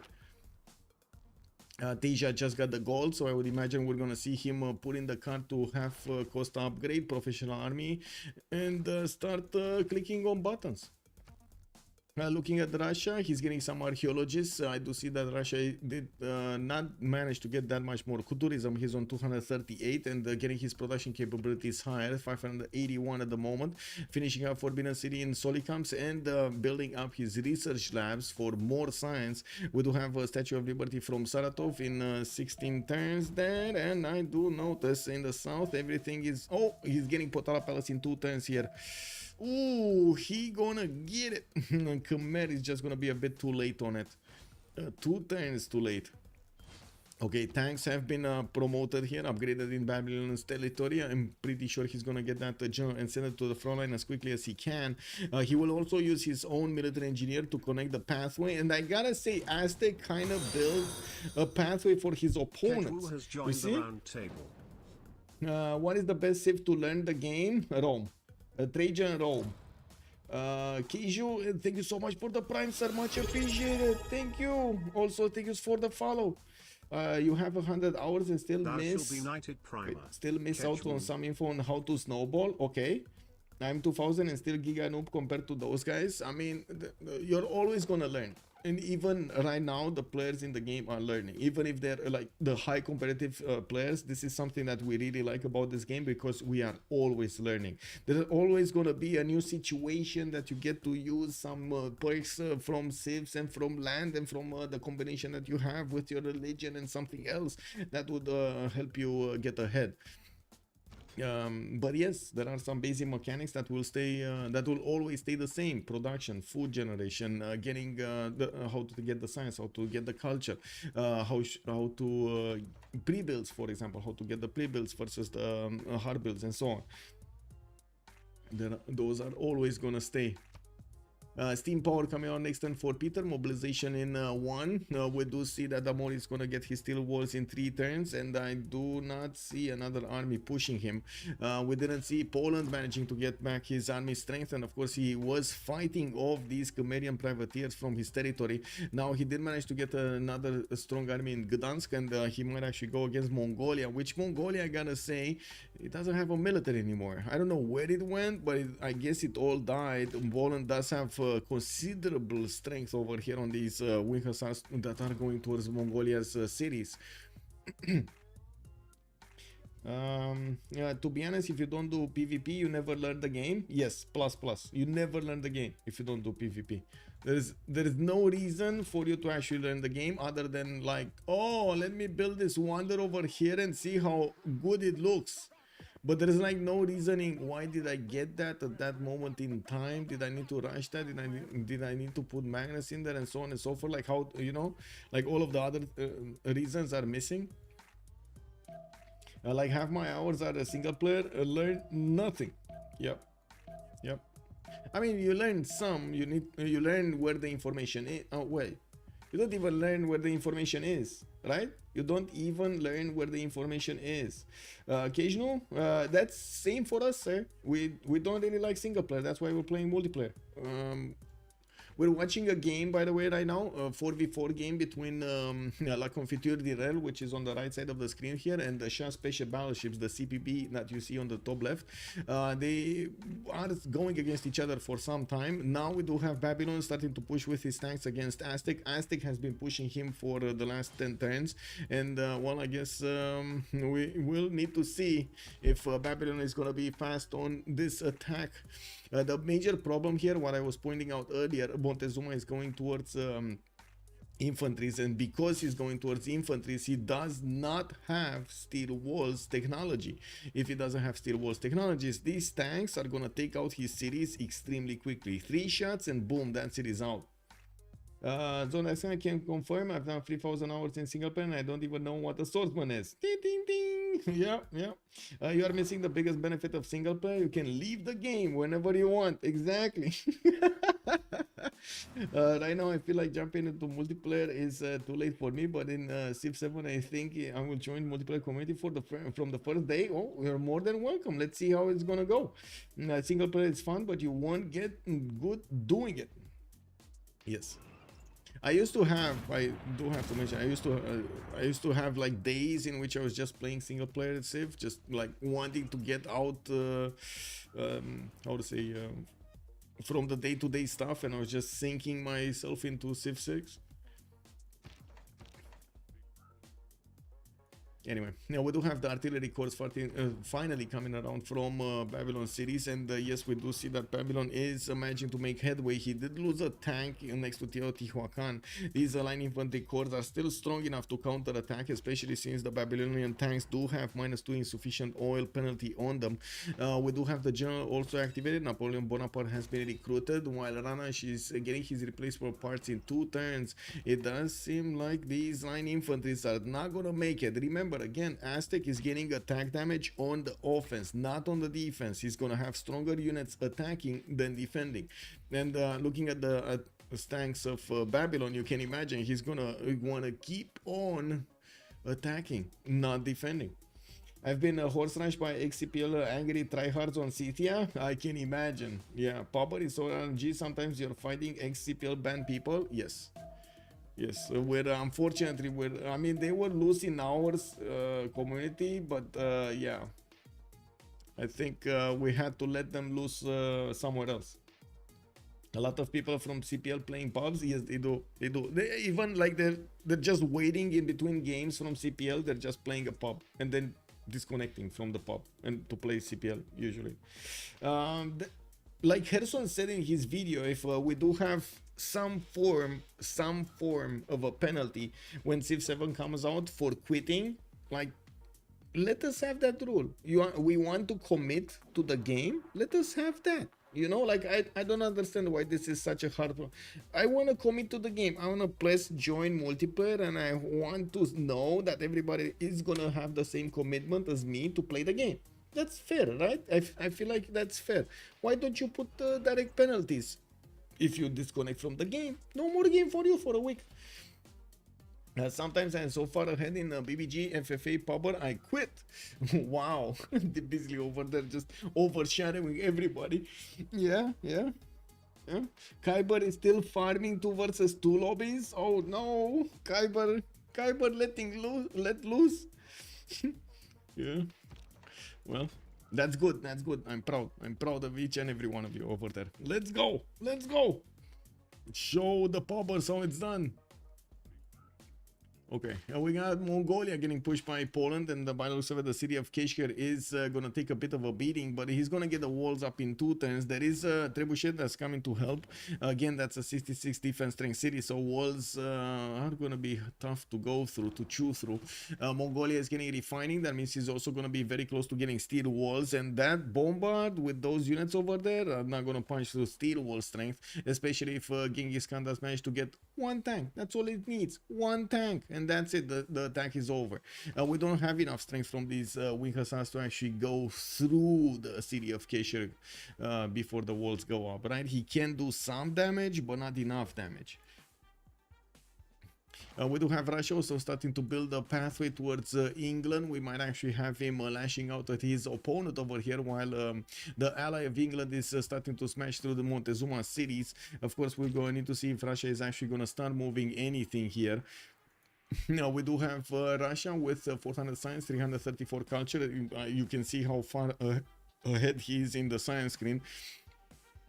We do have him with the most production in the game, and of course the most faith in the game, 429 points. But I gotta say, 187 production, 187 points of gold might not be enough for what he needs. We do have Babylon starting to move here, and it looks like the line infantry's corps of Aztec are actually doing quite nice. They're doing quite nice. Okay, that's 1 and 2, and boom, the tank corps wins.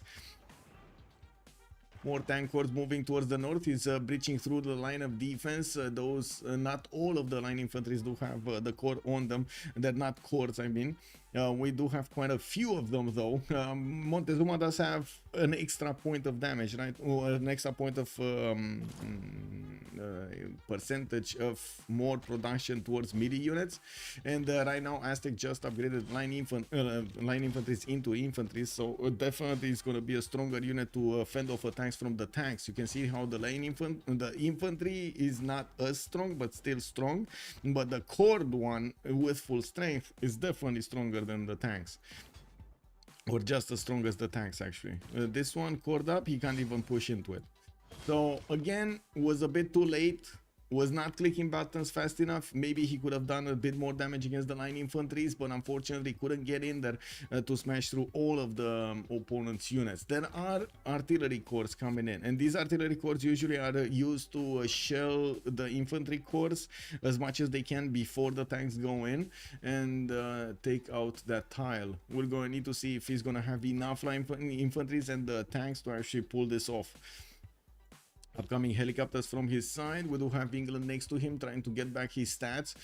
He does have the gold. He does have more universities coming in, more factories for the production. He is on 468 points of production, so definitely strong.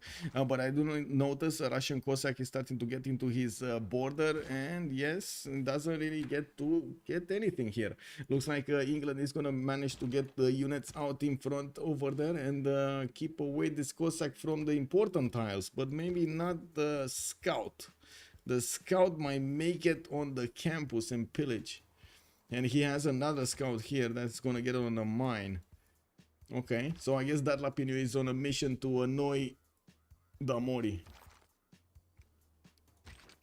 Russia did jump up to 280 points of tourism, and I'm pretty sure he's gonna get a lot of rock bands with that level of faith. We do have ideology also coming out in 2 turns with refining in next turn. He's gonna get close to steel, and well, at the moment he's doing decent amount of gold, 228. Bob is the one doing 146. Bob did have a bit of a problem with Mongolia's line infantries, but now that Mongolia is getting pushed by Poland from the west side, I don't think he needs to worry about that much. We do have the ancient walls in Keshkir getting hit by those trebuchets, and it does seem like they're gonna take quite a bit of a beating, while I would imagine steel walls are gonna still finish before the walls are taken out and the city is taken out entirely. Yes, there is a wing hussar core there. City is down to 57 strength. Trebuchets only taking like a third of it. It's only 1 trebuchet, so it doesn't look like that city is going down. It was okay in BBS. Wait, any insights about balancing Australia for BBM? I don't think there's gonna be any update, or as far as I know, I don't think there's gonna be any update being done, regardless of its importance, until we're gonna see the CWC come to an end. I'm pretty sure they're gonna take a look at Magnificence. I'm pretty sure they're gonna take a look at Australia, but they might choose to buff others rather than nerf these or do something about them. I'm pretty sure Magnificence, for example, is gonna be a bit nerf. I don't think it needs a big nerf actually. maybe like even just 10% less tourists from each project is gonna do the trick. That's gonna be very hard for Catherine de Medici to get those projects through. Buffing everyone instead of nerfing broken classes is what made WoW a bad game.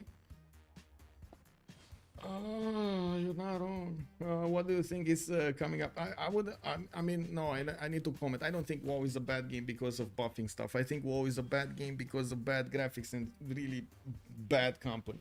I don't think it's a bad game because of other stuff. You're trying to fit too many things in too little space on the screen with very bad graphics. Like I don't know why people play that game. It has like the worst graphics in like any game in 10 years or something that came out on the same level. They should rescale the project to be able to do it in solo games as magnificent. Maybe. Yeah, maybe. I don't know. Buff another save, make great again. Exactly. Okay, so Babylon. Still finding ways of getting closer to these units of Aztec and using his tanks to move forward. He is managing to get his field cannons on the front line. Not enough damage, unfortunately, to take out these line infantries. But with so many artillery corps on the way, we might see enough damage being done. I'm pretty sure he's gonna also need a balloon over here. He doesn't have flight yet. I do see him going for synthetic material, so he's going for, guess what, helicopters. He wants helicopter follow-up after the tank attack. Okay, makes sense. This is the Congress when we have the -5 on the melee, right? Yeah, -5 on the melee. If only he didn't have that -5 on the melee, maybe he would have managed to push through Babylon. I do see Aztec also has a level 2 spy that is actually spying on right now Babylon. He does have +3 intel on opponent's movements and can do with the infantry corps. Look how much damage he's doing to a corps. That's a tank corps getting so smashed by a single line infantry. Wow. Not about wait, even for multiplayer some civs do suck and rarely get banned or picked. Yes, not about single player, it is just not a thing in FFA, will never be used in current state.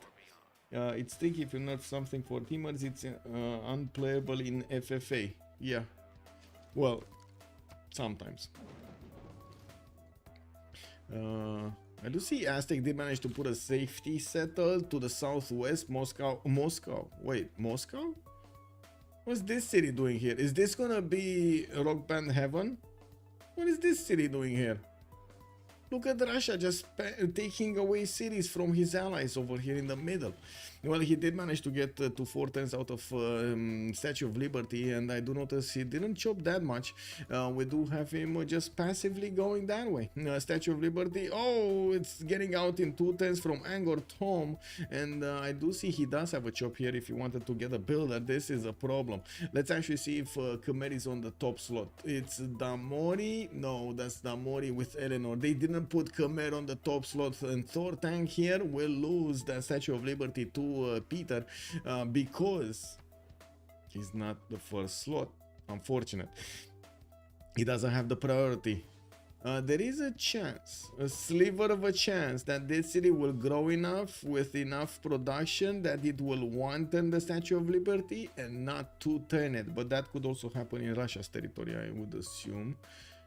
Oh wait, this is 4 turns. Never mind.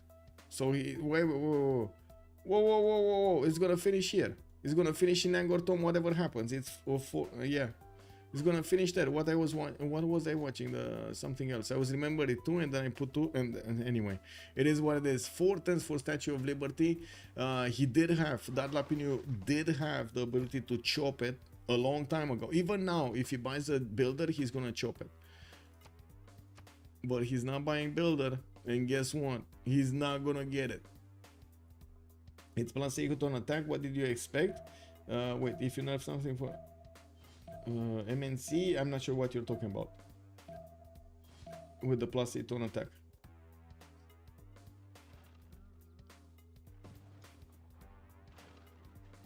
Oh, you mean the infantry? Give me a second. Does he actually have +8 amenities? Yeah, +8. It was +6 with the last time I actually watched this.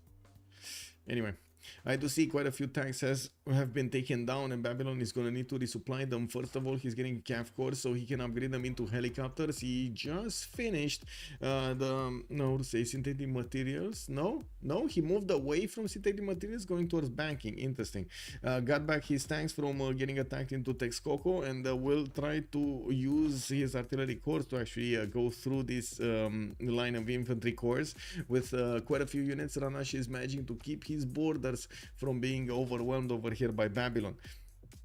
I do have Russia starting to get those Cossack corps towards the northeast, so we're gonna be talking Cossack armies. We're talking Cossack armies with fascism. Is this gonna be what we're talking about, or are we talking about I think we're talking about helicopters, right? We should be talking about helicopters, but it's gonna take him quite a bit of time. Combustion coming out next turn, fascism in 2 turns. He's getting his St. Basil Cathedral in St. Petersburg and finishing up the majority of his research labs in his cities. He's talking about the yep, got it. Yeah.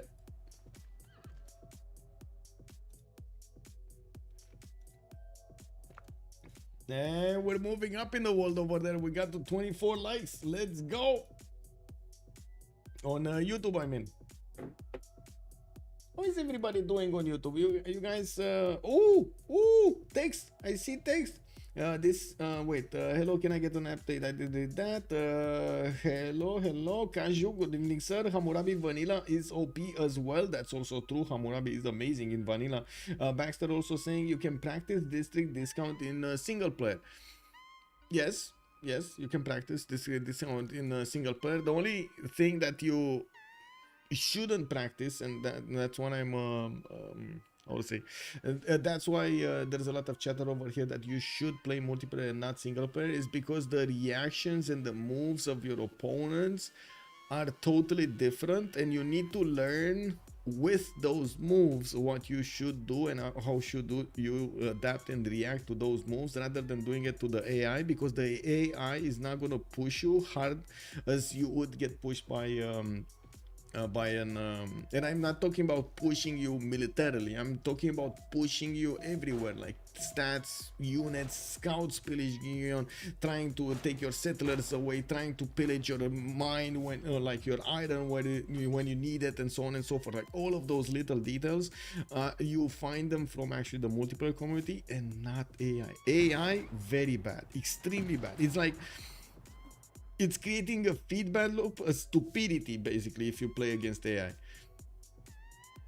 You don't learn, he doesn't learn, you don't learn, he doesn't learn, you just get dumbed down by the AI reactions.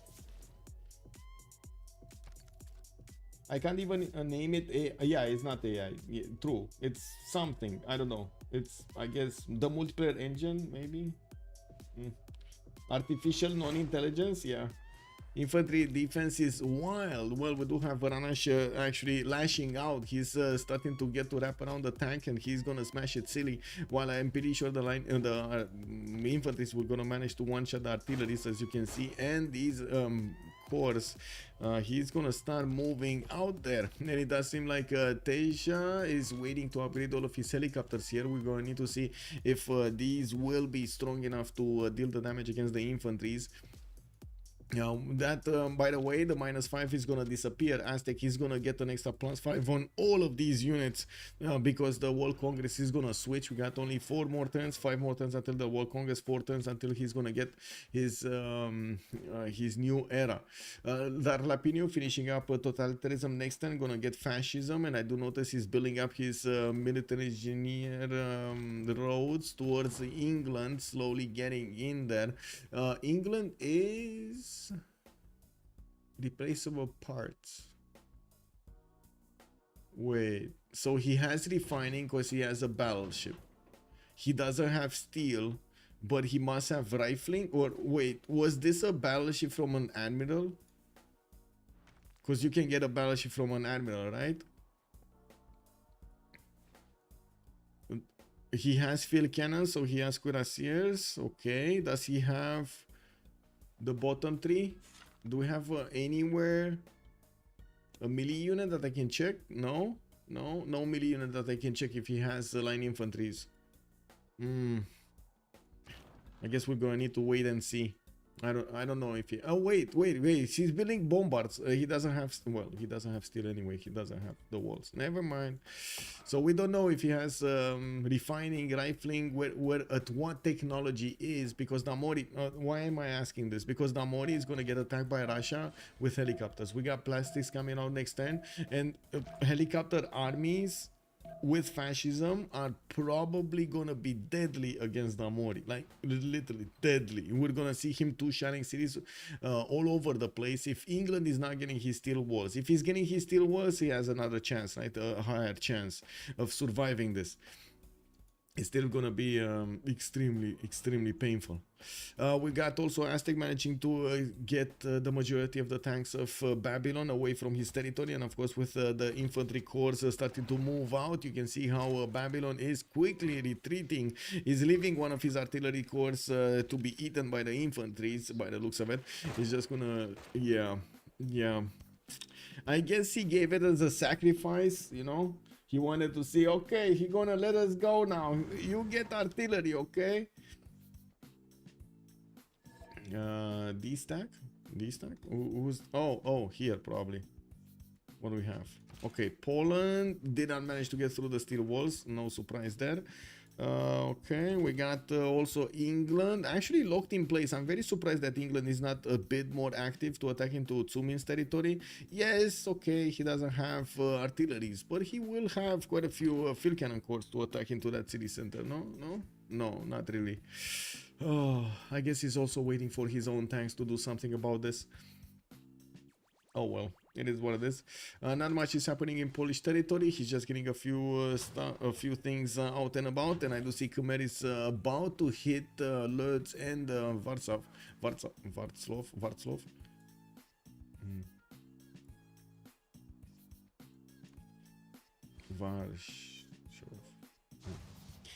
You can practice. I watched a couple of VODs of these games, and this is super engaging. Lot of wars going on. Yes, Cajun. Yes. There are a lot of things going on. You should see tomorrow. Tomorrow we have the Rooster Cup. It's the first edition, but it is a bit of an update to our normal Iron Man games, like the games in which you are not allowed to CC until you lose all of your cities. You're not allowed to concede the game until everybody is agreeing with the concede. So you can imagine that's going to be a tough one until they actually get to that point. It's also going to have a prize pool, so there's going to be more pressure on the players. And it's a free-for-all. They get into the game and they need to play out their diplomacy. They need to play out their game by themselves, relying only on their resources. That's going to be a hell of a game. When Babylon will have his armies, feels dead to Aztec armies. Yeah, it looks like at the moment Babylon has quite a problem over here. Even if he's way ahead in science, it does look like Teja is coming up short of getting the damage points he needs to attack into Aztec units. We do have Aztec 222 science at 10, 89 culture is definitely good. To be honest, Aztec did amazing to keep on the same level as Babylon. Biggest mistake here for Babylon was to keep on his 6 cities, in my opinion, but at the same time I can't really blame him. He didn't have that many city spots to go for. Like there are no good cities here. We do have upgrades, helicopters, and I do want to double check. They're dying against the infantries. The infantry is way stronger. 121 against the 99 of the helicopter. Dark Lapinioso, wait a second, synthetic materials, did he finish it or did he not? Let's actually see. He's gonna upgrade these if he did. No, he doesn't have the upgrade button. So, okay, we need a few more turns to get that going. And we do have also a supply convoy moving towards the northeast. Aerodromes also coming around from the city of Tula, getting his broadcast centers. He did get 343 tourism a turn, but if you do take a look at the culture screen, he still has quite a long way to go to get that victory. He's 30 out of 109. with only that 340 tourism a turn. We do have biplanes coming out from Solicans. Looking at the era score, we do have Ranash 6 points out from getting his heroic age. I do see Thor Tank is 3 points away from getting his heroic age, and I do see that Peter did manage to get his golden. He was in a normal age, unfortunately, so no amazing 3 points for him, 3 bonus points for him. Looks like Keshker is getting attacked by multiple bombards, and yes, we do have the Wing Hussars that are still trying to play catch up over here. There is a Polish trebuchet that has been attacking the city center of Keshker for a long time, but those, I don't know how, but these stones don't do anything to the steel walls, you know. I guess they're going for that you can throw as much shit at the wall as possible until it sticks, you know. Now, how much faith does have Russia in the bank? He's 821 in the bank, but he's making like 400 a turn, 414 a turn. That's a Cossack every turn, by the way. That's a tank every turn. If it can become a Game of Thrones story easily, exactly, Small. It's gonna be unbelievable. It's gonna be amazing. I just have my own worries about tomorrow. Like it's gonna be the first edition, and like in all editions, I have like major worries. Are they gonna join? Are they gonna? Is it gonna be fine? Is it gonna be stable? Are we gonna have like the players going at each other with like other stuff, trying to break the rules, skirt the rules or stuff like that? All of the worries are coming up into my mind. But I gotta say, I am hopeful that we're gonna have a good game and a good early first session over there for the Rooster Cup, and hopefully we're gonna get this going as how to say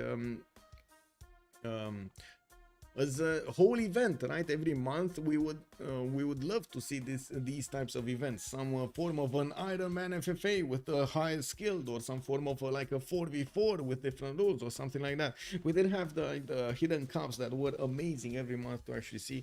I'm a bit sad that we don't see them more, but I do understand it's quite a bit of work to actually get them going. You need to do some graphics, you need to actually get the players together, you need to get them with their correct drafts and communicate with like so many and so on. How much do you tank or rock bands? That's a good question, Gelukshan. Is he tanking or rock banding? Yeah, that's a very good question. Okay, we got Poland over here. It is still doing massive amounts of damage against Mongolia's units, keeping well, I guess they kept themselves busy. Khmer has taken away one city from Poland, and he's about to take another. You know, we do have Alexis Krem still 3 turns away from steel, but by the looks of it, we do have Khmer with enough strength to actually take out Warsaw. Warsaw. Okay, west side, Aztec starting to chop. Wow, he still has chops in his empire. Okay, that's amazing. His infantry armies are starting to get stopped by the tanks in the city of Karkar here. We did have quite a few helicopters being built by Babylon, upgraded also, and they're moving towards the south. They're actually gonna try to pass around the Aztec infantry armies, not reveal themselves, so they can get into the borders of Aztec and pillage his city. We do need to see also here Russia's units. Babylon did spot these units, and yes, he's gonna know Russia is managing to get all of these done. Helicopter armies are actually upgraded here in Yerevan's borders, and I would imagine they're gonna go towards the northeast, towards England as quickly as possible. They can get there extremely quickly. Yes, there is a battleship here that could chip away the strength, but not that much. I do know the steel walls have been acquired by Damori. He's gonna get chemistry in 2 turns, so that's gonna make it very, very, very hard for these Russian units to actually take out cities, but not impossible. Don't get me wrong, it's not impossible to actually take out one of the cities. Give me a second so I can figure out. There we go. They're doing enough damage. It's 111 against an 83 strength city of London. I would say England definitely needs a stronger unit over here on his defense, like a tank, for example, to get the extra strength he needs to fend off attacks from the helicopters of Russia. On Russia, multiple broadcast centers are gonna be appearing. We don't actually have Thor Tank or Damori doing that much of a defense here in the culture victory screen, so Darlapinu is going unimpeded towards the tourism victory with this is the big moment, right? Broadcast centers, flight, and so on, getting his environmentalism, getting computers. Those are the big moments right now in the culture victory screen for the tourism. But I do notice that Russia is choosing War Department to actually get this going, and I think they decided it's faster to kill their opponents than actually withstand their opponents. We do have Thor tank on 500 science, but again, if they lose Tamori, they lose the gold, and that's it. Deja Max is on 100 gold a turn, but he is on 100 gold a turn because he is trading on the seas with England. If they do manage to take out Portsmouth or Boursipa, Babylon, these cities over here, their economy is going to be in shambles. We do need to see also if Babylon is going to be successful in getting the cities of Aztec, or I should say getting the pillages in the cities of Aztec. We did have a few infantry armies getting back, and look how quickly these Aztec units are moving. They're so fast. Oh my god, it's like you have like 10 Forrest Gumps everywhere, just running everywhere. Man, these guys just don't know how to stop running. He will just buy a few jet bombers and it's easy push. Let's see. Well, you say buy a few jet bombers and I'm thinking they're gonna need a lot of gold for that. I don't see that happening. Ooh. Khmer 80 Cruise. Okay. Khmer trying to help out Mongolia over here towards the north. Okay, very nice. I do have to point out Khmer getting 500 science is amazing for him, and I would imagine he does have good enough production. He's on 481, still lower than Peter, and I gotta say he has been lower than Peter for some time now. We do have 2,500 point difference in the total science acquired between Darlapinio and Thor tank. Peter did manage to get 54 technologies, and I do see Thor tank is only on 52, so two technological differences between them. Two technologies difference between them. You pillage with the hellies. Yeah, no, first time seeing a neighborhood not from Congo. Yeah.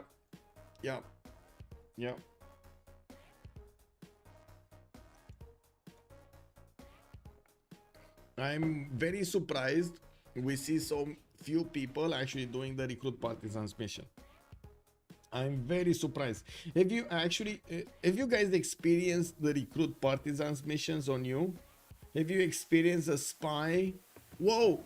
Though its face may change throughout the ages. Wait, they finished?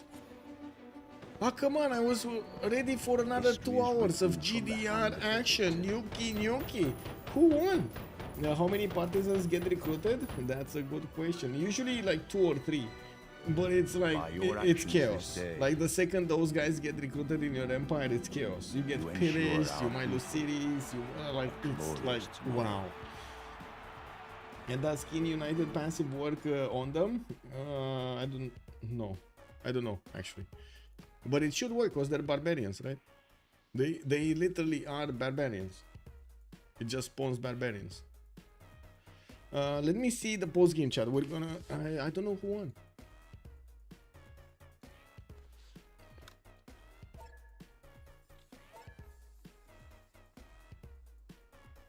Cat getting.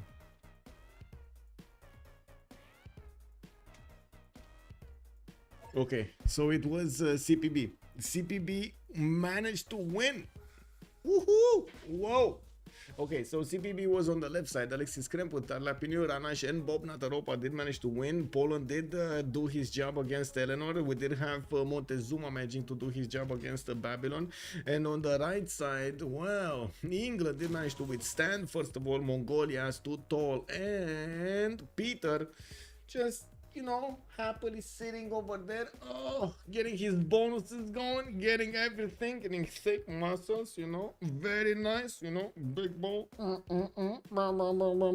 and going to take down Eleanor. Yeah, there was no way to get out of that.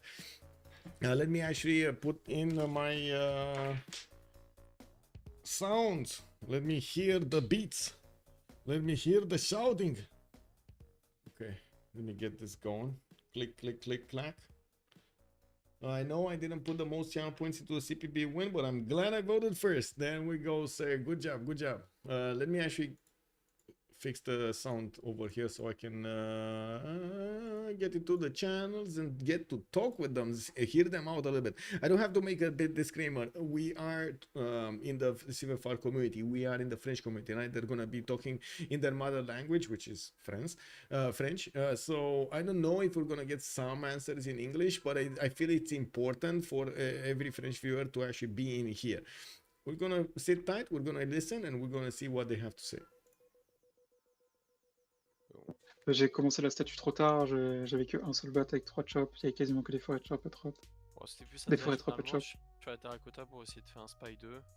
Mais Ouais. là, j'étais genre, prochain tour, j'avais la carte pour chop le spy niveau 1 dans la ville forward, mais j'ai pas le timing parce que je vois que t'as lancé à terracotta, du coup, je la finis plus tôt. Enfin, pour le coup, tu aurais pu la faire un tour plus tard, tu l'avais quand même. Mais... Ouais, mais ça change rien, il me faut au moins 3 tours pour sortir le spion. Ouais. GG, well played. Thanks, my game.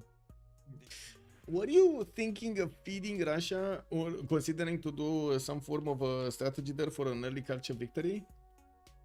No, Civ is never the play when you are against people who can kinda hold it and also have too much pressure in your land. Okay. I mean, if he goes, it's still not over yet. He cannot pressure Alienor. Alienor can just invest, it don't defend. So Alienor defend and hold on cultural, and then Khmer probably win the game. So it's a bad on this spot, on this game, it's bad win con. I see. You kind of got lucky there with the -5 melee. Not gonna lie. Unbelievable, man. It looked very great. It looked very, how to say, very bad. Oh yeah, the trade were insane. Yeah. I think I should have go tank first. Maybe I had the shot. Yeah, no industrialization into tanks. Maybe there was a shot there, but it's hard to make as a call. Yeah, but you can't reproduce faster when I arrived on you. Yeah, but I have already tank. I think when you want me, if I go first. No. I'm like 6 turn away, and I did 6. Yeah, but you're split your technology. I hope so.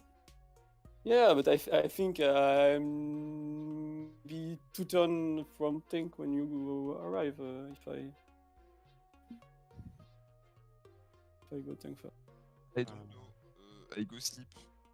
Night. Bien joué là. Tortan. Pas très bien joué en vrai, mais ça va. Mec, t'inquiète, je me suis bavé dessus, je pense, pour le tempo que j'avais. J'ai juste une question du chat pour Tansan. Il y a un gars dans le chat qui demande si jamais. Genre, pourquoi t'as pris 2F et pas croisade pour dîner? Bon, je pense à la réponse. Pourquoi c'était pour l'équipe, on s'était dit est-ce que je le laisse parce que c'était un deny pour les autres. On n'a pas pensé à la croisade honnêtement. Ouais, c'est pas pensé juste.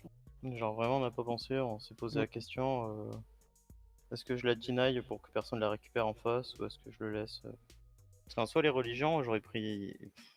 Je savais pas quoi prendre.